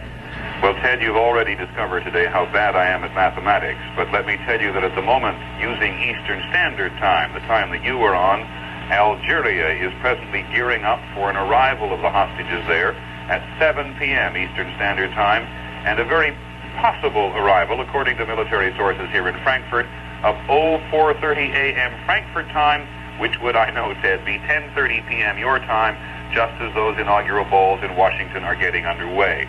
We're still unclear about the flight plan itself from Tehran, though Iran Tower told us just a few moments ago that it was Ankara, Algiers, the same route that the Algerian 727s took as they went into Tehran to pick up the hostages. We now know, too, that the last sound, all 52 Americans, we're told, all 52 got on board. The last sound they heard as they left Tehran airport was Allahu Akbar, God is great, down with America, and down with Reagan, shouted by Revolutionary Guards surrounding their aircraft, according to a colleague of ours I just talked to in Tehran a few minutes ago. Here in Frankfurt, the Sinai Nightingale Medivac aircraft still have a flight plan filed for Algiers. They have not left the ground. The caps are off their engines, the lights are on in their aircraft on the other side of this enormous international airport, and so we are very much on standby, and we do know, as you know, that they are heading for Algiers. We do not know exactly which route they will take, but tonight, during those inaugural balls, Americans may see the 52 in freedom. Ted? Thank you very much, Peter. Of course, now the focus is to a very large degree on the families of the hostages and their hours of rejoicing now. You would be forgiven, I suppose, if you thought that by now we all have the names of these hostages memorized. I don't. Let me read you now a little bit about the man to whose family we're going to go next. Cook Donald T., 25 years old, from Memphis, Tennessee, single. His parents are Ernest and Susan. He has 7 brothers and sisters. He was the vice consul at the embassy. That meant he was responsible for issuing visas. Now he's responsible for only one thing, and that is getting home to his family. Our own Rebecca Chase is with the family right now with his mother, Susan Cook. Becky? Ted, we are here in the home of the Cooks, and if you can believe it, Professor Cook has gone to school today to teach his regular classes. But we have just seen the Cook's son, Tony, in Washington with Frank Reynolds, so indeed it is a bit of a family reunion. Just minutes ago, the phone rang and Mrs. Cook answered it, and I heard her say, "I believe it now, it's official." Mrs. Cook, tell us about that phone call. Well, everybody's been asking me for several days now if I believe it, and I told them I would believe it when I heard it from the State Department, and just as soon as I did hear it from the State Department. So I'm convinced now that it's for real, and it's wonderful. I just I can't explain, I can't describe how I feel. For days you've been saying that you feel like you've been holding your breath. Are you breathing easier now? Well, I'm still excited, and I'm not sure I'm breathing easier, but it's a different kind of thing, and it's very happy excitement. Yesterday, your husband kiddingly told us that when he saw his son, he expected his first words to be, "Donald who?" What do you think the first words of your son will be to you? I couldn't imagine. I think he's just going to be so happy to see everybody, and it's going to be a while before anybody gets a word in edgewise. There's going to be so much excitement when we get together, and a lot of hugging and kissing, I'm sure. And you must understand that this is a family with 8 children. Right. So it is going to be indeed a big family reunion. It's an extended family. You know, Mrs. Cook, this is Ted Koppel in Washington. You're being a little modest. You remember you were on with us last Friday night, and at that point I asked you what your mother's instinct told you. You remember what you told me then? I told you that this was it, yeah. And you were right. Right. I'm glad I was right. I am too. Now tell me, what is the State Department telling you in terms of what you ought to do, and are you following their advice? Are you going to stay home, or are you going to go over to Germany? What's the schedule, the chronology for you now? Well, on the phone call, they said that they would call later in the afternoon and give us the itinerary of the planes and everything, and I imagine they'll take it one step at a time and tell us just exactly what to expect. Our plans are not to go to Wiesbaden. We never did plan on going to Wiesbaden. We will meet Donald in Washington with the rest of the families. All right, that is the plan then, for all of you to come to Washington and gather here, and what are you going to do here?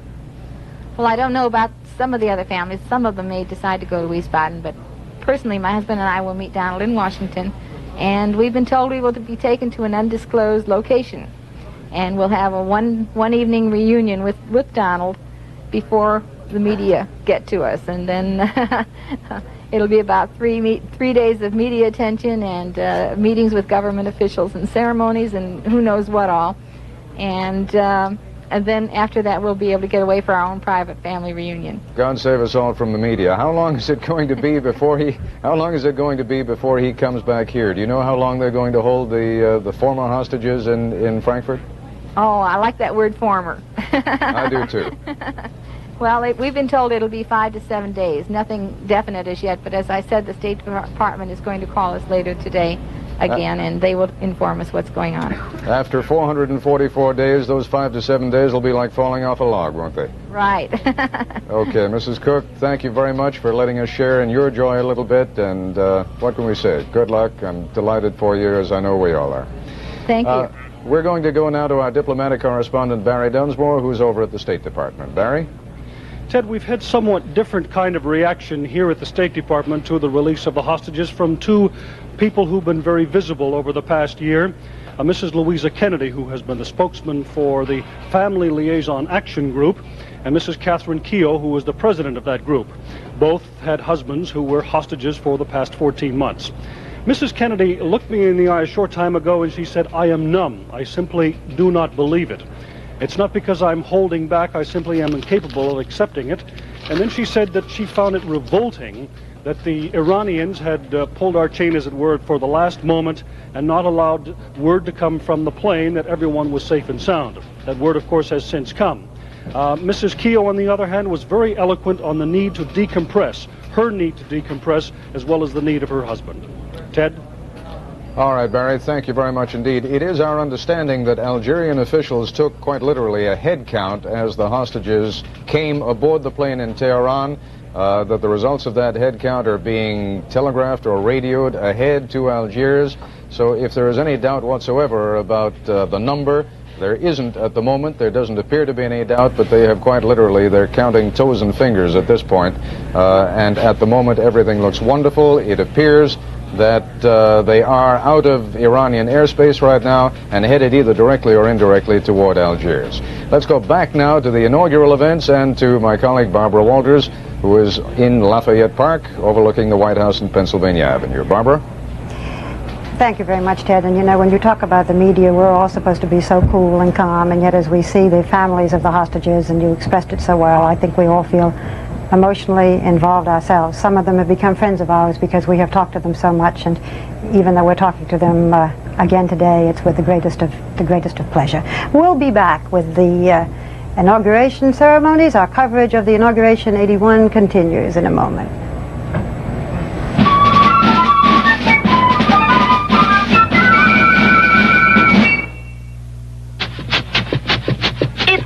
Burning, Harold. Some fire logs start slow, and others burn out fast. It's out, Harold. But Duraflame starts fast It's already burning, Harold.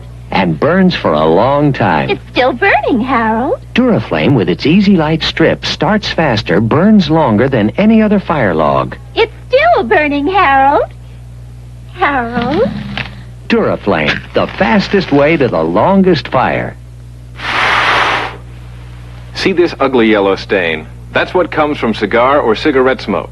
Just think what smoking a pack a day, every day, could do to your teeth. But look, here's Topol, the smoker's tooth polish that helps remove all kinds of superficial tobacco stains. Topol starts to work immediately to clean your teeth and to help remove these stains. Just use Topol week after week and watch your teeth get brighter and brighter. Topol, the smoker's tooth polish, now in 3-ounce regular or 7-ounce fluoride. The hostages on their way home. Stay with ABC News for complete coverage. Oh, excuse me, ma'am, but you're not getting your money's worth buying the leading liquid in-tank cleaner. Really? Dependo automatic toilet bowl cleaner does the same job for less. Dependo clobbers odors. It also helps fight stains with every flush, even under the rim. And Dependo saves you up to 20 cents over the leading brand. So it's a better value. With today's prices, I'm getting Dependo. Dependo automatic toilet bowl cleaner does the job for up to 20 cents less. Also in Pine Fresh Green. Ever think you could buy a late model large screen color portable TV for only $168? You can now at Holiday Inn North, Trinity Lane and I-65. Holiday Inns at other institutions are replacing their color TVs, and Mid-South has brought them to Nashville for sale. All have been under service contract and are in excellent condition. You heard right. Late model large screen portables for only $168, or 19-inch black and whites for $39.95. Terms are cash and carry, Visa or MasterCharge. 8 a.m. to 9 p.m. daily at Holiday Inn North, Trinity Lane and I-65 in Nashville. It's taken 444 days, but the American hostages are now on the way home, and a happy Memphis family celebrates. The story tonight at 6 on Newswatch. You're watching WNGE.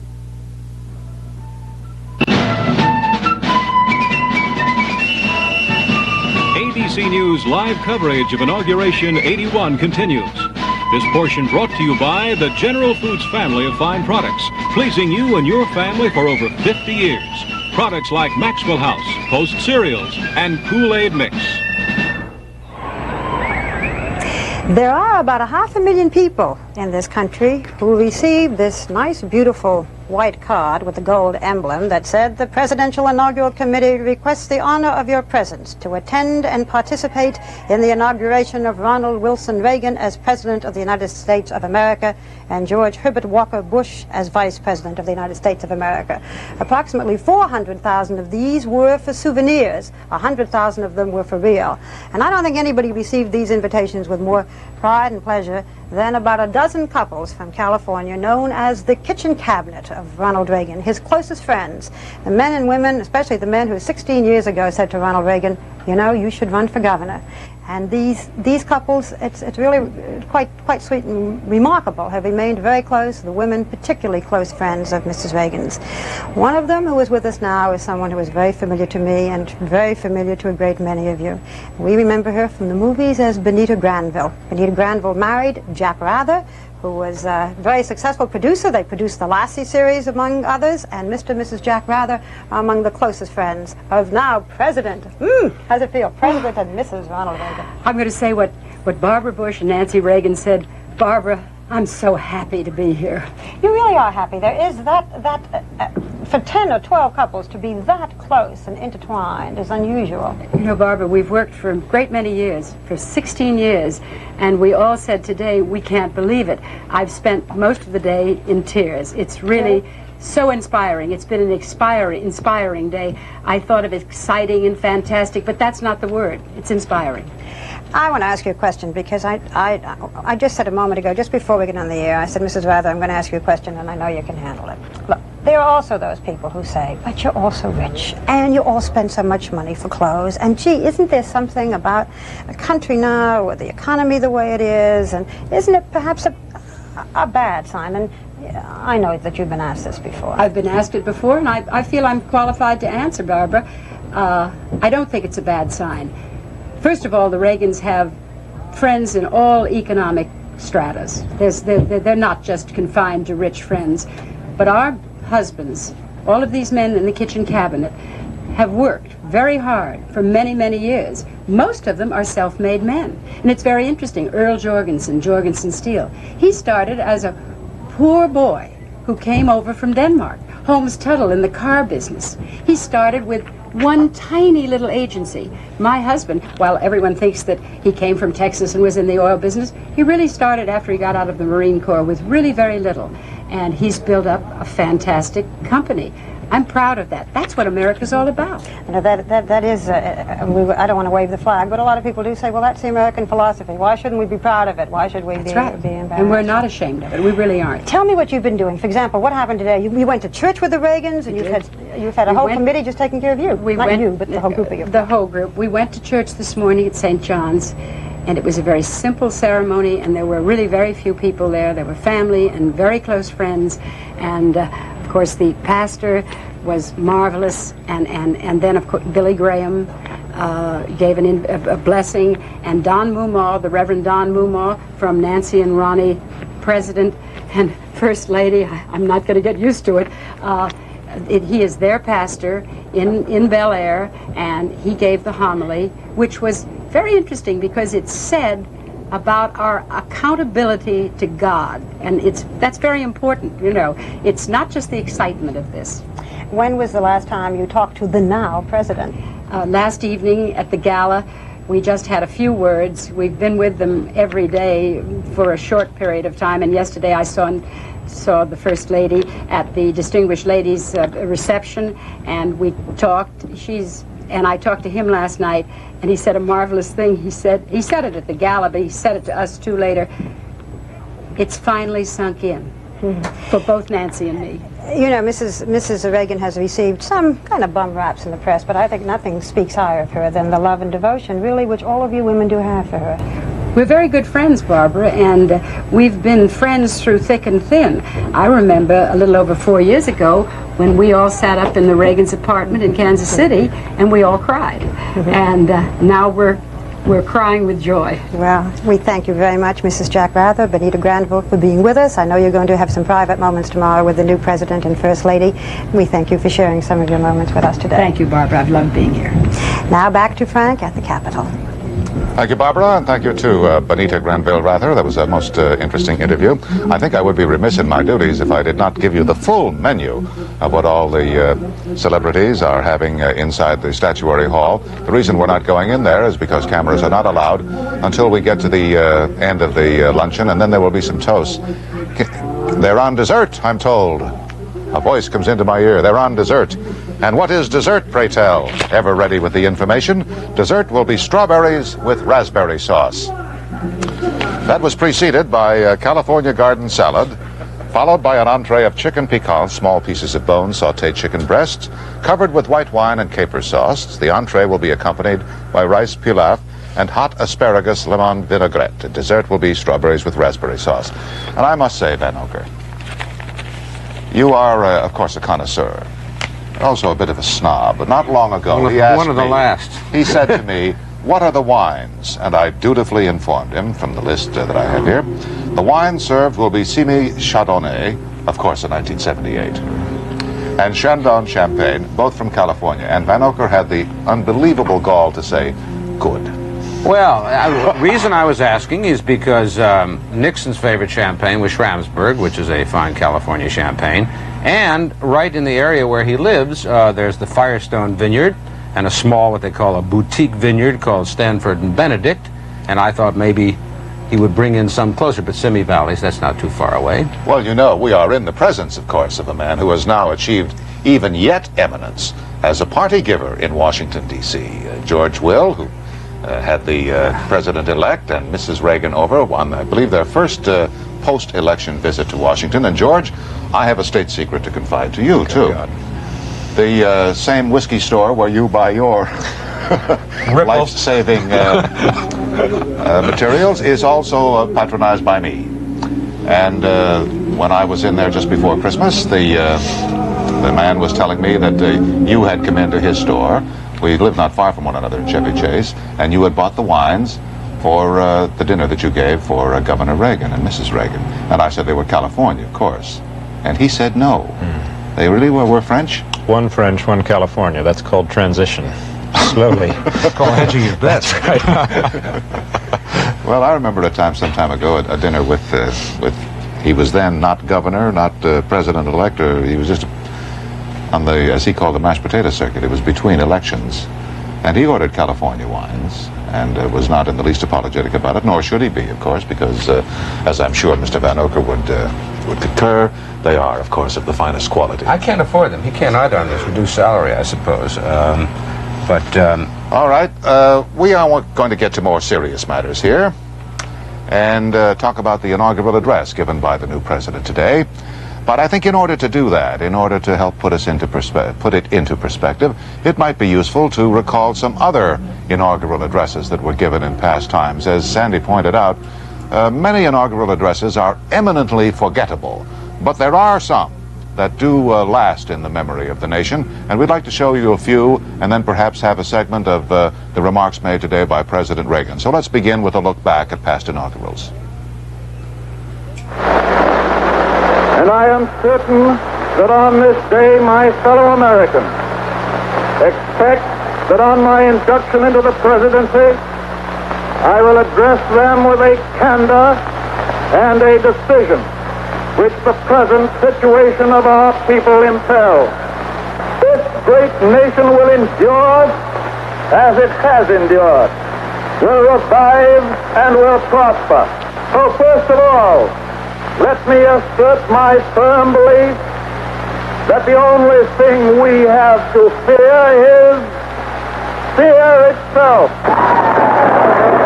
The differences between communism and democracy do not concern the United States alone. People everywhere are coming to realize that what is involved is the material well-being, human dignity, and the right to believe in and worship God.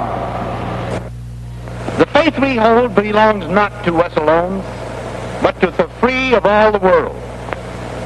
This common bond binds the grower of rice in Burma and the planter of wheat in Iowa, the shepherd in southern Italy and the mountaineer in the Andes. It confers a common dignity upon the French soldier who dies in Indochina, the British soldier killed in Malaya, the American life given in Korea. And so, my fellow Americans, ask not what your country can do for you, ask what you can do for your country.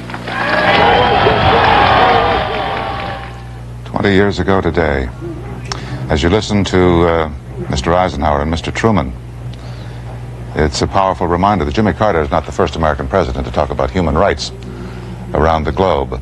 And of course, they all sounded the theme, not so much of sacrifice, but of confidence. Confidence that the American people, when called upon to do the job, can get it done.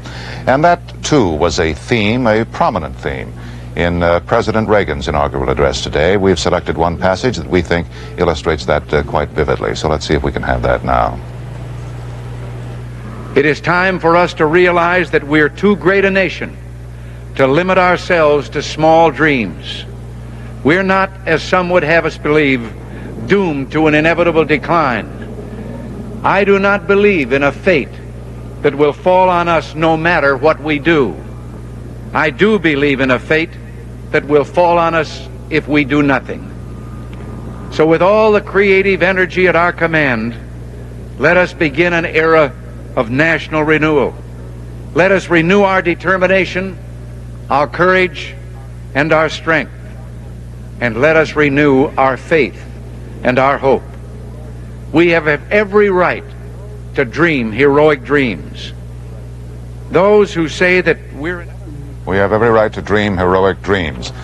The other feature of several other interesting features of the President's inaugural address today, but one that is particularly significant is his call for prompt action, his pledge to take prompt action on the very next page of the speech. George, you were pointing out this before. He talks about the economy. He says steps will be taken aimed at restoring the balance between the various levels of government. Progress will be slow, but we will progress. It is time to reawaken this industrial giant, to get government back within its means, and to lighten our punitive tax burden. These will be our first priorities, and on these principles there will be no compromise. So he sounds as though he's going to govern as Ronald Reagan campaigned. I was struck by that. So was Tip O'Neill when Brett Hume interviewed him in the Capitol. O'Neill was rather icy and disappointed by the fact that Governor Reagan didn't quite appreciate the art of compromise as O'Neill understands it. But it does call to mind, Frank, the wonderful story about Barry Goldwater when he got up at the Republican convention in '64 and went into that rousing speech about extremism, a defense of liberty, and all of that stuff. And someone in the press gallery rocked back and said, "My God, he's going to run as Goldwater." This was a way of Reagan sending, in a quite practical way, to financial markets, I have a feeling, the signal that he intends to fulfill his commitment that in this really extravagantly prolonged transition period that I, for one, think we can no longer afford in this country, all the interpretive journalism that fills the vacuum of real news about whether the supply-side economists or the tax cutters or the non-tax cutters were around had muddied the water and somewhat diminished the momentum he acquired on November 4th. This was one practical act of government to say that, which is to again send signals to markets that are manifestly psychologically nervous. Yes. And what was another interesting feature about this speech is that ever since Mr. Truman's speech in 1949, every presidential address from that time on has, in the main, emphasized foreign policy. Now, this had an important foreign policy ending, but the theme of it was mostly a revitalization of ourselves, both in the abstract, our hopes and aspirations, and in the concrete, the government, the economy, and so forth. The point about Reagan is he does not distinguish between the abstract and the concrete. He absolutely believes that ideas matter and talk matters. He's a great communicator, and he thinks we've talked ourselves into a depression of the spirit.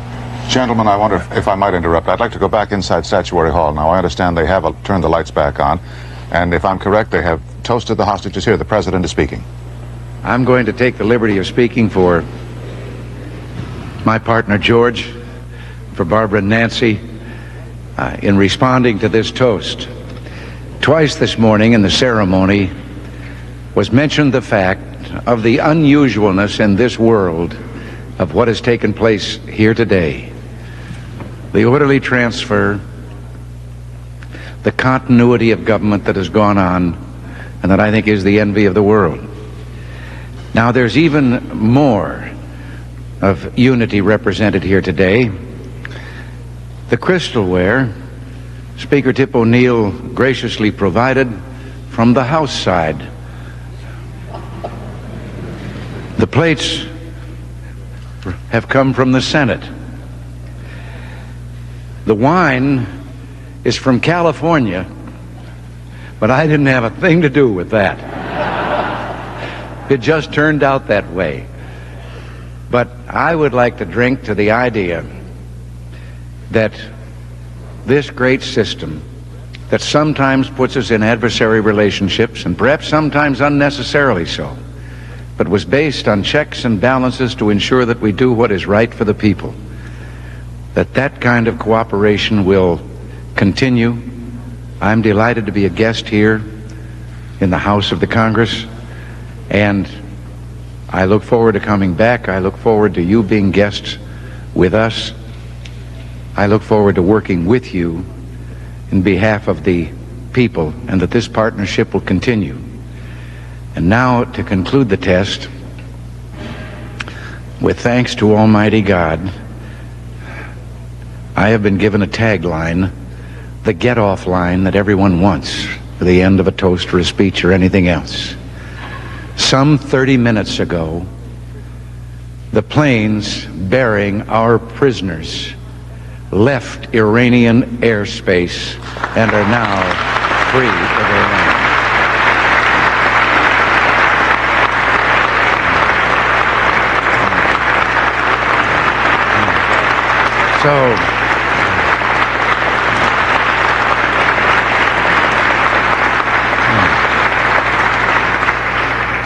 So we can all drink to this one, to all of us together, doing what we all know we can do to make this country what it should be, what it can be, what it always has been.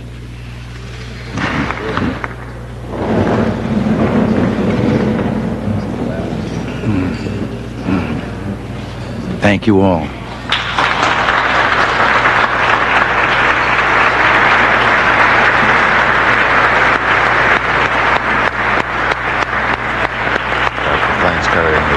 Have left.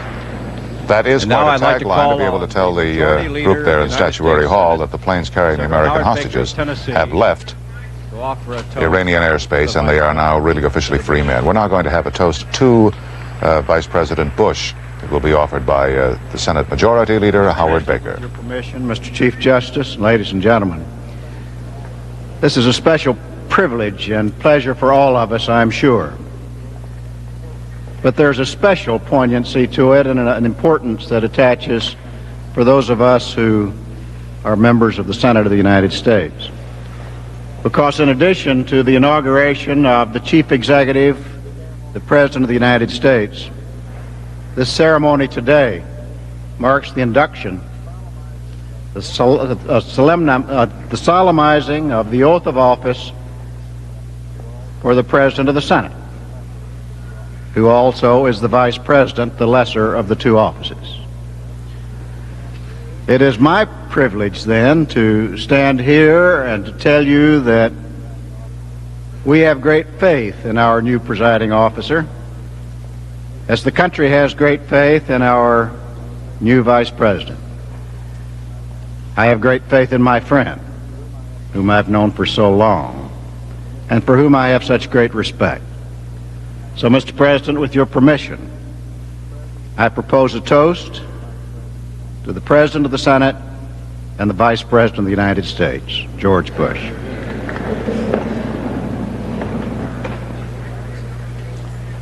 Senator Baker is recovering from an attack of diverticulitis. Yes, which he suffered just a week or so ago Senator on Sunday. Baker. Went to the hospital. Here's the Vice President. Let me respond very briefly with respects, of course, to our new president. I served on this side of this building. My dad served on that side of this building, and we learned our lessons well.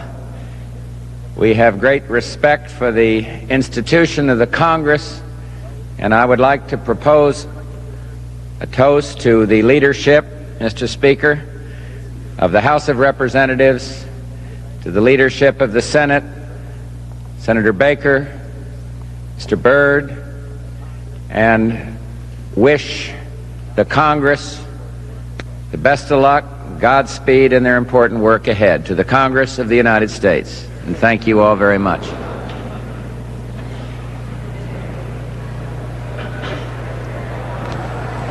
Vice President Bush is the son of Senator Prescott Bush, the late Senator Prescott Bush, who was from Connecticut. The Vice President is a man of several home states. He went to school, let's see, he went to school in Connecticut, at Yale. Ladies and gentlemen, this concludes our luncheon once again on behalf of the Joint Committee. Mark Hatfield again. We have been most honored by your presence. Now, may I be permitted to offer a few words of logistics? As soon as we leave the tables, we will invite each of you to move to the position where you will occupy during the parade. And that hiatus will create an opportunity for the President and the Vice President to view their honor guard, which again has never happened before. They have been so far ahead of the parade that the President, the Vice President, Mr. President, have never seen the honor guard or seen very little of them. So we're going to have that first today again. And so the rest of the party will be excused to move to the reviewing positions for the parade. We will ask the Joint Leadership Committee to accompany the President and the Vice President to the Speaker's office, and then they to their cars and ready to move the parade out on time to keep Bob Gray and Charles Wick happy because they have promised that we're going to have a very concise parade. Thank you again, ladies and gentlemen, for being with us today and honoring our new President and our new Vice President and their fine ladies. Thank you. Well, Senator Hatfield has now very politely and diplomatically invited everybody to please leave. And the President and Vice President will, as he said, go to the Speaker's office and wait until everybody gets outside, really lined up close to the cars where they are supposed to ride in the parade. And then the President will come out onto the east front of the Capitol. And there's Chief Justice Berger. And he will review the honor guard of the President's own, who will pass by in review. And that should be quite a stirring sight, too. They will lead the parade, and after they go on by, then he'll get in his own car and carry them on and go all the way down Constitution Avenue and then Pennsylvania Avenue to the reviewing stand in the just outside the White House grounds. Senator Baker seems to be in pretty good shape. There is Jim Baker and Howard Baker, the new Chief of Staff. Jim Baker just behind the President. He is a man who supported Gerald Ford in 1976, ran a successful campaign to defeat Ronald Reagan in the primary campaign, then ran an unsuccessful campaign for George Bush to try to defeat Ronald Reagan in last year's primary battles. Didn't work out, but here he is now as the Chief of Staff, one of the 2 or 3 men who's going to be closest of all to the new President and one who will have his ear all the time. There's a Democrat coming out, rather rueful grin on Senator Claiborne Pell, who enjoys a certain amount of elegance.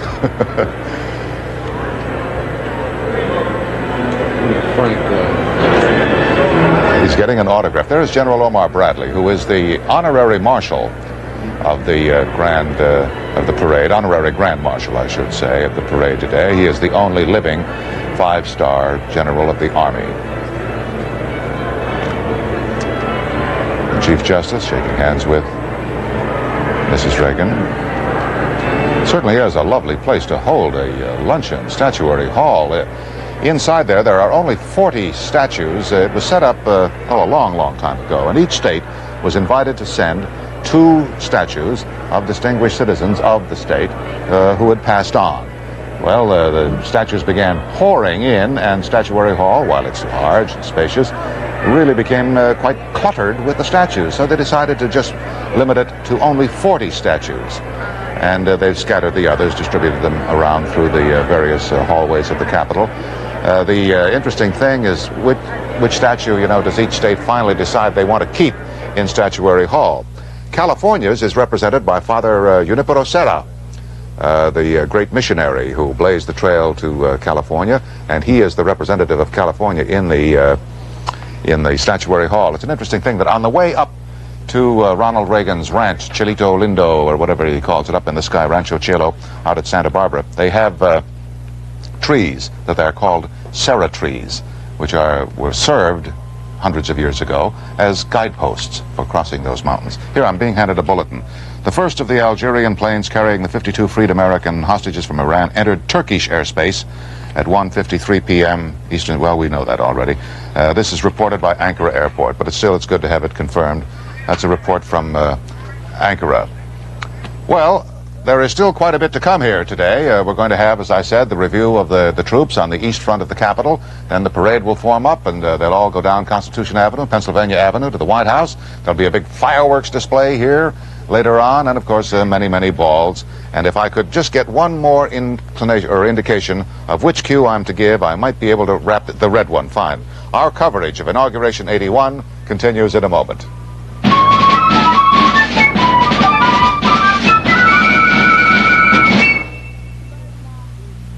Give us your worst. Mud maw. Spaghetti sauce. Bicycle grease. Greasy dirt. The worst. Give us your worst. We'll give it our all. Good news, Mom. Concentrated All used regularly outcleans the leading brand on tough, greasy, oily dirt. Watch greasy food, suntan lotion, oily dirt on polyester. See, All's really cleaning those stains. The leader's hardly moving them. Look, All cleaned everything. Yeah. Give us your worst. We'll give it our all. Wow. Wish my kids put that kind of energy into brushing their teeth. It's Aim. He loves the taste, so he really brushes. My kids collect cavities. We got to have a fluoride with proof it works. Aim is clinically proven to reduce cavities, and he likes Aim, so he really brushes. Brushing is every bit as important as fluoride. Bobby gets great checkups with Aim. Great checkups. My family's going to do some energetic brushing with Aim. Take Aim against cavities. Aim is accepted by the American Dental Association. Is my cold special? To me it is. So I'm going to treat it that way. I'm going to take a cold medicine made especially for me. Co-Tylenol. Co-Tylenol is a complete cold formula. Complete because it relieves congestion, cough, runny nose, aches, pains, fever, everything.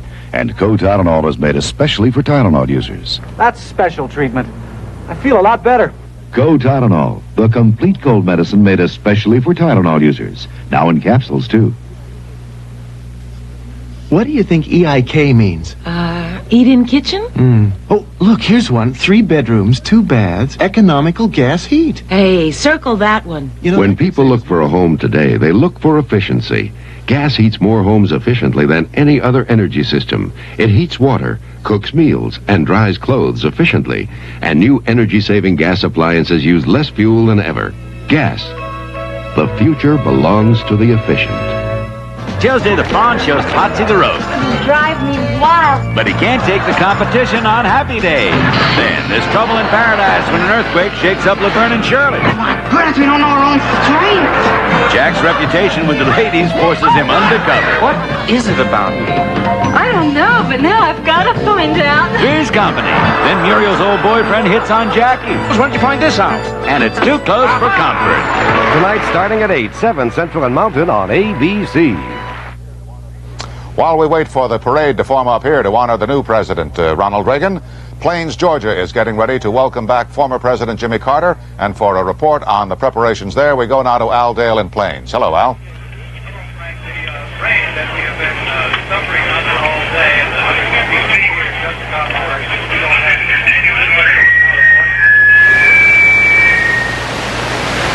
hours waiting to welcome Jimmy Carter back home. You can see behind me perhaps here the Welcome Jimmy sign. That is the platform from which he will address the townspeople and the others who have come from miles around here. And if everything is on schedule, perhaps an hour from now. The helicopter that will bring him from Robbins Air Force Base will land about a quarter of a mile in that direction over there. And the early plans, and I don't suppose they've been changed, were for him and Rosalynn and the others with him to walk down that street, cross Highway 280, and then down the main street of Plains, where again hundreds of people are waiting to welcome them home. They have billed this as the world's largest covered dish supper, by the way, and we're predicting 2,500 people. Main Street is jammed. You can see all the umbrellas. Traffic jam on Highway 280. That's something that's not very common around here. There will be entertainment also back there on the stage, but of course what most people here really want to hear is a message from the president, and especially what the former president, and especially what he has to say about the hostage situation. That's the topic that everyone here has been talking about. And it is obvious that because of the short time he will have to visit us, the people here today, there will be another homecoming of some kind, perhaps a quieter one later on. Frank? Thank you very much, Al. It is too bad that it's raining in Plains. Perhaps it'll clear up by the time the former president gets there. There's a possibility it could rain here. The sun has disappeared, and it's pretty cloudy as we look out our windows here now. I think there was even a forecast of some rain. The parade here is going to be a very grand affair. They say it's the biggest and the best in history, just like everything else. Certainly it's the most expensive inaugural in history. And lots of horses. Charles Gibson is in the marshalling area where the parade forces are lining up, and we'll go to him for a report on how things are going. Charlie? Well, Frank, as you mentioned, all of the press releases in this inaugural preparation, and there has been no shortage of those, have said that things will be the biggest and the best and the first and whatever. Not so for this parade. It is described as short and snappy, and that is it now President Reagan's he wanted it no more than an hour. Probably didn't want to stand out in the cold that long, although it's, as you've mentioned numerous times during the day, it has warmed up. And you will see horses. Horses and horses and horses. Governor Reagan likes horses. He likes to ride. And so they decided to put every horse unit they could find in this parade, and they've done that. There'll be about 29 of them, 8,000 people in all marching, and about 500 horses. And about every other unit in this parade is going to be horses. They've got every American brand of horses going, from Appaloosas to Lipizzans, if that takes care of the Z's. But anyways, there will be plenty of them. And it is all done with military precision. There is a military guidebook, which I ought to have in my hand now to show you. It is General Order Number 1, and it says that this parade, pursuant to Governor Reagan's election on November 4th, will go off on January 20th, and it will be sharp and snappy. And we are standing at what is called the IP, the initial point. Further up the road, there's the SP, the starting point, and the DP, the dispersal point. And everyone is told to march with great military precision with just 28-inch steps. Now, not 30, that's the normal military cadence, but 28 inches for this parade. And you'll march at 110 steps per minute, not 120. I don't know who's counting all of this, but anyways, those are the directions that are put out for those who will march in this parade. And it will be, they claim, it will be just 1 hour long. Now, they've got 67 units to take by the president, and I haven't timed all this out as to how long it takes actually to go by the reviewing stand. But anyways, they figure they can get all 67 units by in just 1 hour, and they say it will happen on schedule. We all have our doubts, but we'll see. Frank? Thank you, Charlie. I understand. I read a piece in the Public Prince the other day that said that despite the fact that they have made all these elaborate arrangements and taken care of every detail in a painstaking manner, that despite the presence of so many horses, they have neglected to provide for horse sweepers to follow along after the various equestrian units. That could present a certain problem for the bands marching along, and the mind boggles at the thought of a couple of sliding trombonists going down on their jaws move through. Frank, look at it this way. The streets of Washington will not be any more filled with that usual commodity than is the case when they're not there. Well, we're going to have a troop review here on the east front of the Capitol. The president will come out, and watch the troops go by, and that will be the official beginning of the parade. And you can see them lining up there right now. We'll be back with more Inauguration 81 after this message and a word from our local stations.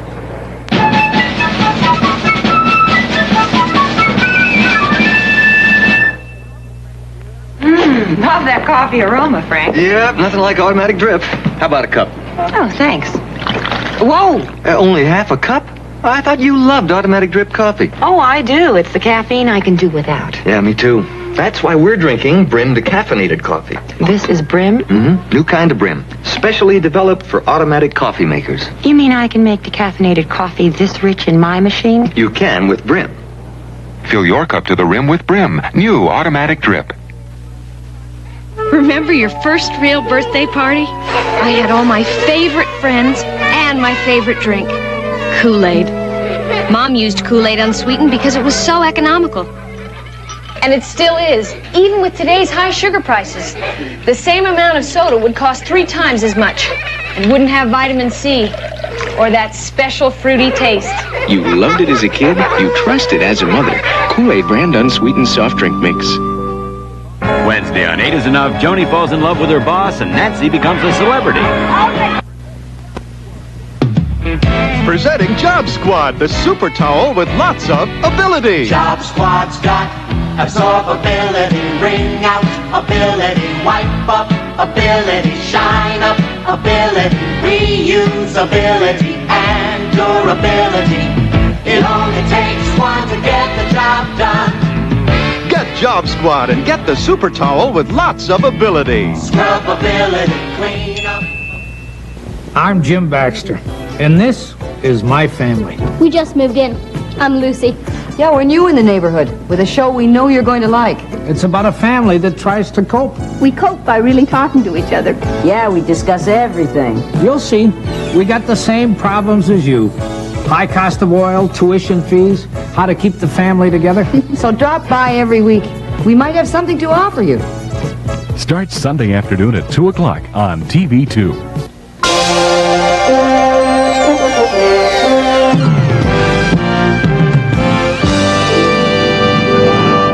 You're watching WNGE-TV Channel 2, Nashville.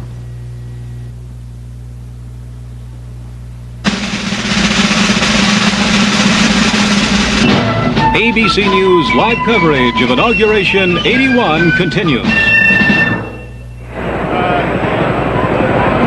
Well, it's busy, busy, busy where we are, and where we are is in front of the White House and in front of the reviewing stand where President Reagan and Vice President Bush will see the whole parade as it goes by. It's been filling up here, first of all with pots of azaleas. 750 pots were put in just while we were sitting here, and with members of the cabinet and some former members of the cabinet. Henry Kissinger and Nancy Kissinger are already seated. You can see them there. Dr. Kissinger is seated, and I think Mrs. Kissinger is standing. She didn't know our cameras were going to be on them. There she is. And various members of the cabinet are on either side. They've already taken their place. And the members of the family are going to be here. Friends of Ronald Reagan here. 300 tickets were given to him to have dignitaries and friends and family. You see the bulletproof glass there that's been there in inaugurals since Richard Nixon's time. And on either side of the big stand are seats that cost $100 a throw. There is the Attorney General, William French Smith, and a good many other people lining up here. And then shortly will be the presidential escort and the president himself. We'll be back shortly to fill you in here, but first we have some more news on the hostages from Ted Koppel. Ted?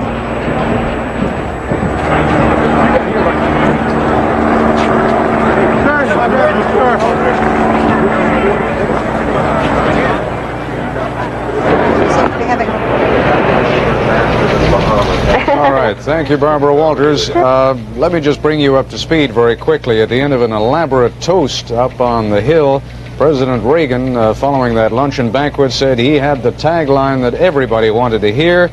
He said, "Thanks to Almighty God, about 30 minutes ago, the planes bearing the American hostages left Iranian airspace." So he was talking about 20 minutes ago.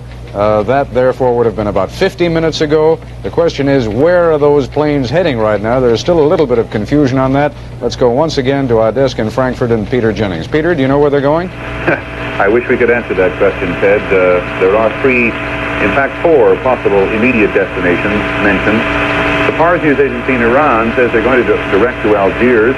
There is a suggestion they will land and refuel in Athens, and perhaps the greatest confidence expressed so far, or at this moment to be more specific, comes from the Turks themselves. The security manager at the Ankara airport predicted that the Boeing 727 carrying the former hostages would touch down there, and Air Turkish planes, U.S. Phantoms belonging to the Turkish airports, were said to have scrambled to welcome them into Turkish airspace. But we are still very unclear as to exactly what the route is, the route which we ultimately believe will bring them here to Rhein-Main Air Force Base and then to the hospital at Wiesbaden. The C-9 medevac aircraft of the U.S. Air Force have once again started up their engines. There's a great deal of activity on the flight line over there, but they haven't yet taken off. So I'm afraid, once again, but on a much gentler issue than the last few days, we must leave you in the dark. All right, Peter, thank you very much indeed. Incidentally, it is roughly 1,500 miles from Tehran to Athens, Greece, and we've been getting a couple of reports, for example, from our senior correspondent John Scally, to the effect that intelligence sources here in the United States are confident that the aircraft is going to Athens. We don't want to go on the record with anything right now, and as Peter suggests, it's really irrelevant. Whether it's Athens or Ankara, they are Frankfurt bound. They will be in Frankfurt probably by about 10 or 10:30 tonight, and how they get there at this point is almost irrelevant. Now, we are going to go to the home of Mrs. Howard Albin. Mrs. Albin is the mother of Robert Blucher, one of the former hostages, and we're going to have to get used to saying that. That won't be too hard to do. And we're going to go to our correspondent, Bob Serkin, who is in the home of Mrs. Albin and is sharing in some of their joy. Bob? Ted, this is Mrs. Hazel Albin, the mother of hostage Robert Blucher, and Robert Blucher's sister, Dr. Linda Blucher Lee. And these ladies are very much relieved and feel a lot better than they did yesterday at this time. Mrs. Albin, you received a call at 12:58 Eastern Standard Time from the State Department. What did they tell you? They told me the planes are up in the air, and it was known that they were on the way. And that was good enough for you? That was what you were waiting for? Finally. How are you going to welcome home your son, Robert? What kind of plans have you made? Well, we haven't made any plans. Robert makes most of his own plans. And when he gets home, we'll do what he wants to do. Well, now, the State Department has indicated it might take 4 days, possibly a week, before your son and the rest of the hostages are processed in Wiesbaden. How do you feel about that? Do you think they should be brought home sooner? No, I think they know more about that than we do. I think they know that they need, medical care. And for Robert's part, I don't think he would want any of us to come over there, because he's very particular about his looks, his clothes, and he had so many places where he couldn't do anything about it, so I don't think he will be disappointed that we're not there. When he gets home here to North Little Rock, what have you planned? What are you going to do to him, for him? What are you going to say to him? Well, I don't believe I'll know until I see him. We'll probably see him, though, before he gets here. Any special plans? No, not yet, but I feel like, there will be. You're preparing any of his favorite foods, perhaps? Not yet, but I'm a fast cook, and I can do that in a few minutes. I bet you can. Ted? All right, thank you very much, Mrs. Albin. Thank you, Bob. I suppose there will be a certain element of repetitiousness to some of the reactions that we're seeing, but boy, it's a repetitiousness that we can all take. 52 times over, it's still wonderful.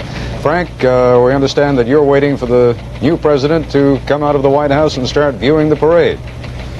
Yes, Ted, we are. We see here the crowd gathered still inside the rotunda. Actually, these are not really some of them are not dignitaries. You see there are some workmen there, or various people who are waiting. Here's the good shot of the east front of the Capitol, where the inaugurations were formerly held, off to the side a little bit.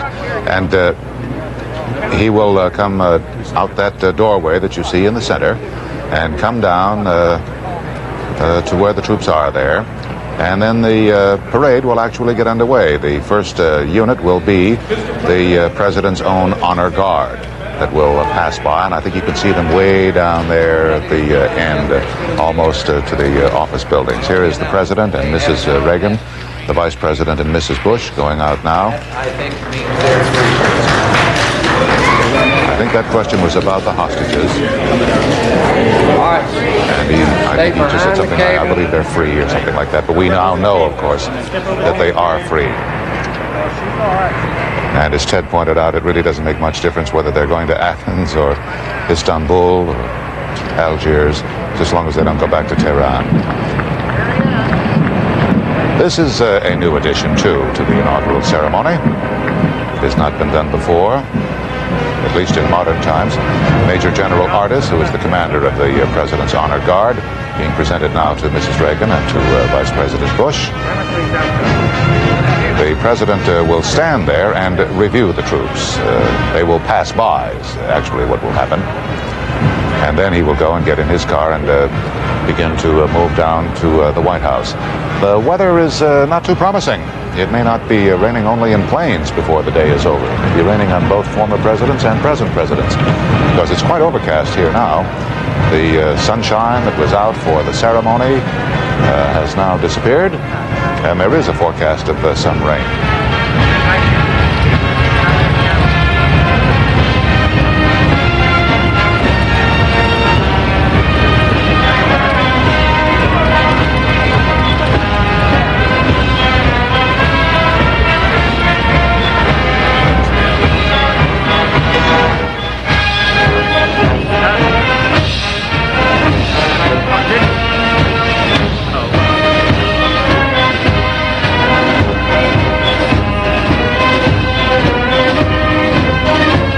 Looks like he's enjoying himself, doesn't he, gentlemen? And why not?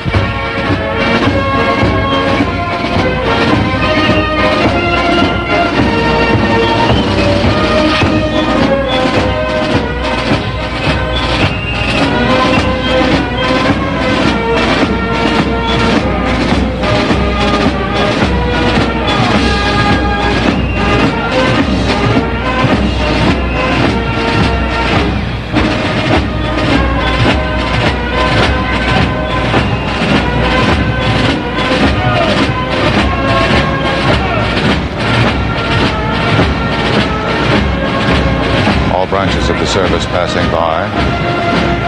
Marines first there. Here they are now, with the eyes left.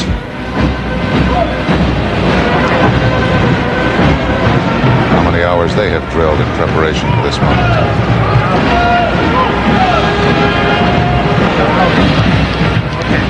And Compton is down there now as the President places his hand over his heart as the flag, the colors go by. And Compton is on the East Plaza of the Capitol. We'll go to her now. And Frank, I am standing on the plaza just opposite President Reagan as he's watching the troops pass by, and it is cold. There is a sudden sharp iciness in the wind, and that may make his ride downtown uncomfortable if he indeed uses the hatch top on the limousine that is waiting just a few feet from him.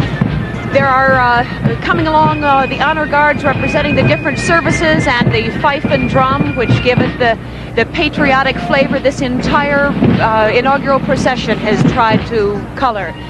The Reagan family has preceded him down the avenue, the family loading up a series of limousines, and a sight here shortly earlier of all of his staff and friends and cabinet designates in a whole fleet of white Cadillacs and Oldsmobiles moving down in advance of the parade. The Reagans are, as you can see, standing at attention, the Bushes by their side, but not really much of a crowd out here. I think we'll find that Capitol Hill is quickly losing its appeal, and people are lining up along Pennsylvania Avenue for the rest of the festivities. But it is cold here, and the Reagans may have seen the last of the sunshine for the afternoon. Frank? Thank you, Ann. They look like the British are coming. The Redcoats have arrived. Mrs. Reagan's outfit would blend right in quite nicely with the 3rd Infantry Fife and Drum Company from Fort Myer, Virginia, as they go on by. Let's see, who do we have here now? More colonial types. Ah, yes, here come the Yankees.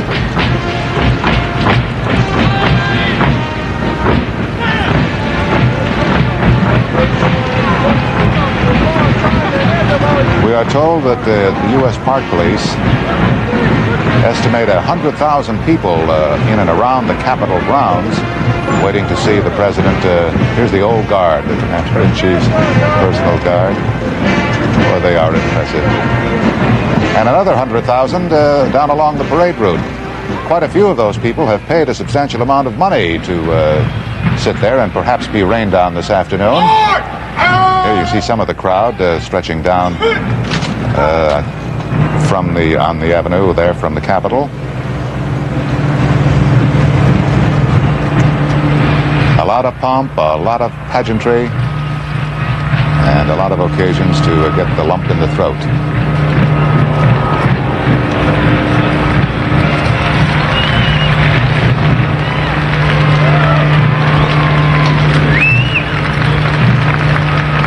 He'll come down now and get into his limousine. And let me see, I have the order in which the cars will go somewhere here, but he'll be in one that everybody will be able to spot quite easily.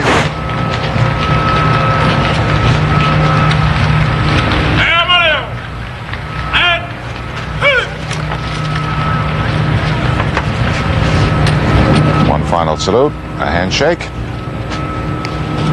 Hope it doesn't rain. It's going to be some time here, really, before it actually gets underway. So I think we have a moment to pause for a very brief time here.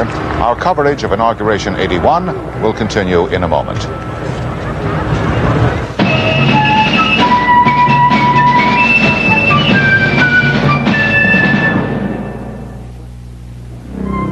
Question: what energy supplies over half the homes in America? Natural gas. What energy travels through America's most efficient energy delivery system? Gas again. What energy is basic, potentially renewable, and could last for generations? Gas once more. Conclusion: America depends on natural gas. It's our most efficient energy system today and can be counted on long into the future. Gas, the future belongs to the efficient. See this ugly yellow stain? That's what comes from cigar or cigarette smoke. Just think what smoking a pack a day, every day, could do to your teeth. But look, here's Topol, the smoker's tooth polish that helps remove all kinds of superficial tobacco stains. Topol starts to work immediately to clean your teeth and to help remove these stains. Just use Topol week after week and watch your teeth get brighter and brighter. Topol, the smoker's tooth polish, now in 3-ounce regular or 7-ounce fluoride. Burning sore throat? Feel how fast Chloraseptic starts to soothe. Feels better. Scratchy sore throat? Feel how fast Chloraseptic starts to soothe. Terrific. Chloraseptic lozenges give you a proven effective pain reliever for fast temporary relief of minor sore throat pain due to colds or flu. Sore throat? Feel how fast Chloraseptic starts to soothe. Wonderful. Get Chloraseptic lozenges in menthol or cherry flavor. In 10 seconds, you can begin to see why taking pictures with Polaroid's Time Zero film is more fun than just taking pictures. Here comes that smile you won't forget. Here comes that look you had to get. Here comes that super color right now. Put new Time Zero Super Color in your Polaroid camera and get the world's fastest developing color pictures. Here comes another Polaroid smile. What are you waiting for? Wednesday, the taxi guys take a mountain vacation. Something ate all our food. We're gonna die. And end up in a mountain of trouble. And on Soap, what did Maggie do to straighten out Jody? There was nowhere to watch out. And does Danny buy the farm? Then, a mystery in Vegas. No murder weapon? B, witnesses a killing. No victim? But when Dan checks it out, no bloodstains. There's not a trace of foul play. Tomorrow, starting at 9, 8 Central and Mountain on ABC. No doubt they have provided for a certain slippage in the schedule, and that has in fact occurred. By our estimate, they're running about an hour or so, perhaps not quite that much, behind the originally designated schedule, but that doesn't make very much difference. There are quite a few things that are going to happen still up here on Capitol Hill. There's supposed to be a big fireworks display later on this afternoon. Hopefully it won't rain too hard on them. May not rain at all, for that matter. But the weather is not as promising as it once was. We're still looking now at the preparations here on the east front of the Capitol. The president, I believe, is already in his automobile together with Mrs. Reagan. His car will be about the fourth or fifth one. Yes, the first car will have various members of Congress, and then the president's car will come along. They will be preceded by the first unit in the military parade. But they'll get down there, of course, in time, down to the White House, in time to take their place in the reviewing stand, which has been built just outside the White House fence on Pennsylvania Avenue, and then watch the parade go by. There have been some memorable moments in presidential parades. Sandy, do you remember the time when the cowboy came along and lassoed Eisenhower? Yes. he was not amused, to paraphrase Queen Victoria.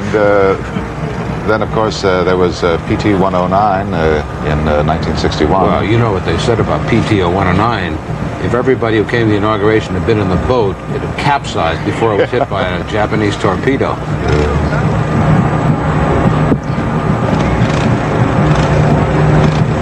All right, there are a great many people, as we indicated before, perhaps 100,000 around the Capitol and another 100,000 along the parade route. And these people have been waiting a good long time out there since fairly early this morning for the opportunity to catch a glimpse of the president as he goes down to the White House. And our correspondent Joe Benton is along the parade route. We'll call him in now. Joe?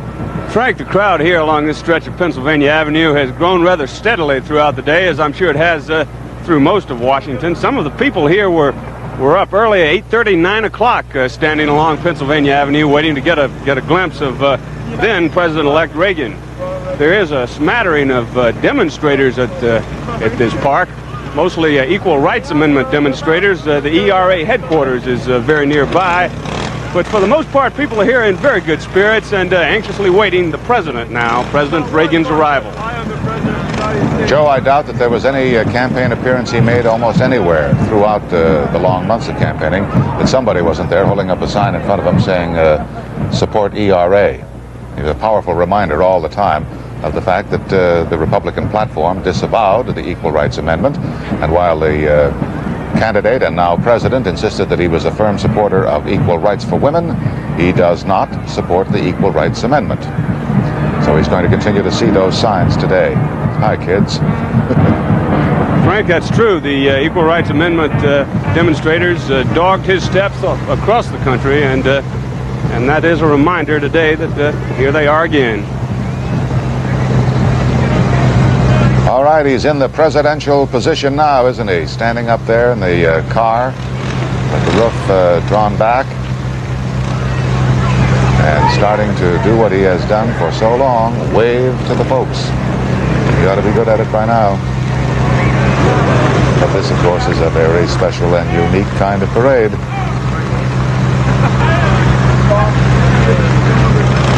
He is not, we can report with some certainty, going to stop the car and get out and walk. Nor will he get on a horse and ride down to the White House.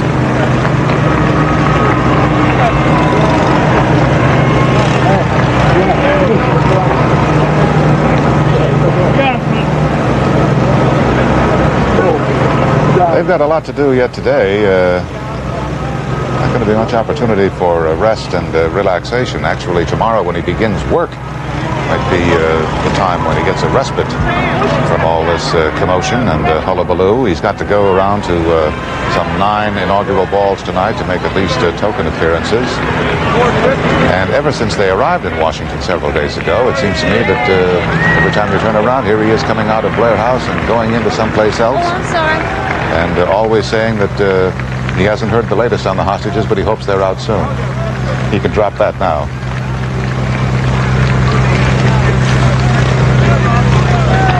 He is still on the Capitol grounds. He has not yet moved out onto Constitution Avenue. It takes a while moving at this necessarily slow pace. So he has not yet really reached the point. Here's the Vice President and Mrs. Bush obviously enjoying themselves. He's not yet reached the point where the crowd off the Capitol grounds will be able to see him. So our coverage of Inaugural 81 will continue after this message and a word from our local stations.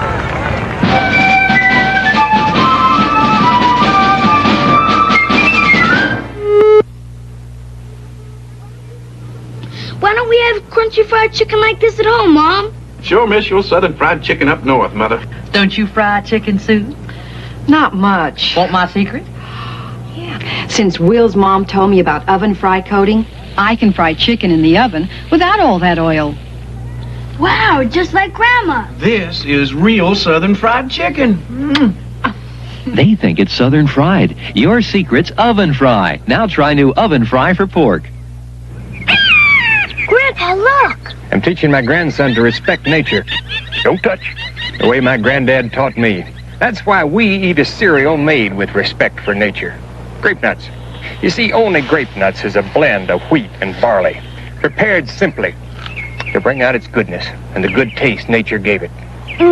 Tastes nutty, crunchy. The way it ought to be. Just feels good that we eat a cereal with respect for nature. Grape nut cereal. Saturday, the Angels head for the hills and start running moonshine when they move to a new night. Don't want to buy a Curtis Mathes TV just yet? Okay, rent one instead. That's right, rent. And enjoy the same Curtis Mathes quality you'd get if you'd bought. Choose from consoles, portables, home entertainment centers, all with 100% modular design. What you don't get is a long-term obligation. Curtis Mathes, the most expensive television in America. And now you can rent it. $10 delivers. Call now, 333-0300 for immediate delivery. Dear Care Unit, my name is Debbie. I am 15 and my dad has a drinking problem. Every night after work he goes straight to the bars, and when he comes home he and Mother fight. I love them too much to let them do this to themselves. Please help me and my sisters. For help or information, call the Care Unit program at 868-7010. That's 868-7010. A truly fresh beginning for our new president. The hostages are coming home. The stories from Washington and Memphis tonight at 6 here on TV2's News Watch. You're watching WNGE-TV 2 Nashville.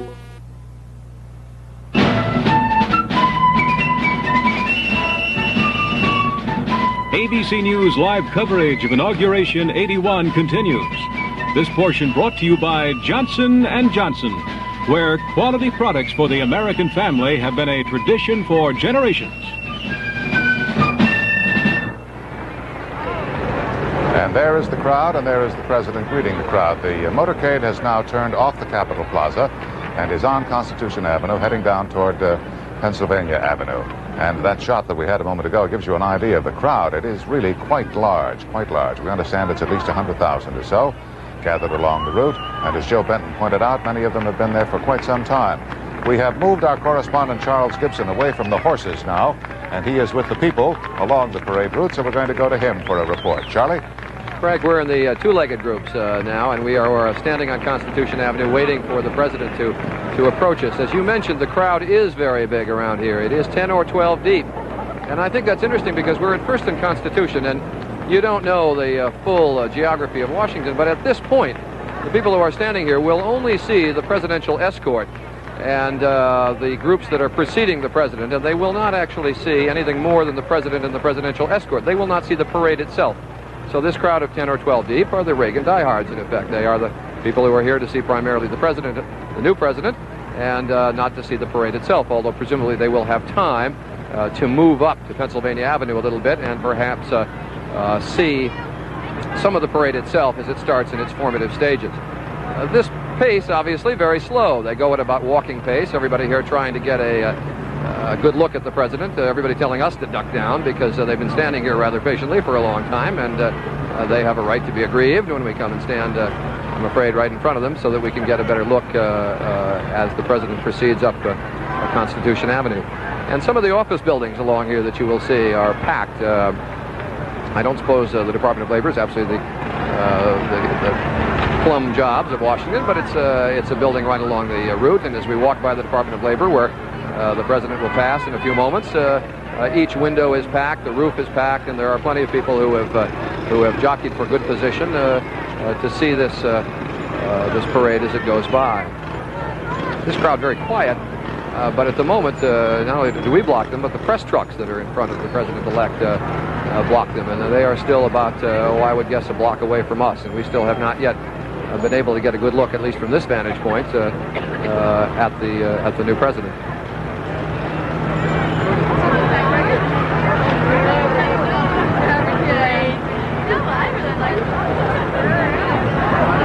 Okay, thank you, Charlie. The parade is still, or the motorcade, I should say, is still on Constitution Avenue.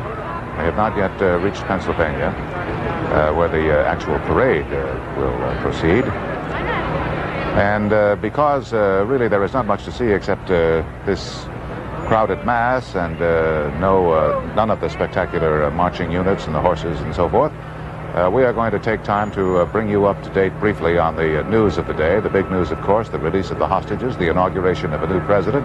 What a day it is, January 20th, 1981. But there are some things happening in the world, and we'd like to bring you the latest right now. So we're going to pause briefly for a brief report on the news from ABC News. Good afternoon. Shortly after his inauguration today, President Ronald Reagan announced that the 52 freed American hostages had left Tehran about 12:30 p.m. Eastern Time. A short time later, it was confirmed that they had left Iranian airspace aboard 2 Algerian airliners. After a refueling stop that is expected to be at a U.S. air base outside Athens, Greece, the hostages and former hostages are expected to land in Algiers at 7 this evening Eastern Time. 2 special U.S. Air Force medical evacuation planes will then take them to West Germany, where they will be greeted by former President Jimmy Carter. So after 444 days, the 52 Americans are free, and tonight, while the inaugural balls are in full swing, we expect to broadcast pictures of the freed Americans in West Germany. Now this. Washed in detergent alone. Washed in detergent plus Clorox bleach. Detergent alone can't give you the clean that Clorox can. That's a very informal news brief. Now stay tuned for continuing coverage of the inauguration and the latest on the freed Americans. Let's go back now to my colleague Frank Reynolds on Capitol Hill. Frank? Thank you, Ted. Had I known that you were going to deliver that news brief, I certainly would have given you the proper introduction. But we've been very, very lucky to be able to have you there manning that watch post to keep track of what's been going on in the hostage situation and what good news it has been to report. Here is the president. I almost said the president-elect, but the president and Mrs. Reagan back up now on their feet through the open roof of the car and waving to the crowd as they move down the avenue. Barbara Walters is down at the anchor booth just across the street from the White House in Lafayette Park, and she has a guest who will play a very important role in this new administration. So we're going to go to Barbara now. Barbara? That's right, Frank. Our guest has had her job now for 1 full week today. She is Sheila Patton, and she is Nancy Reagan's press secretary. Mrs. Patton had worked for Hill & Knowlton, which is, I think, the largest public relations firm in the country. She has 2 children, 7 and 10, and I was just told by Mrs. Patton that the 7-year-old has chicken pox, so I'm not going to sit too close. Mrs. Patton, we had said earlier that Nancy Reagan had said to you, look, I'd like to get down to something more substantial. What is the first thing you're going to do? Is she going to try to find a program to commit herself to? How does it work? Well, for years, Mrs. Reagan has been involved in a program called Foster Grandparents, which pairs a senior citizen with a child who's either emotionally or physically handicapped, and I understand often institutionalized. We're hoping to, in her new role as First Lady, to continue her involvement in that program to some degree. And then she's also expressed a great interest in the problem of youth abuse in the areas of alcohol and drugs. And so we're going to look at that whole area to see how she might best have an impact. So you really have to sort through a lot of things and say, this is what the interest is, now let's see where she can best exactly. put her energy We're going to explore beginning with her interests. But she wants to be more than wife and mother, because remember before the election we heard, well, she's not going to go to cabinet meetings. Her major desire in life is to be a good wife and mother. Now she has to take on a little more. Well, I think the country expects that of the First Lady. Can we go into a little bit of the criticism, because you've had to handle some of it? One of the questions about Mrs. Reagan's gown, that she's wearing a gown tonight at the gala that's hand-beaded, that would ordinarily cost $10,000, made by the most expensive designer in this country, Galanos. And people are saying, couldn't she find something a little less expensive? Well, that gown was donated by James Galanos, and will be immediately after she's worn it, we'll be turning around and donating it to the Smithsonian for the display of First Lady's gowns. So I'm glad to have the opportunity, because she was concerned that Mr. Galanos, in fairness to him, that kind of information ought to be known. So it isn't that she's been madly extravagant with her gowns? Not at all. Not at all. What about what she's going to be doing in the White House? There had been some reports that she was going to come in and redecorate and maybe even tear down walls, and you had said to me, look, that's just false. That's not. Well, every first family makes changes in their private living quarters to suit their lifestyle, and the Reagans will be making some changes. They're bringing furniture with them from California. What? I only know what I've read in terms of the pieces. I understand they're pieces that they love and are comfortable with, and a new bed that they've purchased. But as far as doing over the public rooms, does Mrs. Reagan have any plans to do that? Not to my knowledge at this point. There had been some problems with finding, a press secretary for Mrs. Reagan. There had been a press secretary. She hadn't worked out. You've had a good deal of experience, and everyone seems to be very comfortable, both the Reagans and the press, with the fact that you are going to be the press secretary. Has any of this background turmoil disturbed you? No, I'm intent that my job began this week, and I'm starting fresh and really looking forward to it. I've already had a great deal of fun this week. What kind of press do you think Mrs. Reagan has had? Up until last week, you didn't know you were going to be the press secretary. How do you think it's been? I think so. It's been difficult. First of all, this is a transition period, and it's difficult to characterize or to learn the depth of any person in a time like this. But I anticipate that once she's in the White House, and once we're able to get a look at the program she wants to be involved in, that the essence of Mrs. Reagan is going to come through. And Mrs. Reagan is a wonderful, marvelous lady. Isn't that nice that you feel this way? And she certainly seems warm and gracious and happy today. We wish you luck, Sheila Patton. I'm sure over the years we'll all be seeing a good deal of you and working with you. And thank you for coming with us today. Thank you. We'll go back to Frank now at the Capitol. All right, thank you, Barbara, and thank you, Mrs. Patton. The parade, I believe, has moved on to Pennsylvania Avenue now. Here is the President and Mrs. Reagan still up in the, yes, they just moved on to Pennsylvania Avenue. And now the crowd that has lined the route along this famous street is waiting for them to come by so they can give their salute. And we're going to bring on Mike Von Fremd, who is among the crowd. Go, Mike. Almost conservative. There seems to be people packed about 12, 14 deep. And your participation in this pomp really depends upon your circumstances. Here at 9th and Pennsylvania Avenue, only the people in the front row are now getting a glimpse of anything. There's a number of military officials walking up, people in red hats. There's some flags waving. But the ones that are back 10 and 12 deep, well, they've got to fight. They're fighting for a position to see. So far, Mr. Reagan seems quite a ways back. At 9th and Pennsylvania Avenue, he will be passing by the National Archives. Oh, now we can see a long line of black limos coming up. And Mr. Reagan, who's intent upon returning the elegant style and the old signs of power to Washington, such as the long black limos and the designer fashions, will be waving to a crowd here at 9th and Pennsylvania Avenue that will be dressed mostly in their comfortable blue jeans. Okay, and we're still about 2 minutes away from him passing by here, Frank, and the crowd is getting very anxious. Back to you. All right, Mike, I know you won't miss him as he goes by. I'd like to show you just briefly here the scene at the Capitol at the West Front, because the ceremonies are rapidly leaving us here at the West Front, which just a short while ago was the centerpiece of the whole thing. Now the musicians' chairs have been folded up, and the workmen are already beginning to dismantle whatever temporary arrangements have been made. We might point out, however, that while the pageantry has ended as far as Capitol Hill is concerned, the work really goes on here, the important business of the government. The Senate has gone into session this afternoon to take up the cabinet confirmations that President Reagan signed immediately after taking the oath of office and then formally submitted to the Senate in accordance with the constitutional procedure. We understand the Senate is debating at the moment or is considering the nomination of Caspar Weinberger to be Secretary of Defense. There will be no problem on that score.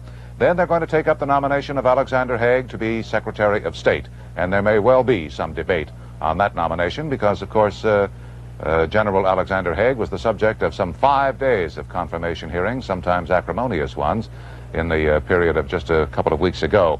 And they do not expect to finish on that today. So he'll have at least a Secretary of Defense, but he may not yet have a Secretary of State by the time he goes to bed tonight.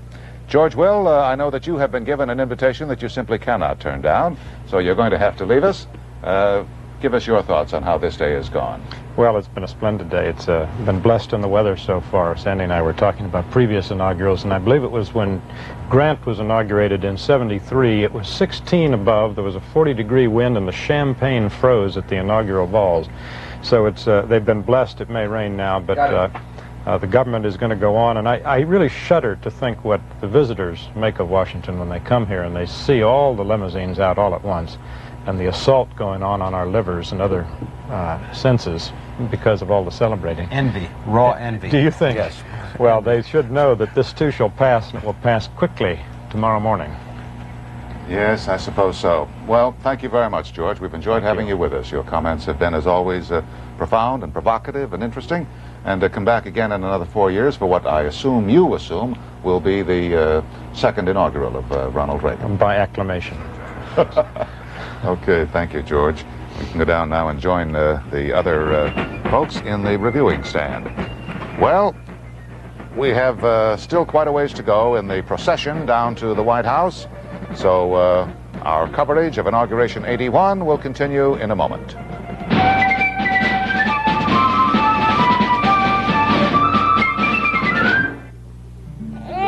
Once upon a time, there was a little girl with a red bottom, which made her very unhappy. One day, a handsome prince came to her rescue. "I have a magic powder," he said. "It's Johnson's baby cornstarch. It's so absorbent, it helps soothe and prevent chafing and irritation." And her daddy was right. Her bottom felt better, her tears dried up, and they lived happily ever after with Johnson's baby cornstarch, the powder that works like magic, from Johnson & Johnson. Special on pork chops? Charlie loves pork chops. That's a special? Even on sale, good pork chops cost good money, so don't gamble. Get shake and bake coating mix. It makes the most of your pork chops. Look, the golden coating seals in the juices for plump, juicy pork chops at their tender best. Charlie, flip for those pork chops, Pete. Get shake and bake, regular or barbecue style. It makes the most of your pork chops. Mr. Wells, I'll take this Corday cream. Marge, is your skin irritated too? We've been using new Lanacort. Lanacort? Hydrocortisone. It really works. They're equally effective for eczema, rashes from dermatitis, and other minor skin irritations. And you can get both without a prescription. The big difference is Lanacort costs less. Yeah, a lot less. I'm switching to Lanacort. New Lanacort Hydrocortisone Cream from the makers of Lanacaine Cream. Really effective and costs a lot less. Ford Escort, a world car. Europe's Car of the Year 1981 award. Winner, the European Ford Escort. Road Test Magazine's Car of the Year 1981 award. Winner, the American Ford Escort. And the biggest win of all, Ford Escort, with front-wheel drive and four-wheel independent suspension, is now outselling every imported car line in America. Ford Escort, built to take on the world, and doing it. Taxi guys take a mountain vacation. Something ate all our food. We're gonna die. And end up in a mountain of trouble. And on soap, what did Maggie do to straighten out Jody? No, watch out! What? And does Danny by the farm? There, a mystery in Vegas. No murder weapon? B, witnesses a killing. No victim? But when Dan checks it out, no bloodstains. There's not a trace of foul play. Tonight, starting at 8, 7 Central and Mountain on ABC. This is Frank Reynolds back once again at Capitol Hill, where just about everything is over as far as the inauguration is concerned. The president's motorcade is now moving down Pennsylvania Avenue, and you see it here with the flashing lights and the horns and so forth. And there are people jammed just about everywhere to try to get a glimpse of him as he makes his way. Boy, what a backdrop that is, huh? You still see the bunting on the west front of the Capitol. That will be removed very shortly. I want to go now, however. Here is General Haig with Barbara, but we're not going to go to Barbara and General Haig just for the moment. I'm sure they will understand, because I want to go to Frankfurt, West Germany, where our correspondent Peter Jennings can bring us up to date on the latest news as far as the hostages. Peter? Frank, the drama of the now former hostages continues to unfold. The Algerian 7027 has now overflown Ankara in Turkey, which we thought might be a refueling stop, and is now headed towards Athens. There is a possibility it could overfly Athens and go straight onto Algiers. It's in a straight line. What we have had is the first eyewitness report from Tehran Airport of what the hostages were like just minutes before they took off in this flight to freedom, and it comes from the Swiss ambassador, Eric Lang, the Swiss, of course, who represent American interests in Tehran. Half an hour before the takeoff, he said some of the hostages were seeing each other for the first time in 14 months, and the ambassador described it to ABC's Chris Powell as being almost childlike. They were laughing, he said, and crying, falling all over and hugging one another. They could not, he said. Many of them believed that in a half hour they were literally on their way to freedom. All of the hostages, with the exception of two, the ambassador said, looked to be in pretty good condition, but two of them did have difficulty walking.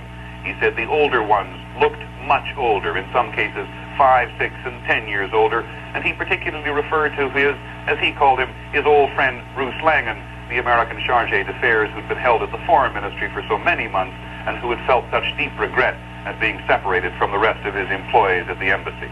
But they are on their way, having overflown Ankara, perhaps overflowing Athens. The C-9s have taken off from Rhein-Main Air Force Base here to go and pick them up in Algiers. Frank? Thank you, Peter. My goodness, what a poignant story that is. To think that they met at the airport and probably did see one another for the first time in some 14 months. It leads you to believe that they really have been kept isolated and could not have, as Peter said, could not have believed they were on their way to freedom, quoting the Swiss ambassador. So it may have come as just the most welcome surprise that they could possibly imagine. But once again, we see the motorcade coming down Pennsylvania Avenue with President Reagan now inside the car. But I'm sure that he'll be up very shortly. We're going to go back down to our anchor booth across the street from the White House, where Barbara Walters is waiting to talk with Secretary of State Designate Alexander Haig. Barbara? Thank you, Frank. General Haig just ran across the street and has to go back very shortly when the parade begins, so we're going to ask some questions very quickly. General, when do you think that the former hostages will be in this country? When will they be coming home? Well, I think it's too soon to say yet, Barbara. As you know, we will bring them to Rhein-Main and then to Wiesbaden, where they will undergo very careful physical examinations to be sure that they are ready indeed to come back and spend some time with their families. That could run from 3 to 7 days, perhaps. As far as you're concerned, is the problem now over? Now a new administration, or are there still problems that continue? Well, first, there are many problems that will continue, and that would involve the implementation of the agreements and accords that have been arrived at by the Carter administration. Now, we are prepared to deal with that. We've had a task force in place, this transition administration, if you will, and we hope to maintain the corporate memory of those who've done such fine work in the last few weeks. Will any of the Carter people be staying on to sort of, help you slide in and continue a transition period? Yes, in some instances there will be. And so Warren Christopher, will he stay on for No, I don't anticipate that. But in other instances, we've had professionals involved, and they, of course, will stay on. General, what's the lesson to be learned from this? It's really a two-part question. What have we learned, and any thoughts on what we do if this happens again with a terrorist nation? Well, Barbara, without begging your question, I think today's a day for some gratification and celebration, and not a lot of post-mortem nitpicking. And I'd really prefer to reserve on that.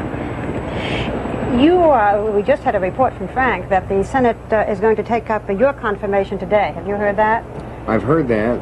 I don't know that it's so. How do you feel about it? You hope it'll be all over with? Well, I very much welcome it. I'm very gratified by the results of the Foreign Relations Committee vote, and it bodes well for good partnership between myself and in a bipartisan way with the committee.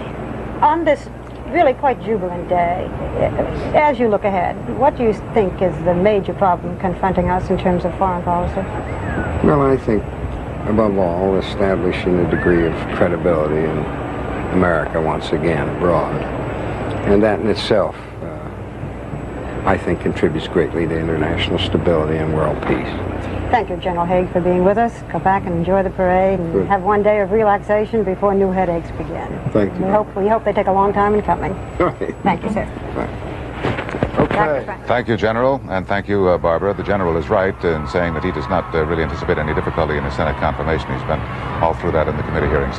We're looking down now from across the White House to the parade coming down on Pennsylvania Avenue. We have a piece of, really a remarkable piece of videotape to show you that I think will probably go in the history packages, because it was made between 4 and 5 o'clock this morning when President Jimmy Carter was in the Oval Office preparing the speech that he intended to give today to announce the release of the hostages, when surrounded by his aides, Hamilton, Jordan, and there is the Vice President. Look at the fatigue on those faces and the casual.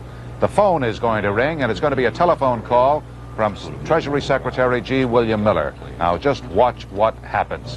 What's the time? Right on, man. That's great. That's great.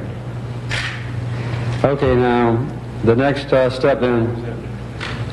So that'll go to Algiers, and Algiers, when they notify Iran, will notify us back, right? That's good. Congratulations. Thanks for you. It's good to see you. Congratulations.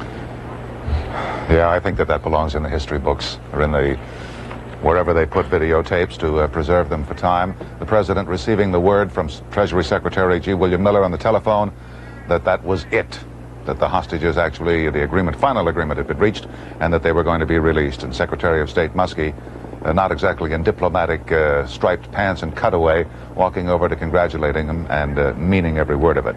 Well, we'll continue with our parade. Here it is coming down Pennsylvania Avenue. They're at 11th and Pennsylvania. They've already gone by the Justice Department building, and on the other side of that, of course, was perhaps the biggest building in the whole street there, the J. Edgar Hoover FBI building. But they're coming down at a very slow pace, naturally, and it's obvious they're getting a very friendly reception. We saw a few demonstrators before. Here is the President giving the wave to the throng. We'll see much more of that this afternoon, so we're going to pause for a moment. Our coverage of Inauguration 81 will continue after this message and a word from our local stations.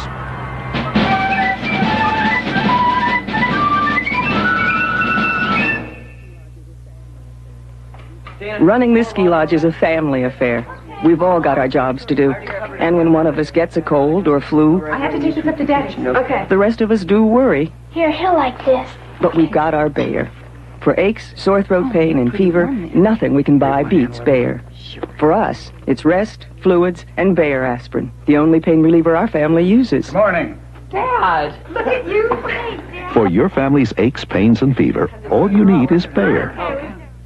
You did it! You did it! Not me. My sister did. We make Cheerios low in sugar. Kids made Cheerios #1. You did it! I did it. Toasty oat goodness is what we've got. 1 gram of sugar, not a lot. I'm glad Cheerios is my kids' favorite cereal. Those tasty toasted O's have been part of our good breakfast for years. You did it! We make Cheerios low in sugar. Kids made Cheerios #1. Inauguration coverage plus the latest on the hostages tomorrow on Good Morning America. When it snows, there are a lot of serious problems. For instance, whether to wear your beard inside or outside, whether to send the dog out for the paper or go get it yourself. Oh yes, and whether to send the kids to school. Well, if you want information this year on county schools, city schools, public schools, private schools, parochial schools, even nursery schools, tune into 2. Brought to you this year by Frank Davis Buick, Kentucky Fried Chicken, and American Ace Coffee. So tune into 2, and we can tell you the information whether to go yay or boo. It's the biggest country show of the year when Dennis Weaver reviews the best country music of 1980 with Tanya Tucker, Houston starts to feel like Lone Star Hell. Mickey Gilley, Conway Twitty, Anne Murray, Ronnie Millsap, Dolly Parton, Eddie Rabbitt, Crystal Gale, Johnny Lee, Merle Haggard, the Oak Ridge Boys, and more. 2 hours of non-stop hits, Country Countdown 1980. Friday night at 8 on TV2.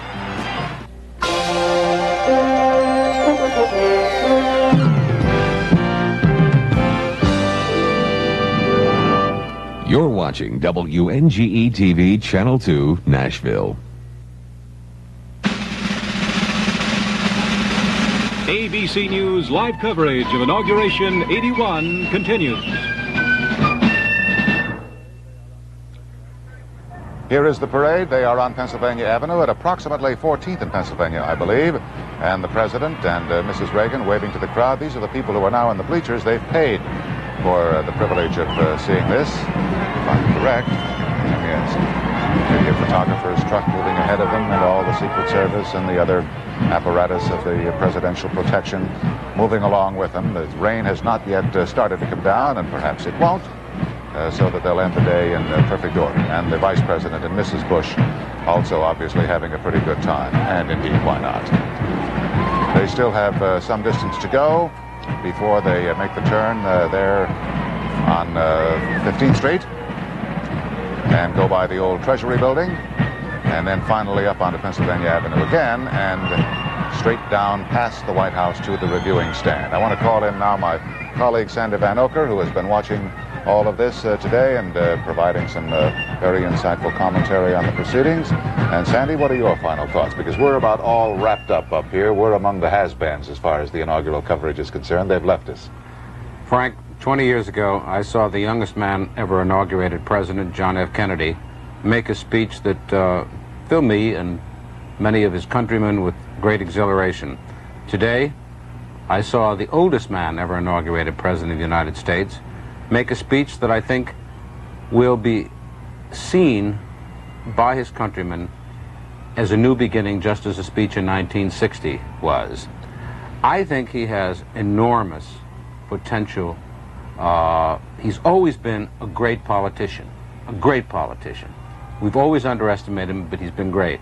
Now he has a chance, and I think today was the beginning to become a statesman.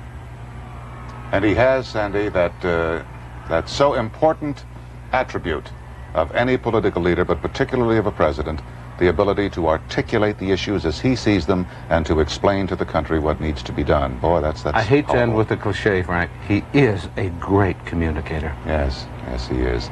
Thank you very much, Sandy. It's been great fun. And certainly been great fun, too, to be able to do this, knowing that all the time the American hostages were actually finally gaining their release.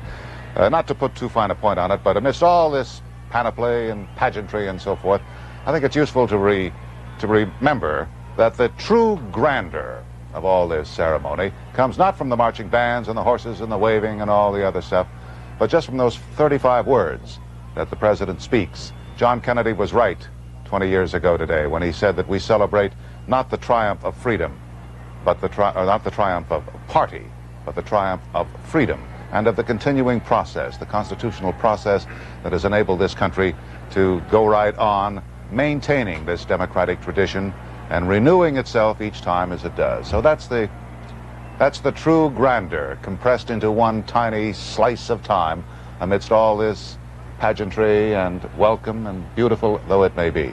Now I'm going to turn things over to Ted Koppel and Barbara Walters, who are down where the action is really beginning to unfold across the street from the White House, where the parade will very shortly be going by. Ted, Barbara, it's all yours. Thank you very much, Frank, and it's a delight to be here with Barbara overlooking the White House. This is where the uptown folks are. They've paid up to $100 a ticket just to be sitting where we are, but the parade has not yet reached that point, and therefore, obviously, neither has the president. First he comes to the White House, and then he will be taking his place on the reviewing stand. The parade should very shortly be reaching the position of our colleague Bettina Gregory, who is located at 15th and Pennsylvania. I think that we're going to Bettina now. I thought we might be doing something else first. Can you tell us if we're going to be going first to Plains?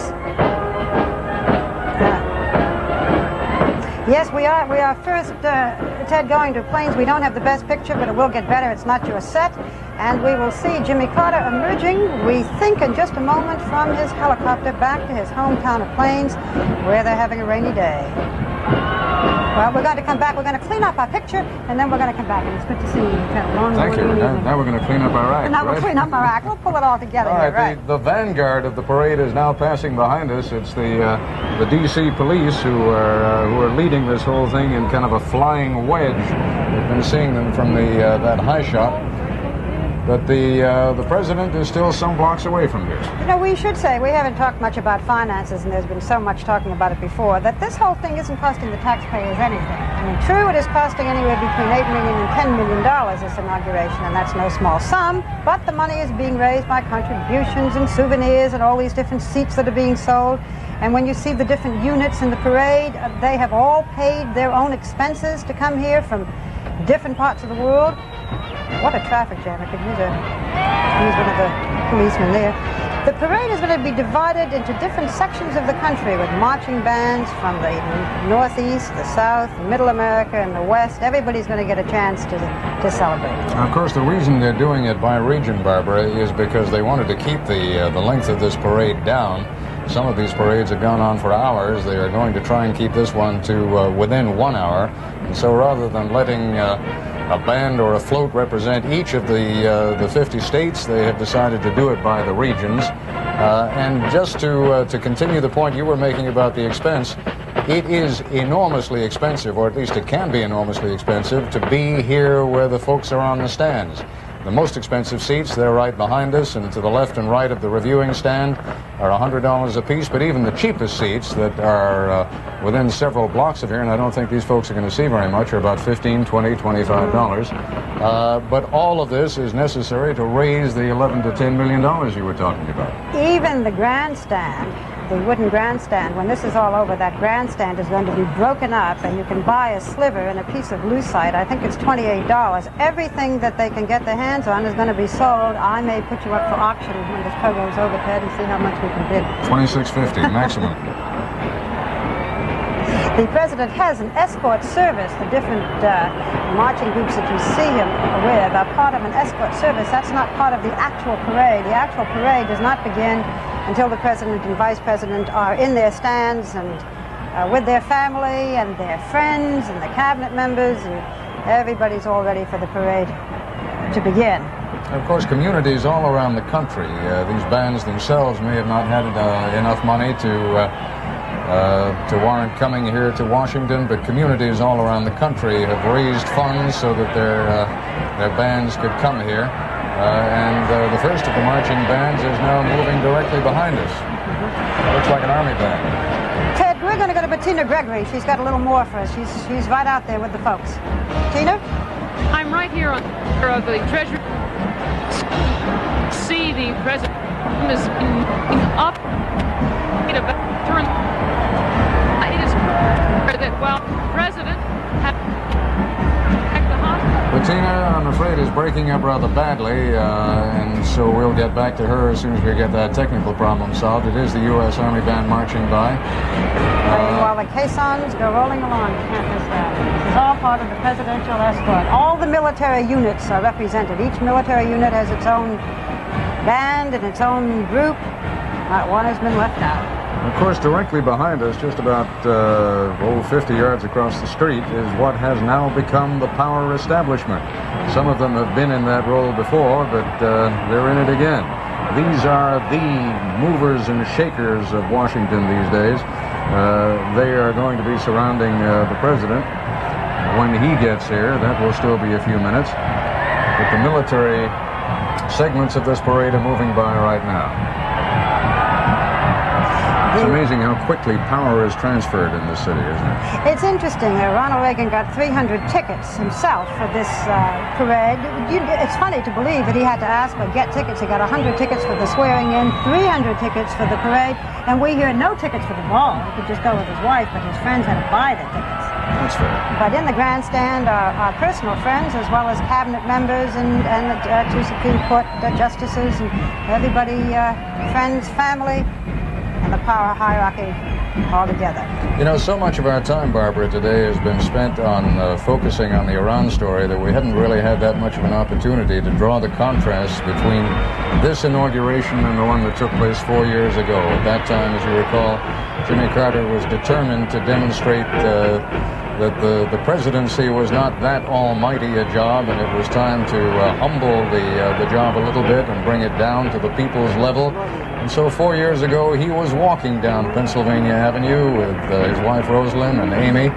Of course, he immediately gave orders that he wasn't going to be riding around in that huge limousine. This is a totally different group, and President Reagan has absolutely no qualms about wielding and indeed demonstrating the great power of the American presidency. And these folks who are peopling Washington today and lining both sides of the street, these are, for the most part, people who have absolutely no hesitation about demonstrating the fact that this is a wealthy country and they are among the cream. It's Limousine City. We mentioned very earlier this morning what Mrs. Reagan was wearing. In case you didn't hear it, I'll just tell you again. Frank was giving a few fashion notes before, which gave me a chuckle. Mrs. Reagan is wearing an orange coat, dress, and hat designed by Adolfo, probably made to order for her. She's a perfect size 6. Adolfo is a Cuban-born designer in New York, very fine designer, and Mrs. Reagan gets a great many of her clothes from him. And an outfit like this, if you went to buy it from him, would probably cost something under $2,000, about $1,700. And you remember Mrs. Carter wearing her blue coat and her black boots and priding herself on buying things off the rack, not caring about fashion. The fashion industry is delighted that they have Mrs. Reagan. They feel that it will be like Jacqueline Kennedy, that it will be wonderful for the fashion industry, the 5th largest industry in the country, and that it's a sign of what they hope will be increasing prosperity for America. Well, again, that was part of the symbolism of the Carters, too, 4 years ago, that Mrs. Carter made the point of wearing the same dress that she had worn when her husband was inaugurated as governor of Georgia. Right, 6 years before his presidential inauguration. But it is very much a different tone that is being brought to this city today. And I must say, President Reagan, it probably won't take very long to get used to that at all. He seems to the manner born, doesn't he? And you know, a little while ago when Mrs. Jack Rather, Benita Granville, was on with us, she said, we're not ashamed of this. She said, our husbands are self-made men. This is the American way. Well, the president-elect is just about to move. His limousine is just about to move directly behind us, behind this booth, and he will pass his own reviewing stand. What they're going to do, we can see the president-elect and Mrs. Reagan, as we've been able to see them on television all along. But now they're moving directly behind us, and their cabinet members and their friends are waving at them and applauding them as they themselves pass in review. That must be a wonderful feeling. Now they're waving. Should we wave, Ted? We could. Well, why not? He's waving right at us, but I don't think he sees us. We're waving. What they'll be doing now is hooking around behind the White House, and then eventually the president will come out of the White House and will walk across the North Lawn and come in the back door of that reviewing stand. It'll probably take about 5 or 6 minutes to complete that process, and then he will stand here as the actual inaugural parade goes by. You hear the crowd cheering. Those are the $100 seaters cheering away. We see a lot. Look, if you look out the window, Ted, I don't know whether our cameras can... Oh, there's George Bush and Mrs. Bush receiving some cheers, and the Vice President waving a little American flag. And cheers of the crowd.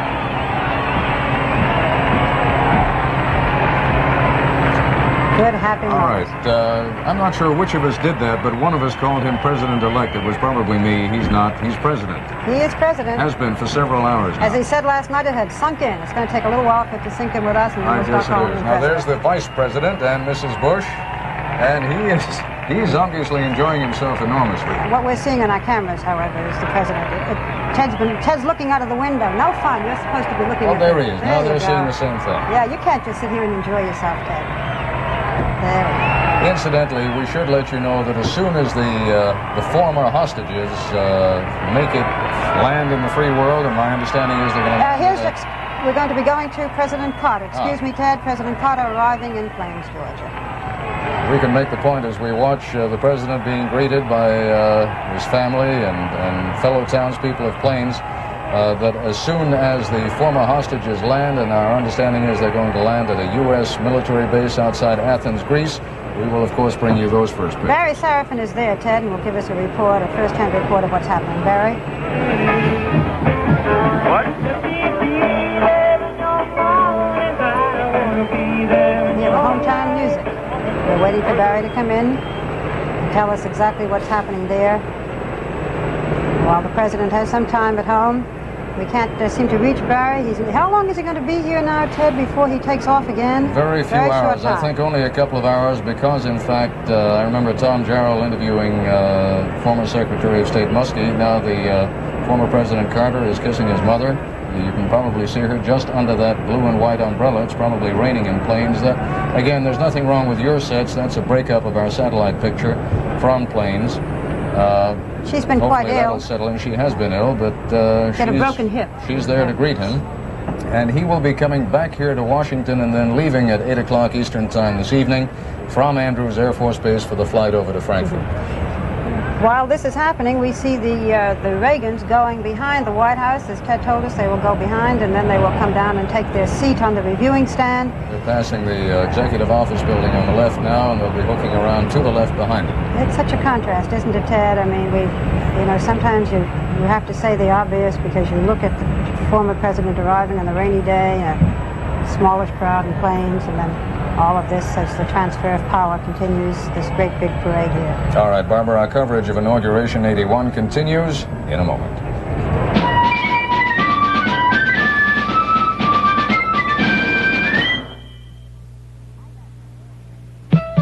I got my A's.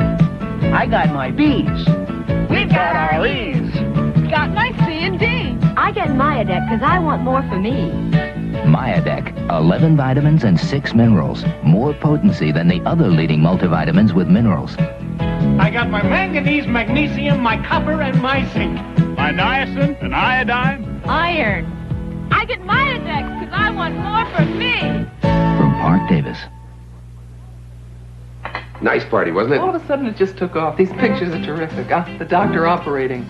Oh, the dancing girls. The klutz. When you have a party that won't start, just take some pictures with the one-step and new Time Zero Supercolor and watch what happens. Hey, the road to Mandalay. I didn't know you could sing. Did it sound like a trained voice? Sounded like a trained seal. Polaroid's one step. It makes its own fun. Or a sick moose. Time Zero. Now you see it, now you don't. Here you have it, here you won't. Oh, Diet Pepsi, one small calorie. Now you see it, now you don't. That great Pepsi taste. Diet Pepsi won't go to your waist. So now you see it, now you don't. Oh, Diet Pepsi, one small calorie. Now you see it, now you don't. Make your hair come alive.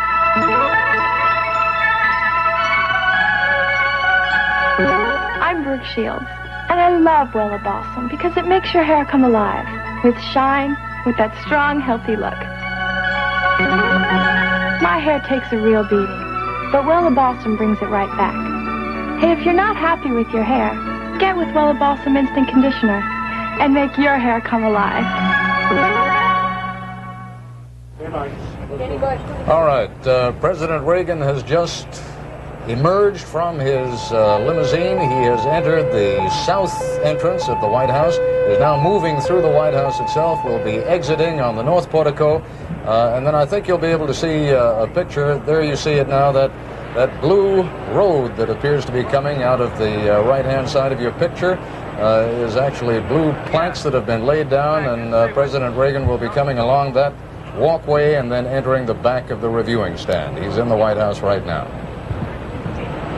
And there, of course, you see the reviewing stand itself. And in the reviewing stand, as we said, are cabinet members, members of the family, a great many friends assembled, all kind of mixed up together. And the president and the vice president and their wives will be sitting in the first row, along eventually with General Omar Bradley, who is the Grand Marshal of this parade at age 87. and he will be sitting right in the front row with the President and Vice President. I should point out that the actual parade has not yet begun, so that will last, it is scheduled to last 59 minutes. It obviously will not begin. It's in a holding pattern right now, waiting for the President to show up, and he will move there where you see the presidential seal. He'll be sitting almost directly behind that seal, or will be standing, I assume, for much of this parade to wave to the marchers. On one side of the stand is the California flag, and the other side is the Texas flag. In front of the stand, there are police about every 9 yards, and that's bulletproof glass that you just had a glimpse of. Last time it was solar heated. Do you remember, Ted, when President Carter stood in the reviewing stand? It is not solar heated today. It's actually a very balmy day here in Washington today. I just walked over from our bureau, and while it's gray and cloudy, there comes the President now out the north portico, and he'll be walking along that pathway. You can see he's got a coat on now. You know that I read somewhere that it's 56 degrees, by the way. To us Easterners, Northerners, that's frightfully warm. But I read that Mrs. Reagan kept shivering because these Californians are going to have to get used to our weather. And we see a lot of fur coats, by the way, in that reviewing stand. I also think I see Susan King. Yeah. Typical of the way they handle this? I don't really know. Thank you very much, President. That, of course, is President Reagan going down the front steps this morning. This afternoon, he just stopped to speak with us for a few moments. Didn't want to say too much, obviously, about the goings-on the Iranians. It's the first time he has been able to comment on them. Would only say that it did seem typical, the kind of timing when the hostages were released. He was being pulled by aides to not comment further, and of course will now be leaving to go over to enjoy the parade. It's been a very interesting afternoon here at the White House. It's been quite a change of power and some confusion at that moment.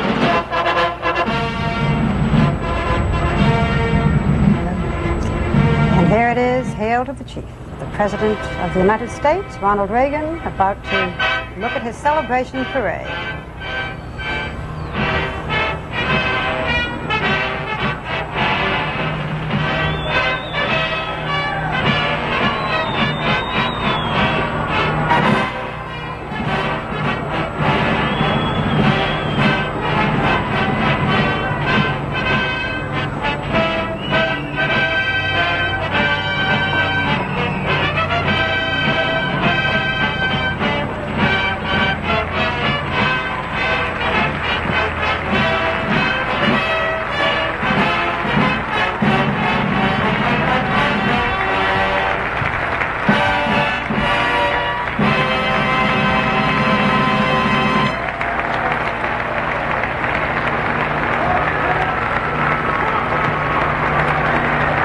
Looks like he's very chilly, Ted, with a scarf and a coat.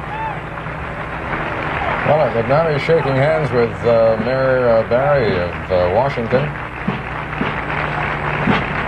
Marion Barry, the mayor of the city, who was somewhat concerned about Ronald Reagan becoming president and expressed those concerns in no uncertain terms during the campaign. But like all politicians, he knows that accommodations have to be made. Most of these people, however, you can see Richard Allen in the background there, the President's National Security Advisor. Most of these people are friends and advisors. Ted, I'm not sure, but you see that little baby? I think that's the President's only grandson. I can't quite see, but it seems to me he's being there. Sure he is. He's being held by the President's son. Is that the Mike. Baby? Sure. That's Mike the is 2-year-old holding it, grandson. Mike Reagan. It's his first inauguration parade at 2 years old. That's quite a treat. President Reagan's 4 children, President Mrs. Reagan's 4 children are there, 2 by his first marriage, and the 2 together, and the 5 Bush children.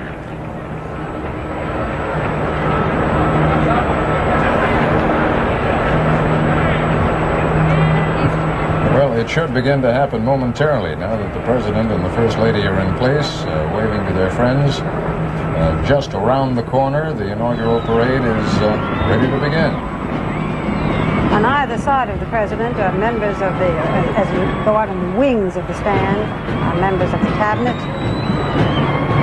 Some former members there as well. We saw Dr. Henry Kissinger and his wife a few moments ago, just before you arrived, Ted. It's as though someone left a 10-gallon hat for the president, and he seems to be debating whether to wear it or to pass it off. This parade, the president said he wanted it short and snappy. They have military units with the parade to make sure that the marchers march quickly enough, and if they don't and they dawdle, I can't quite make out what it says in that hat.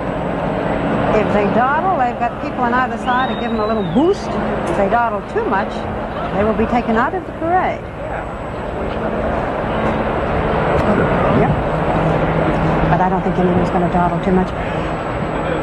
You know, there had been a little drama here. One of the members of the parade is an Alaskan dog team coming from the farthest away point, Alaska, and the dog team had been kidnapped. Did you hear that? I did. Now here, by contrast, Barbara, is what it looks like when you're out of power. That's Plains, Georgia. It is drizzling, but the townspeople of Plains have come out to express their warm sentiments to their native son. And you can see former President Carter as he's shaking hands with his friends. Wearing a raincoat, but hatless. Most people there with umbrellas and hats. He's going to be here, as we told you earlier, just for a couple of hours before he heads back here to Washington, and then on with most members of his staff, National Security Council, several of his cabinet members. They will be going on this evening at 8 o'clock. Flying to Frankfurt, Germany, so that they can be in place to, well, they won't be in place to greet the hostages when they arrive. The hostages will get there before they do. But they will be in place to meet with them all tomorrow. President Carter, former President Carter, looking very cheerful. This cannot have been an easy day for him, but he has carried himself with great grace and style. And then, eventually, he says, he will come back to live in Plains. And now here we are, back in Washington, at the viewing stand. Mrs. Bush, now, as you can see, just coming down to take her place next to her husband. And the lead elements of the inaugural parade are getting ready to come by, so pretty soon we can stop filling here, and we can start showing you some of the pageantry of this great event. But first, we'll have this pretty look at Mrs. Reagan, and then we will tell you that our coverage of Inauguration 81 will continue in a moment, back with the parade after this message and a word from our local stations.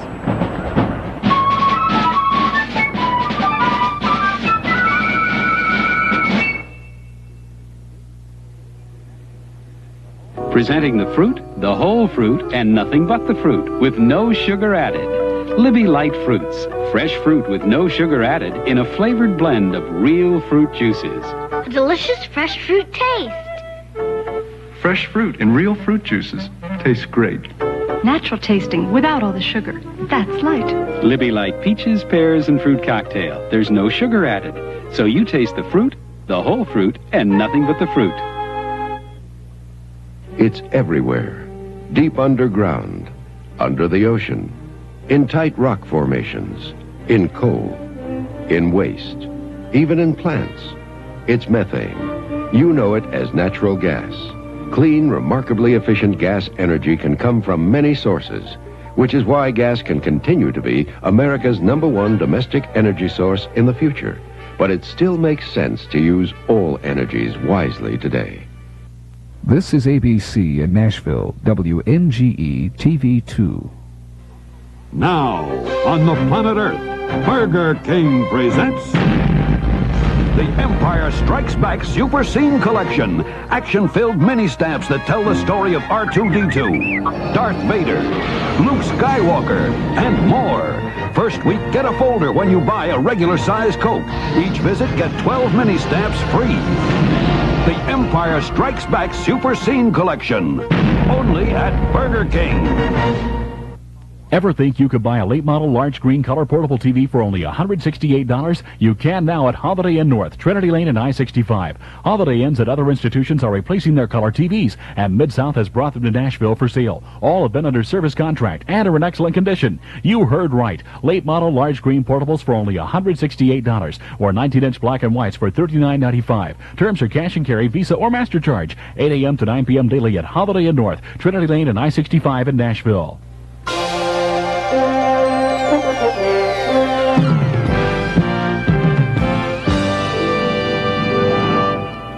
watching WNGE-TV Channel 2, Nashville.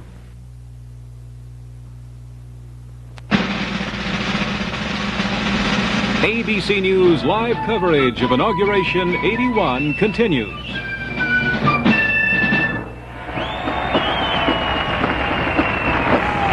Well, we're back here, Ted Koppel and I. We have ringside seats, and you can enjoy them with us as we start to watch the parade. Right behind us, the parade stand, and Mrs. Reagan, at this very moment, she's talking to her daughter, Patty, from what I can see.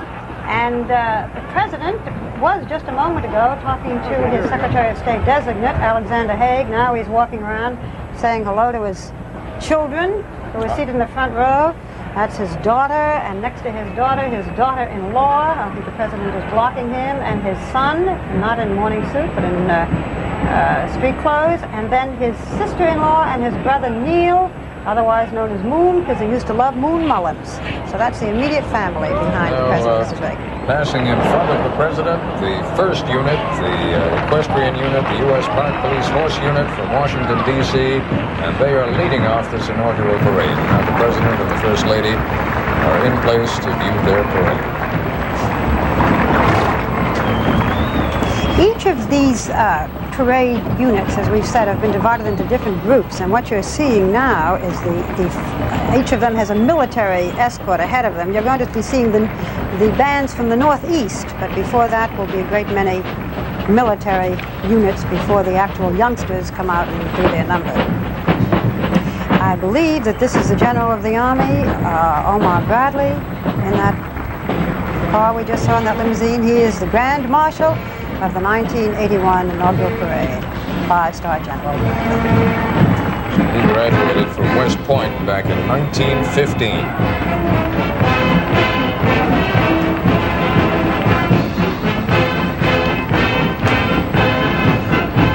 I'll give you all one guess as to what unit that is. You can't see them, but you don't have to. The President's own, the United States Marine Band.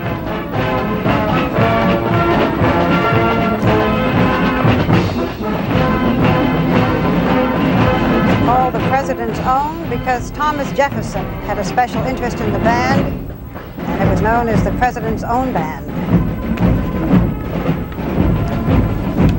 From Culver Military Academy, the Culver Military Academy Black Horse Troop, carrying flags representing the 50 states and the 6 territories. They come down Pennsylvania Avenue. Their 9th appearance in an inaugural parade.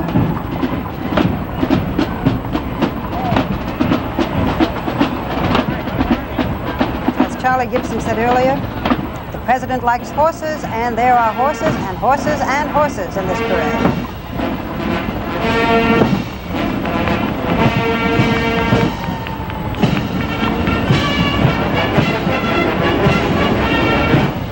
It's all kind of overwhelming, isn't it, Barbara? The music, the one band kind of bleeding into the next. They've made every effort to keep these bands spaced far enough apart so that the sound of one does not overlap the sound of the other. But it's almost inevitable in a parade like this that before you stop hearing one band, you start picking up the sound of the next one. And this is the United States Military Academy Band. West Point. It's the oldest military band in continuous service in the United States. It antedates the Revolutionary War.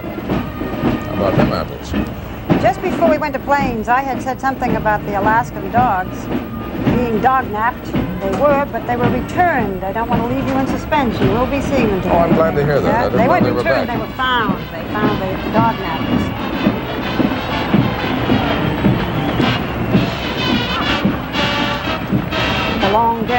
The long gray line of the U.S. Military Academy.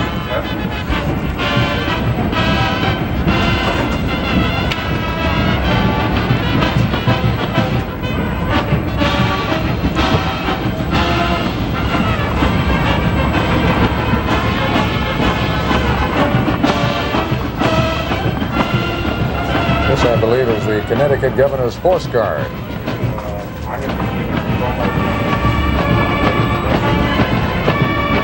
These horses are of mixed breed, in case you're a horse lover. The unit is ceremonial. It performs at gubernatorial inaugurations and other parades. Now, this is the Cardinal O'Hara High School Bicentennial Marching Band from Springfield, Pennsylvania. It was named the Bicentennial Band because it was formed in 1976. It made its first appearance at the Philadelphia Freedom Week festivity during our bicentennial. They're wearing colonial costumes from the Revolutionary War period. Very few people here wearing costumes from 1980.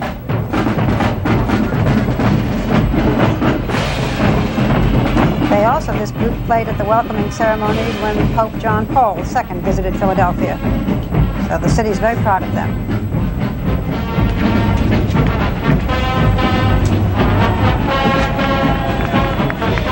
Now, right behind them, you see the 1st Troop Philadelphia City Cavalry. All right, Barbara, we're going to break away now from the parade and move back down to Plains, Georgia, where former President Carter is about to make a few remarks. He's at the microphone. Nobody gave me permission to speak, but I'm going to do it this time.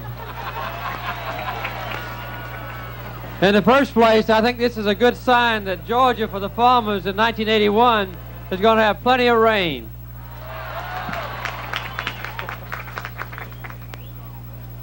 There's no way for me to describe how I feel now, but I would like to say, although I haven't had a chance to see my bed either Sunday night or Monday night, that in the last few hours I've had a lot of very emotional experiences. I won't mention them all, but I would say that one of them was this morning. I won't say exactly what time yet. I got word from sure sources that both planes in Iran were lined up on the runway, ready to take off. That was a thrilling experience for me. The next time was when I came out to Andrews Air Force Base, having had a chance to serve as president of the greatest nation on earth, and stood there with my wife and the vice president and his wife Joan, and heard the Star-Spangled Banner played, and they fired the 21-gun salute for president. And my heart was filled with the realization of what it means to be free and what it means to be a citizen of the greatest and the strongest and the most decent nation on earth. And I had to fight back the tears.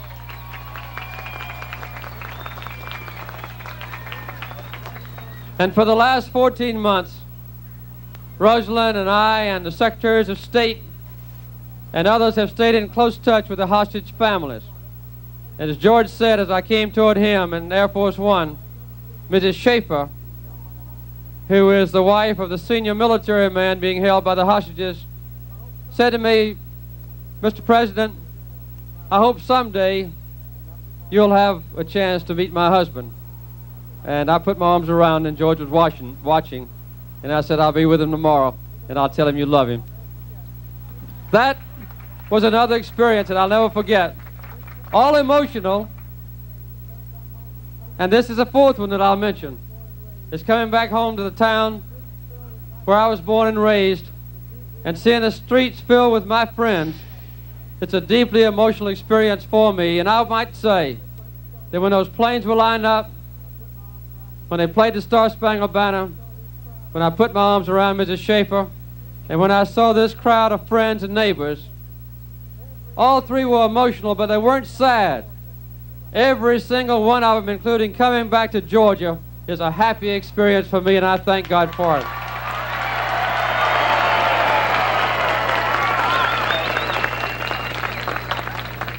There are still restraints on me, some self-imposed, some agreements with foreign nations about mentioning the American hostages who have been held so long in Iran.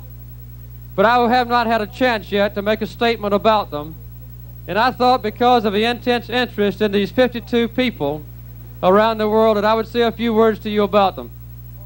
Just a few moments ago, on Air Force One, before we landed at Warner Robins, I had received word officially for the first time that the aircraft carrying the 52 American hostages had cleared Iranian airspace on the first leg of a journey home, and that every one of the 52 hostages was alive, was well, and free.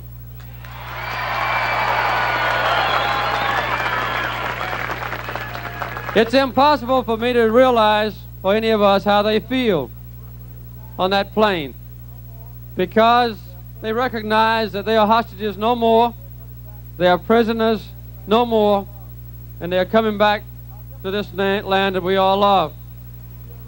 Our diplomats will be arriving sometimes in the near future, I can't yet tell you exactly when, in Algiers. The Algerians, the last few weeks, have been real heroes. They have literally worked day and night, from their president, their foreign minister, the president of our national bank, and others, to try to gain the freedom of the American hostages. And I want to express my personal and also my political, official, and public thanks to the people of Algeria.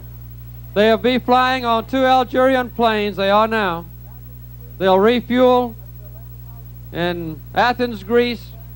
After they land in Algiers, they will transfer to American planes, and they will fly from there to Germany, land near Frankfurt in a military air base, and go from there about 30 miles away to the hospitals in Wiesbaden, Germany, where American doctors and others will be waiting for them.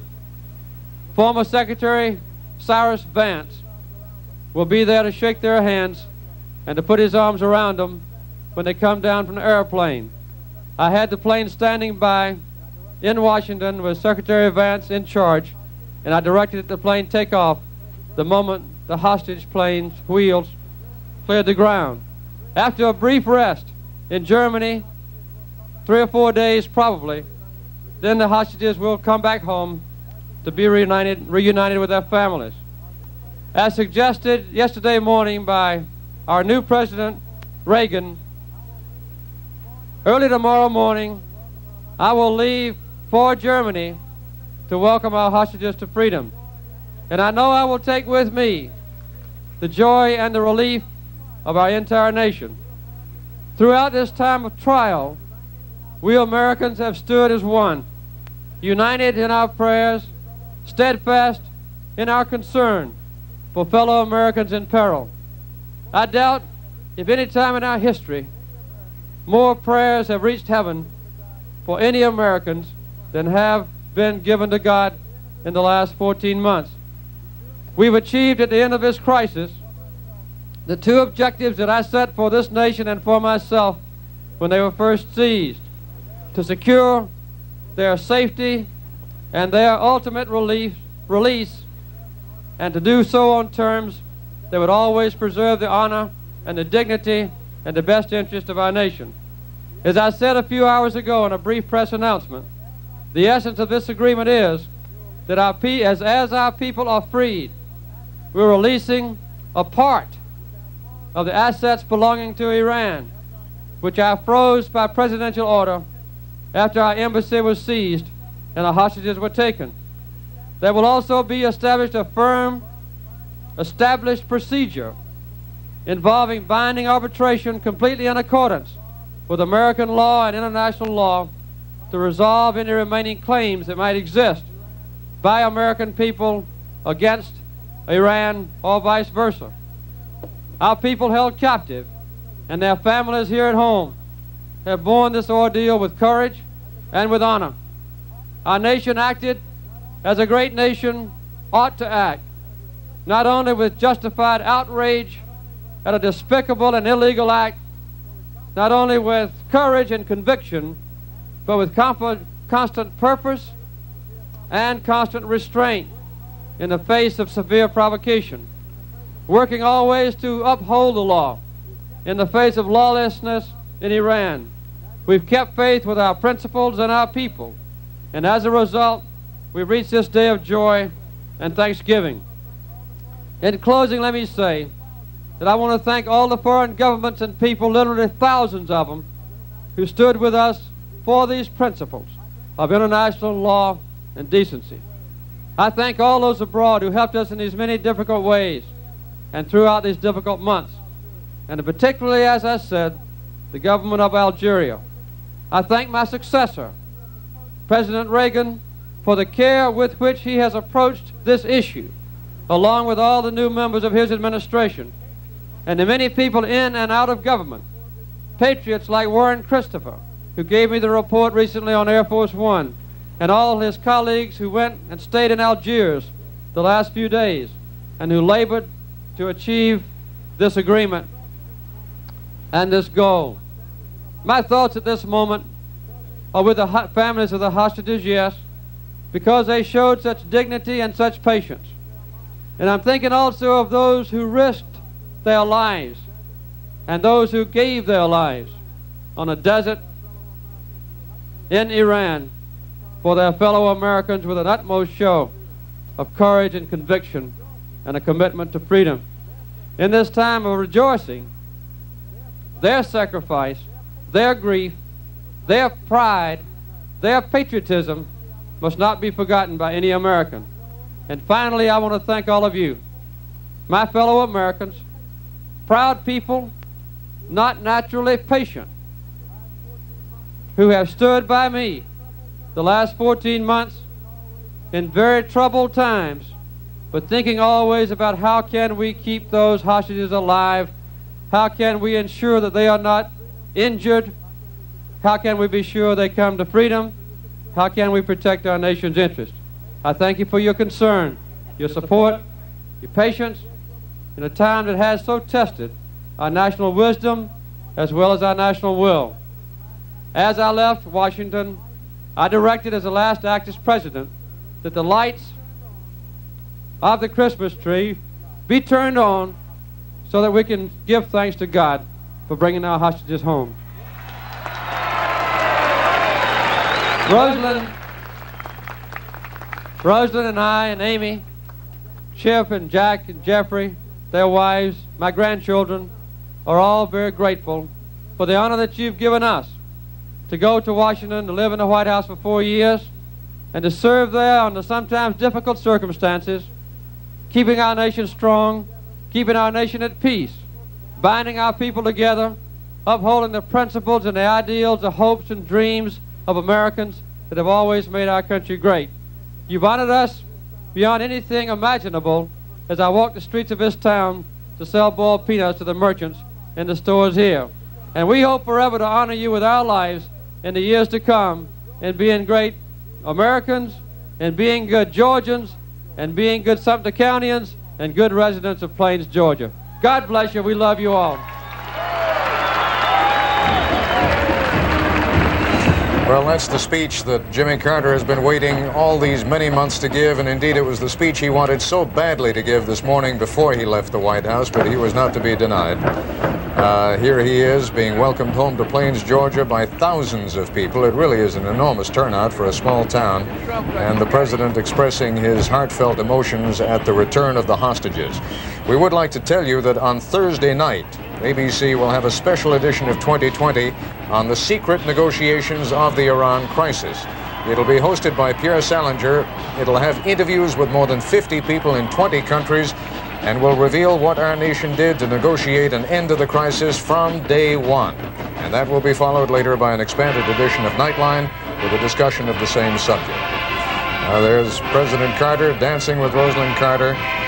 And it's an extraordinary picture. It's been a hard 2 days for this man. He hasn't slept in 48 hours. As Frank Reynolds noted earlier, he's got a broken collarbone. This has not been an easy period for him, but he's made the most of it. And again, to the point of tediousness, I suppose it has to be noted that he has done it with great graciousness. I understand that Bert Lance is there. He's wearing a dark green coat, and he's standing behind President Carter under the M in Jimmy. I don't know whether you can see it from here, but it's his old friend, Bert Lance. Jimmy Carter has come home to Plains. And here, the parade has been going on. All the marchers, all the celebrators.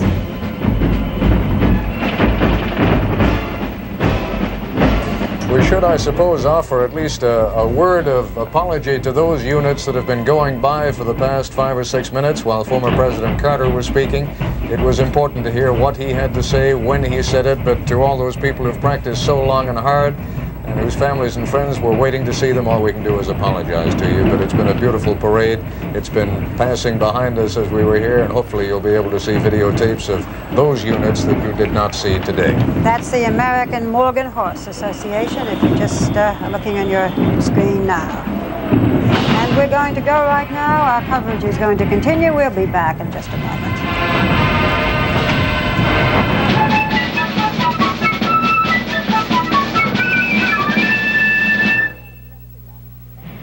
I needed the mileage of a Toyota Cressida, but it didn't have enough room. What I needed was the room of a Volvo, but it didn't get good enough mileage. What I needed was a citation. What I didn't need was the price. What I needed was a miracle. What I found was a Fairmont. Ford Fairmont. It makes a world of sense. A world of better ideas coming from Ford. Is your laxative hard on your system? Hard to take? Well, take it easy with Instant Mix Metamucil. Easy to take along and easy to take. And Instant Mix Metamucil takes it easy on your system because it's made from natural fiber. No chemical stimulants. No wonder doctors recommend Metamucil more often than any other laxative brand. So try Instant Mix Metamucil and take it easy. If not nature, Metamucil. When your financial plan helps you keep up so inflation won't get you down. You really believe in those IDS ideas. When her hard work earns a degree, but your investments help pay for it. You really believe in those IDS ideas. Good money ideas from your IDS representative. When they help you reach your goals. You really believe in those IDS ideas. Ideas to help you manage money from IDS. See this ugly yellow stain? That's what comes from cigar or cigarette smoke. Just think what smoking a pack a day, every day, could do to your teeth. But look, here's Topol, the smoker's tooth polish that helps remove all kinds of superficial tobacco stains. Topol starts to work immediately to clean your teeth and to help remove these stains. Just use Topol week after week and watch your teeth get brighter and brighter. Topol, the smoker's tooth polish, now in 3-ounce regular or 7-ounce fluoride. Taxi guys take a mountain vacation. Something ate all our food. We're gonna die. And end up in a mountain of trouble. And on soap, what did Maggie do to straighten out Jody? There was no one. Oh, watch out! What? And does Danny by the farm? Then, a mystery in Vegas. No murder weapon? B, witnesses a killing. No victim? But when Dan checks it out, no bloodstains. There's not a trace of foul play. Tomorrow, starting at 9, 8 Central and Mountain on ABC.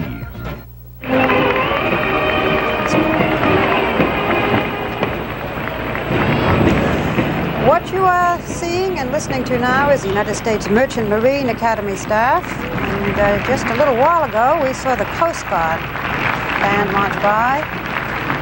The reason Barbara raises that is that 20 years ago, Jack Kennedy, as one of his first official acts, took an aide aside just after this inaugural parade. He had noticed that there was not a single black face among the Coast Guard band, and he ordered that something be done about that, about integrating the Coast Guard. Well, it's 20 years later. We like to think we've come a long way, but the Coast Guard band marched past just a few minutes ago, not a single black face. We have just received word that the hostages have landed in Athens.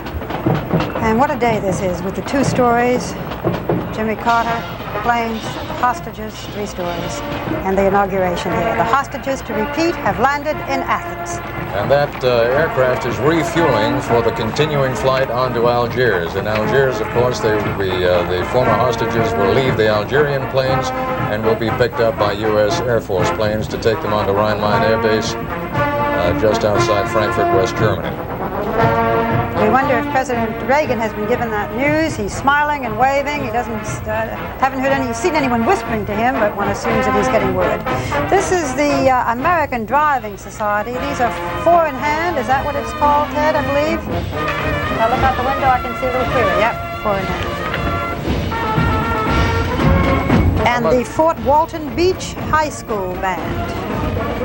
They're called the Pride of the Miracle Strip.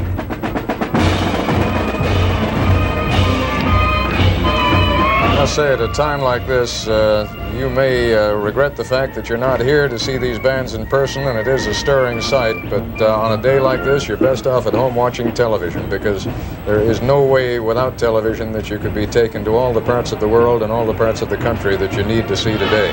But for the moment, what we're looking at is this glorious inaugural parade, and down there on the street is Charles Gibson. Charlie? Ted, believe it or not, this parade is running a little ahead of schedule, actually. They were due to come off in an hour, and by my count, this parade is about half through. It was interesting and maybe ironic that as former President Carter was speaking down there in Plains, just at that point, going past the reviewing stand, was the United States Naval Academy and its troops, and of course that very interesting because he was a graduate from there, and that was very special to him. There's the first float in the parade. That float is from the south, specifically from Knoxville, Tennessee. It is one of only 2 floats in this parade, and Knoxville is having a World's Fair in 1982. They chose to advertise that fact with a float, and there are inside that globe, which represents all the nations that will be exhibiting at the World's Fair, there is inside that globe 5,000 balloons, which they supposedly were going to release along the parade. I don't see any balloons spewing out now. Maybe they'll save that for when they go by the reviewing stand. But there are only 2 floats in that part of the austerity of this parade, the short, snappy parade, as we've referred to it a few times, and as they refer to it. And what they did was cut out a lot of floats. They also cut out a lot of high school bands, which made some congressmen unhappy because it used to be one of the congressional perquisites that you could call up the old home district and order up a high school band, and the congressman looked good and the band looked good. It was all fine, but they cut it way down this year, and as a result, the old tradition of having a band from each state went by the by, and this time they had about 600 bands apply, but they only invited 25. And right behind the float, I believe, will come another one of those. But as I say, Ted, the parade marching on schedule, maybe even a little bit ahead of time. That's a feat, I think. Well, it is indeed, Charlie, but they are moving through here rapidly, but there's still a great deal of parade to go, although I understand the tail end of the parade. There go the balloons. There they are. There they go. All right. Well, I ordered it up a little early, I guess. I don't know if they had a little man in there blowing them up or not, but I think they probably sneaked them in early. We waited to try to see them when we were down at the staging area, whether we could see them stashing the balloons, but... If they did, Charlie, he's breathing helium. That float now that you just described, Charlie, is right under our window. It's what President Reagan's looking at. More balloons just went up. Knoxville, Tennessee. And down at the other end of the road, you will see the last element of the parade now moving into position. And the last element of the parade on a mobile stage is, as you can see, the Mormon Tabernacle Choir. Now we're going to whip you from the tail end of the parade back up to the head of the parade again.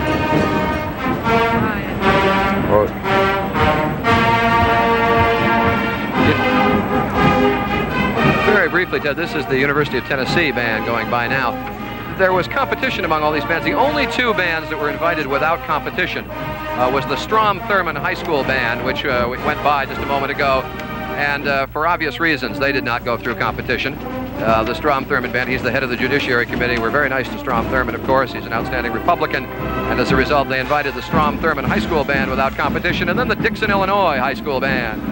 They listened to tapes, supposedly, of all these bands before they invited them. But Dixon and Strom Thurmond were exempted from that. Dixon, of course, the hometown of Ronald Reagan.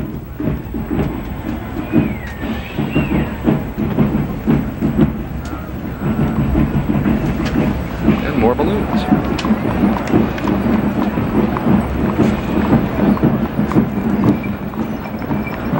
This next unit is the Appaloosa Horses. As I mentioned earlier, talking to Frank Reynolds, they have tried to get every brand of American horses in this parade that they can possibly do. Every breed, apparently, that is widely used in this country.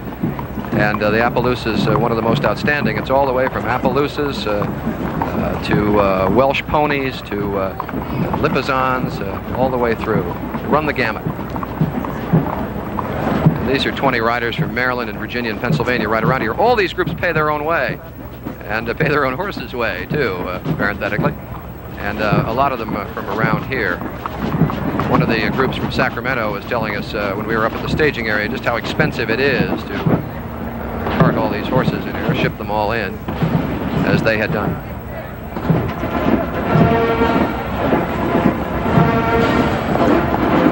All right, we will have more parade, and our coverage of Inauguration 81 continues in a moment.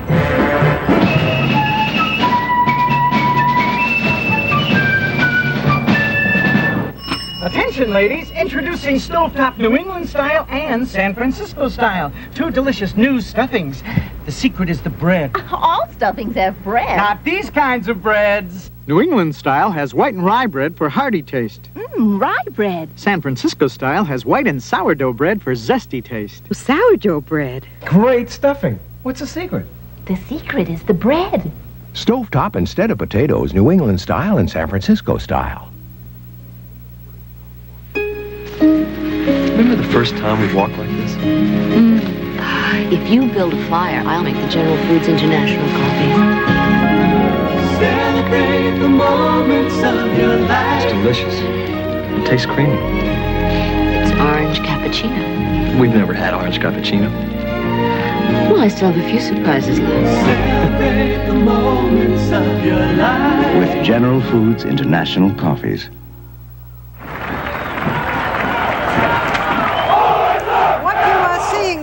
Is the Middle America sequence. We've had the Southern sequence, now the Middle America sequence. Charlie Gibson will tell us a little more about the individual units. Charlie? The parade now a half hour old, Barbara, and we've already gone halfway across the country. That's not bad. It's pretty good in the jet age. This is part of the contingent of U.S. Army coming by. They've had some training and doctrine command. The color guard went by from the Army. This is a National Guard reserve marching unit coming by. There are, in all, about 4,000 marchers in this parade and about 4,000 musicians from the various high school bands. President Reagan giving them all a little applause. Some of the Army men, as they went by, shouted something out. Maybe you could hear that. I couldn't as they went by. We're down here in the street, and when a band goes by, we are drowned out. We hear the band, and that's it. Nothing else in consciousness as they go by. There's a pretty panoply as you look down Pennsylvania Avenue. I mentioned earlier they're marching not quite as fast as some of these military units would like to go, or perhaps are used to going, but they've slowed it down because the high school bands are not used to parading quite this fast. This is the Medina Black Horse Patrol coming by. They're from Chicago, 15 riders and horses. Just one more of the units going by. This is a riding group from Chicago, been in existence about 25 years and invited. I'm told by the parade organizers they went out and found just about every riding group that they could find. There's about 29 or 30 riding groups in this parade, and that's not bad for just 1 hour. Just about every other group, a riding group, but of course that reflective of now President Reagan's, can't get used to that, President Reagan's interest in horses. This is the Hutchinson High School Band from Hutchinson, Kansas. And an interesting story about them, a radio station out in Hutchinson turned over the station for a day to this group and allowed them to be the disc jockeys and the salesmen for the day, and they kept all the receipts for the day. I don't know if we let out a trade secret of that radio station out in Hutchinson, Kansas, but the kids made $6,500 for the day and used that to come to Washington. There's a lot of very bizarre money-raising schemes that were used by some of these bands. As I mentioned, they all pay their own way. And so there are a lot of car washes and raffles and all that jazz. But some of these groups found some rather inventive ways to raise money. And there's a band coming up a little bit later in the western section of the parade that raised $190,000 to get here. That's a lot of cakes and cookies. They auctioned off a good bit of stuff. These are draft horses. These are the gentle giants, the big horses coming by. They belong to a farmer up in northern Massachusetts. And he didn't even apply to come. They just called him up. They read about him in a journal somewhere, a country journal, a small magazine. And these horses apparently can pull a lot of weight. And since they didn't have any draft horses in the parade, they invited him on up. A little western attire there. The president. And this is the Dixon High School Band, hometown city here. As I mentioned, there was competition. There was some reluctance, apparently, to invite the Dixon High School Band. They weren't invited at first, and folks at Dixon called up the president, or that time president-elect, and said, let's have a little hometown loyalty here, and indeed the invitation went out. He did not actually graduate from Dixon High School. He came out of the Dixon public school system, but didn't go to this high school, I'm told.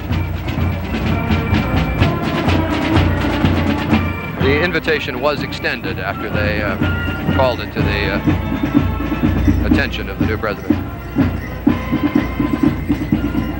And these are the Indians. Princess Pale Moon is one of the Indians in this group. She's somebody who always seems to show up at Republican gatherings.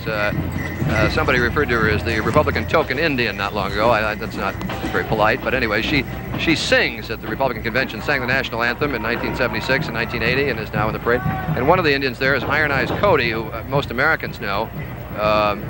He is the Indian who appears in that commercial with a tear coming out of his eye at the spoiling of the American landscape.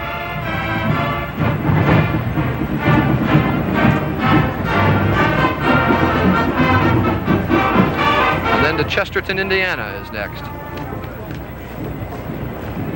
The Chesterton High School Band. They kept files, apparently, on all these bands, and as I mentioned, listened to tapes of all of them, and that's the way they chose who could be invited. Chesterton, Indiana. There is a place down the street a ways, about 2 blocks away from here, and there's a big sign up which says, "Stop playing here," and the music ceases. Folks who happen to have bought seats along that particular part of the parade get cheated a bit, but they stop playing, and then they march along a little ways, and then there's another big sign that says, "Start playing here," and so they do. And that is so that each of the bands, as they go by the reviewing stand, will be playing exactly the piece of music chosen. And they've all chosen in advance what they will play as they go by the reviewing stand. This, the Hella Horse Patrol, as you can read, from Dallas, Texas. Traditional Western dress, it says here. That doesn't look too Western. Texas flags there, but I've seen more Western dress. 15 horses and riders. One of the groups that went by, I should mention the Lipizzan horses that went by while we were away watching former President Carter. There were supposed to be 7 Lipizzan horses, and there were only 6. It's just like going into a big athletic event. One of the horses came up with some pulled ligaments. Had to pull him. I guess he went on injured reserve there, and they went into the game with only 6 instead of 7. And now the U.S. Marine Corps.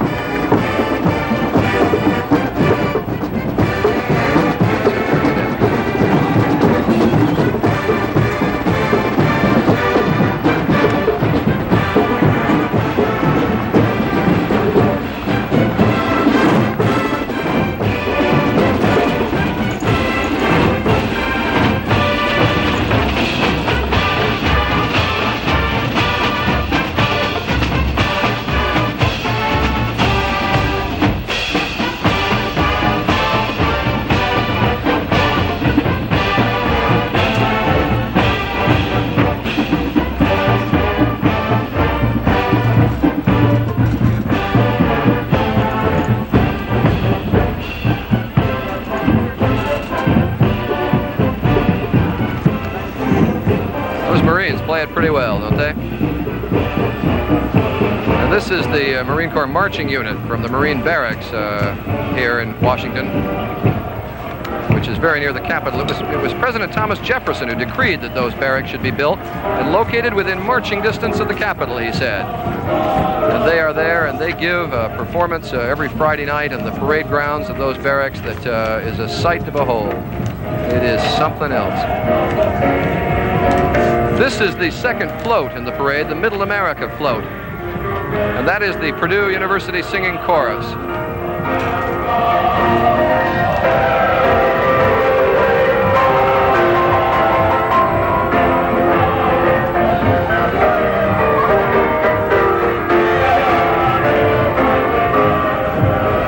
This is supposedly the largest float that has ever been put in an inaugural parade. As I mentioned, one of only 2.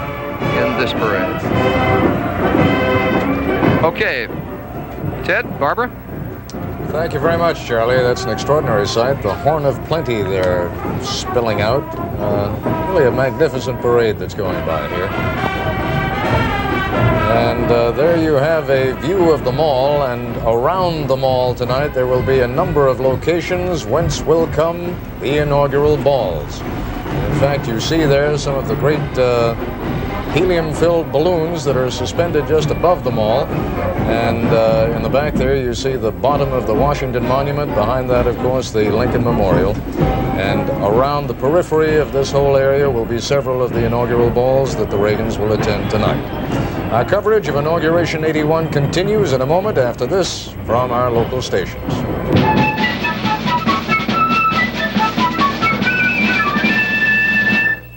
Wednesday on 8 is Enough, Joni falls in love with her boss and Nancy becomes a celebrity. And now the daring high wire act of hamburger fries and soft drinks.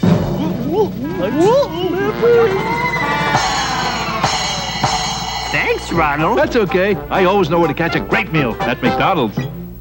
Now, Old West Happy Meal boxes are at participating McDonald's with cutouts of Ronald and the McDonald Land characters on the back and Old Western buildings on the front. You can collect them all for a make-believe Old Western town. And inside, there's a prize. 6 Old West Happy Meal boxes, now at McDonald's. Good news, America! M&M Mars has increased the size of your favorite candy without increasing its price. 3 Musketeers, 9% bigger. Wow, same price. Snickers, 8% bigger. Same price. Mars Bar, 10% bigger. Yep, same price. Milky Way, 15% bigger. Same price. Twix, 11% bigger. Same price. M&M's plain and peanut chocolate candies, 10% more. Same price. You get more for your money from M&M Mars. Fresh canned peaches, sir? Hold the rest.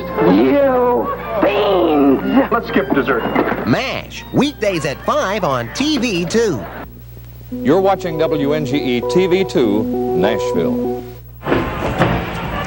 Well, it has been an extraordinary day, and we've been trying to weave several threads of this day into kind of a fabric of what has been going on. And to those of you who, for one reason or another, have not been with us during the day and do not know where the hostage situation stands, they are not only out, their aircraft, an Algerian aircraft, has landed in Athens at a U.S. Air Force base outside Athens for refueling. All 52 hostages aboard, all of them have been checked out physically, all are well.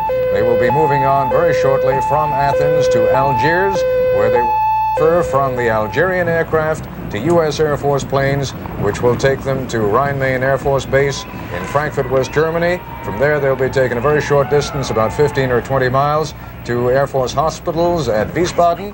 And ABC News has learned that former President Jimmy Carter, who is now in Plains, Georgia, will be leaving there at the crack of dawn tomorrow morning, roughly 5 o'clock.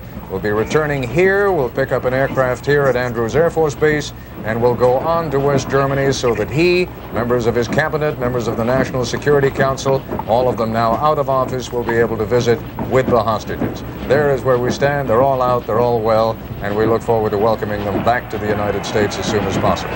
Barbara? What we have behind us in the parade, we've just had well, I shouldn't tell you what you missed. You might feel a little bad, except the hostage story was important. We did see the Alaska dogs, and they're all fine. All the huskies came by, and then we had some more horses, and now let me tell you what we're up to. We're almost up to the Western sequence, I believe. Here is Susan King, in the meantime, to talk with Michael Deaver, who is an assistant to President Reagan, presidential aide. That's right. Michael Deaver is also the Deputy Chief of Staff and a man who's been with Mr. Reagan for many years in Sacramento and has been with him during the campaign, knows him. I'm in fact told that you know the President and Mrs. Reagan probably better than anyone else, and so know what they like and don't like, and you're the man things should go through. Tell us what it was like the moment when you found out that the hostages were in fact on their way home and went over to tell the President. I take it was at the luncheon. It was at the luncheon in the Senate, and we got the word that they had actually left the Iranian sky and had gone into Turkey, I believe it was. And I went over and whispered to the governor of the news, and he threw his hands back, was overjoyed, and asked if Senator could begin the toasts immediately so that he could tell the room all the news. He was so excited about it. He decided the toast was the best way to make it public to the nation, I take it. Right. I tell you. We're having a little tone problem here, so we're going to go back to Barbara and more of the parade. Thank you, Susan, and thank you, Mike King. Right now, in front of the review stand is the United States Navy, the Color Guard, and the band of the Navy. The world's finest, the band is called. And then, coming up next, after we've seen the Navy, is this the Barons?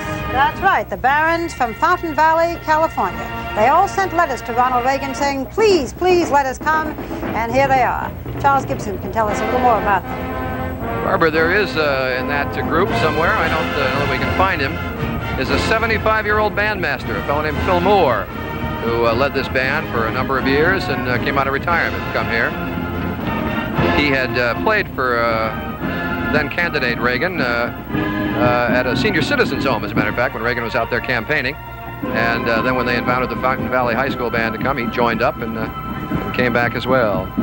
Right behind that is the Andalusian horses, if I pronounce that right. These are stallions that are in the parade. And indeed, the sign proves me correct. And right behind them, a fascinating group that we were talking to when we were over in the formation area. The Scripps Miramar. Oh, I'm sorry, this is still part of the Andalusian horses.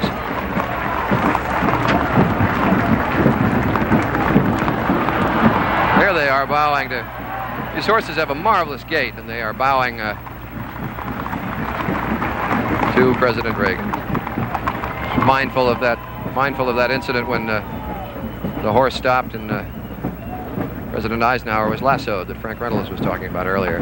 You're not supposed to stop in front of the reviewing stand. You're actually supposed to keep moving, and not just because of the timing of this parade, but because of the Secret Service gets nervous when you stop.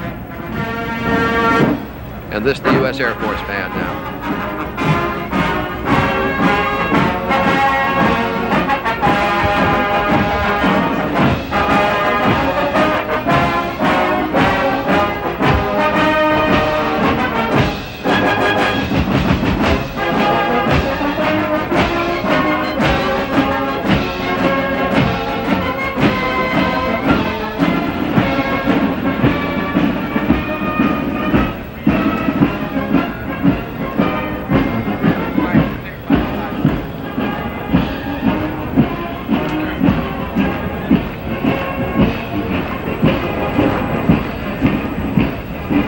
And following the Air Force band, some Air Force marching units coming up. It is mindful of the fact that the organizers of this parade, the head of the inaugural committee, had wanted all of these marching units as they came up, each man to be carrying a flag. Robert Gray, his name is, who's one of the co-chairmen of the inaugural committee, he thought it would be an extraordinary sight to see a Pennsylvania Avenue in a sea of flags.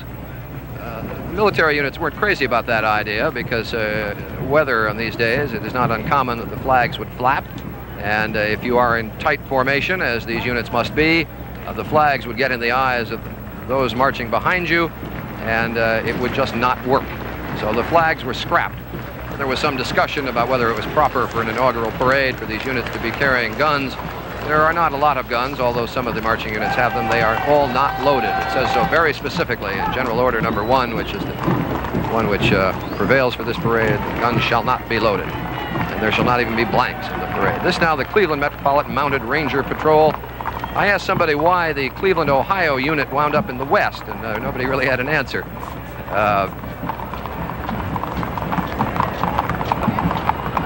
There really was no answer to that. But they've taken some license with the West and Midwest, etc. And then following them, I think you see now, the Elko High School Band, Elko, Nevada. Some casino owners gave money to this group. I mentioned some of the unusual fundraising efforts that were undertaken, and some of the good casino owners of Nevada contributed money so that this band could come here. The school had been invited to a music festival out in Vienna, Austria this coming July, but they opted to come here instead.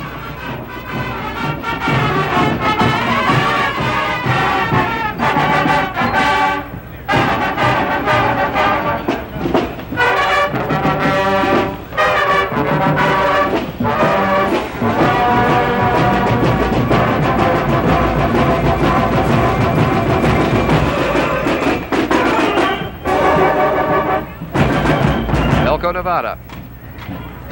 They raised, I don't know how much the casino owners gave, but if they gave a day's take, these kids never have to go to school again. Following this, the United States Coast Guard. Staff, and behind it, the Coast Guard band. Semper Paratus.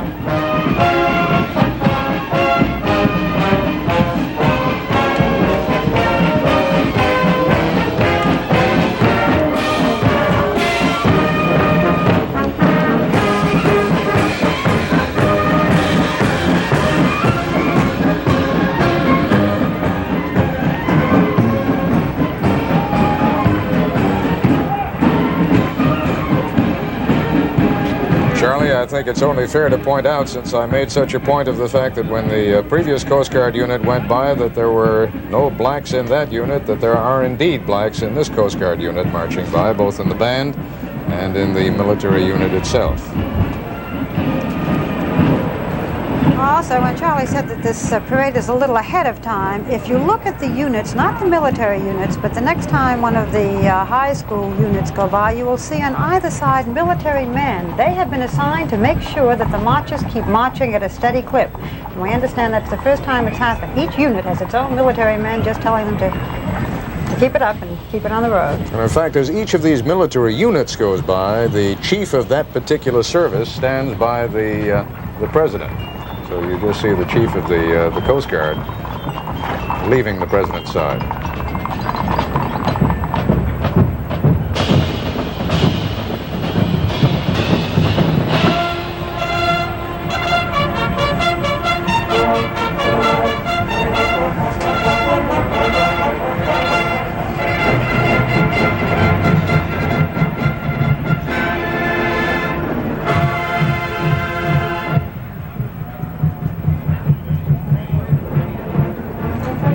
What you're about to see right now, and it's another one of these extraordinary electronic transitions that is going to take us now from Washington to Algiers. And those lights that you see are not it is not, in fact, the arrival of the hostages. It is the arrival, rather, of those Air Force Nightingale planes, the ones that will pick the hostages up and take them ultimately from Algeria to West Germany. The hostages themselves won't be arriving in Algiers, I think, for a little while yet. If I'm incorrect, I hope someone will tell me. We are in a position right now where we're just trying to bring it to you as soon as it happens. So this, in fact, is a U.S. Air Force aircraft, so it must be one of the Nightingales that has just arrived from West Germany. It is in place so that when those Algerian aircraft, which were in Athens just a short time ago, arrive in Algiers, the hostages will be able to make the transfer and will then be flown to Rhine-Main Air Base outside Frankfurt.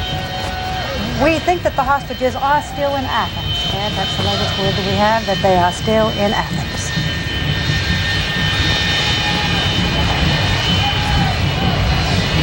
These are live pictures that are being transmitted by satellite from Algiers now. Let me just look at my watch. It is 10 to 10 at night in Algiers. And Luciati is there, Ted, and we're going to try to bring him in from Algiers. Luciati. The two Nightingale, the medical evacuation planes from Frankfurt, Germany, have just arrived here at Algiers Airport. They're great planes, white tops, American flag with a red cross on the tail, are taxiing now to their parking spaces here at the airport, waiting for the 52 American hostages who are on their way here from Tehran. From earlier reports that we heard, Peter Jennings reported, I believe, they may be needed for some of these hostages who are reported to be physically and some of them be even mentally tired. Those two airplanes are literally flying clinics able to take care of all of these people until they can get to a major medical facility, where they're going in Wiesbaden, West Germany. The crews of the airplanes are leaving the aircraft now. They're going into the VIP lounge where the hostages will be taken once they land here. It's reported by the Algerian authorities that they will spend about 1.5 hours on the ground where they'll relax a little bit. There'll be some kind of an informal ceremony, we presume, nothing formal. It's obvious that the Algerian government realizes the anxiety of all of these people to get moving and get on their way home as fast as possible, so nothing formal has been planned here. We learned that the Foreign Minister of Algeria, who played an important part in this thing, will be there to greet them. All right, well, those were live pictures then from Algeria, and you saw the Air Force planes arriving that are going to pick up the hostages and take them back to West Germany. Let's now look at the last few units in this inaugural parade, back down to Pennsylvania Avenue, and Charles Gibson. The University of Texas band, Ted, just went by playing the Eyes of Texas, and what would a parade be without that? This is a bagpipe group from Oregon, the next to the last group in this parade.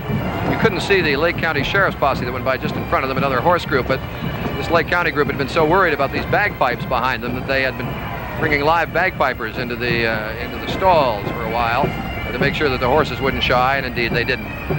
These bagpipers, the youngest 22, the oldest 69, and we talked to the 22-year-old, asked him if he was good enough. He said a bagpiper never gets really good enough, never believes he's really good.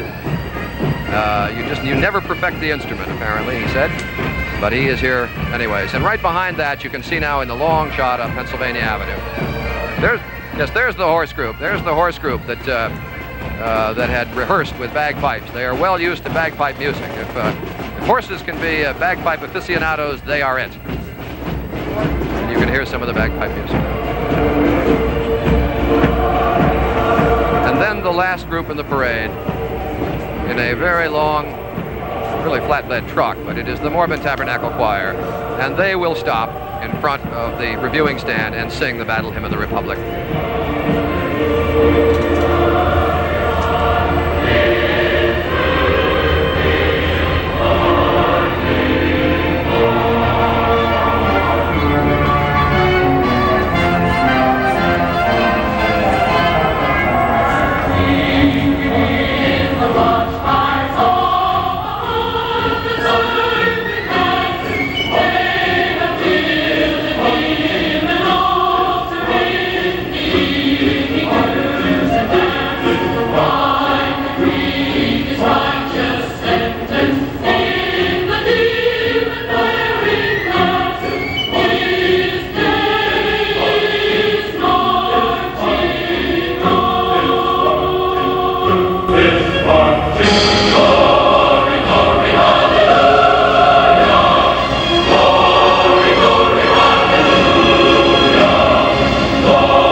Well, if it's possible to bring the house down in an outdoor parade, the Mormon Tabernacle Choir has just done it, and indeed... has been proud to honor you with the Battle Hymn of the Republic. We with you wish you well on your great new beginning as we go marching along together.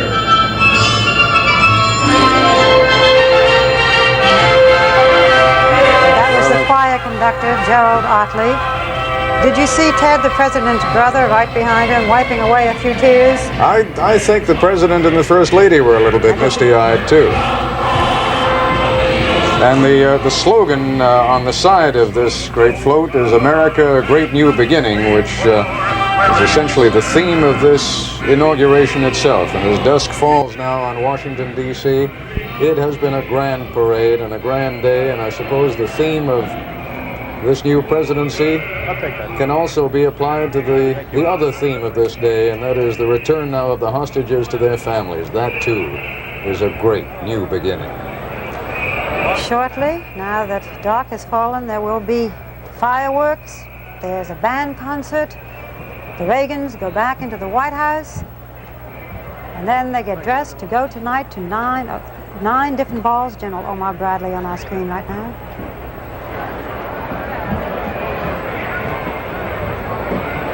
President saying goodbye to the general and his wife.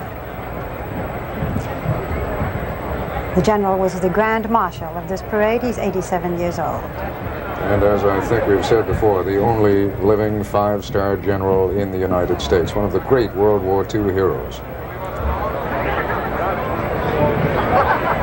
He's had a long day. He was part of the gala entertainment last night and then led the parade today. I think we can safely say, Barbara, that this has been an extraordinary day for America as a whole, and a particularly wonderful day for Ronald and Nancy Reagan. And they both look as though they have enjoyed it immensely. I'm sorry, Ken. No, I was just going to say it was a great parade. It really was a good parade. It was short. It was only an hour, but boy, they crammed a lot into it, and every one of these units was just spectacular. And what you could not see sometimes were the flag waving in the grandstands and Mrs. Reagan clapping her hands, and the president as well. And as I started to say a moment ago, the president and Mrs. Reagan intend to go to all of the 9 balls tonight, the most inaugural balls that there has been at an inauguration. And Ted and I are going to be covering them tonight from 11:30 to 12:30 to bring you some of the festivities, and the gowns, and the entertainment, Las Vegas-type entertainment at each of the ball sites. So if you can stay up late and be with us, you can enjoy that along with us. And of course, at the same time, Barbara, we will be bringing everyone up to date on the very latest in the return of the former hostages, and if all is well, they should be returning just about that time to Western Europe. Just about that time. They should be landing in Frankfurt pretty close, either before we go on the air. Well, we'll go on the air whenever it happens, but it'll be pretty close to the time that we are scheduled to go on the air, and one way or another we will be showing you those pictures of the hostages arriving in West Germany and being taken then into seclusion for a few days, so that they can be debriefed and so that they can have a little bit of a depressurizing experience. The president now saying goodbye to some of his closest friends, supporters, family members, staff members, cabinet members, military aides, those who will be serving him in the 4 years ahead, those who will be working with him, those who have supported him all along. A little while ago, Ted, you know, we had Secretary of State designate Alexander Haig with us, and he estimated that it would be probably a week or so before the hostages came back here. Well, we talked to a couple of the hostage families, Barbara, and they had been told by the State Department that they should expect that their families would be in Wiesbaden at the hospital there for 5 to 7 days. Now, the president spoke earlier of 3 or 4 days, but I think it'll probably be 5 days. You mean the former president? No, I mean the president. Did President Reagan say that? I mean President Reagan. He spoke at one point today about expecting the hostages back in 3 or 4 days, but I think that may be a little bit optimistic. They'll probably be over in West Germany for a little longer than that. And now the president and Mrs. Reagan leaving to go back into the White House, to the private quarters of the White House. They have already brought some of their own furniture there, and they will settle down there for the first time tonight after the balls. Tomorrow they're going to meet with their personal friends, the kitchen cabinet, or as they are now more elegantly called, the Transitional Executive Committee, Ted. Their friends are going to come and say goodbye for a while before they go back home, and then it will be a time to settle down for business. And before that tonight, Mrs. Reagan will put on her spangled, beaded $10,000 gown, which was donated to her by the designer, we understood today, by the designer Galanos. What a beautiful sight. Isn't that lovely? That's the north view of the White House, and the president now retracing his steps. And it's like those old signs, if you lived here, you'd be home. Well, he does, and he is.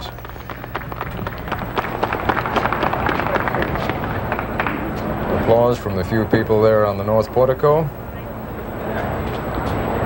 And the President and Mrs. Reagan at the end of a very long day. Well, it isn't the end of a long day. They just have a brief respite now, and then they can start preparing for those, what, 9 balls, 10 balls that they're going to tonight? There are 8 adult balls, right? And they cost $100 a piece, $100 a ticket, and then there is one youth ball, and we understand that the President and Mrs. Reagan are going to go to all of them tonight. Dancing at each, talking at each, listening to the entertainment. Well, we have seen some spectacular pictures today. We have had some spectacular developments today, and it's just been one of the most extraordinary, it is unique, most extraordinary days. There will never, oh, let us hope that, I mean, we'll have other inaugurations. Let us hope we'll never have other hostages, but there has never been an inauguration like this one. No, it's been an absolutely glorious day for the United States. And Barbara and I will be back in just a moment, but we're going to switch back to our bureau now here in Washington. Frank Reynolds has made it down from Capitol Hill and is standing by there with some late developments. Frank? Thank you, Ted and Barbara. We just want to recap now the latest information that we have on the movement of the hostages as they make their way finally back to freedom. They are on the ground in Athens. Their planes landed there a short while ago, as Peter Jennings reported. Peter, also, they will stay in Athens long enough for refueling, I assume, and then go on to Algiers. We know that the American Air Force medical planes, the hospital planes, have already landed in Algiers. We had pictures of that just a short while ago. And there the transfer will be made, and the hostages will then be put on board those planes and taken on to West Germany. I want to report on that conversation that Peter Jennings in Frankfurt had with the Swiss ambassador, Eric Lang, in Tehran, who was present there and saw the hostages leave Tehran. He said that they were subjected to shouts of death to Carter, death to Reagan. He said a couple of them had difficulty walking, and he particularly mentioned Bruce Langen, the chargé there at the embassy in Tehran, and the highest ranking diplomat, who had been kept for almost all the 14.5 months in isolation from most of the hostages. He had been kept with 2 others in the foreign ministry in Tehran. And we have a picture. It's not very good, but I'm going to hold it up and let you, come on, try to move in here and see if you can see it. I'll try to hold it so that it doesn't glare. It's Joe Subik, Joseph Subik, who was an Army Staff Sergeant. He is surrounded by Iranians who are leading him to the plane there in Tehran. That's Joseph Subik. Boy, you can just tell that he's looking up at that airplane and getting ready to get on board, but he's being escorted, and it looks as though he's really being watched very, very carefully. Lang, the Swiss ambassador, also reported that the hostages, he said some of them were crying, and they acted as though they had not seen one another for a very long time, and that is quite possible, that they had not been able to be in contact with one another throughout the 14.5 months of this ordeal. He said the 2 had some difficulty walking. Well, just to recap now, they are, as far as we know, on the ground. They left Tehran at about 12:33 or so today, within the hour of President Reagan taking the oath of office. They landed at Athens at 4:18, less than an hour ago. That is a refueling stop. They'll continue on to Algiers. There they'll be transferred to American Air Force medical or hospital planes for the remainder of the flight to West Germany. And President Carter, who has already returned, former President Carter has already returned to Plains, Georgia, announced down there that tomorrow morning he will fly to West Germany to greet the hostages personally. He will be accompanied by former Secretary of State Muskie and also by Zbigniew Brzezinski, who served with the President as his national security advisor during these past 4 years. I've been asked to give my final thoughts on this day. I don't think we can do that just yet. The hostages are out. We have a new president. Praise be. Let's go back to Ted Koppel at the anchor booth at Lafayette Park. Ted? Thank you very much, Frank. The street is filling up now, and the stands are emptying out. The street's filling up now with the people who've been in the stands, and they now going their separate ways around this city. And since we are on the subject of final thoughts, Barbara, it's been a delight. Our day is not yet over. Their day is not yet over. We'll be back later, but for the moment, do you have any final thoughts? Well, I think of all the different threads in the tapestry today that we have had the privilege of covering. The constitutional government, the knowledge, of course, that the government goes on, the human story, Jimmy Carter finally making that speech that he yearned to make while he was president, and the new president and Mrs. Reagan, and some of the trivia and frivolity that we talked about, but most of it so inspiring and really great fun to see the parade. And if it isn't corny, the patriotism, the love of country, and the gratitude and I guess appreciation that we have that we're living in this country and can celebrate a day like today. Elegantly put, and I thank you. We will, of course, bring you up to date on all the latest developments all over the world on World News Tonight, coming up very, very shortly, and then Barbara and I will be back at 11:30 tonight Eastern Time, if not sooner, depending on just when the hostages reach West Germany. This has been one of those truly unusual days, one of those very rare occasions when the nation as a whole can rejoice in a number of things. It doesn't last very long. There will be people who will start to second guess what the former president did on the hostages. There will be people who will begin to find fault with the new president. There will be families that will have the tensions that inevitably come to families. But on this day, and it is a very, very rare occasion, there is rejoicing in what has been achieved, rejoicing for the families, and rejoicing for the nation. It's been an extraordinary day, and it's been a privilege for both of us to participate in it. For Barbara Walters, this is Ted Koppel. For ABC News, good evening.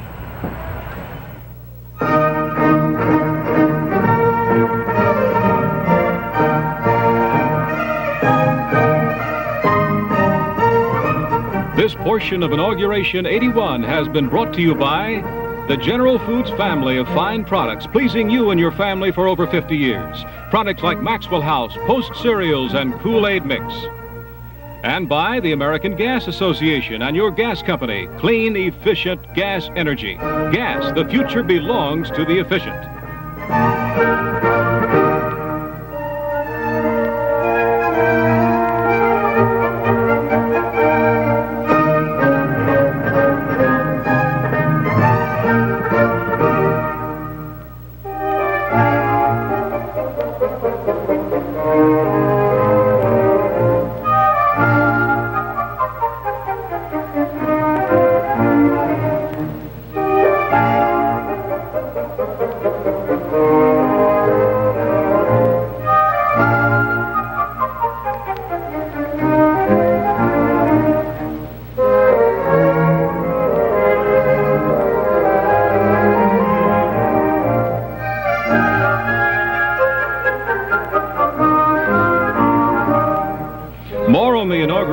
On ABC's World News Tonight. Later, full coverage of the inaugural balls on ABC News Nightline. This has been a special events presentation of ABC News. America held hostage. The secret negotiations revealed. He met secretly with the Iranians. He panicked in Tehran. He offered to sell out the Shah. He enlisted one of America's bitterest enemies. Now this extraordinary story can be told. An ABC News special Thursday.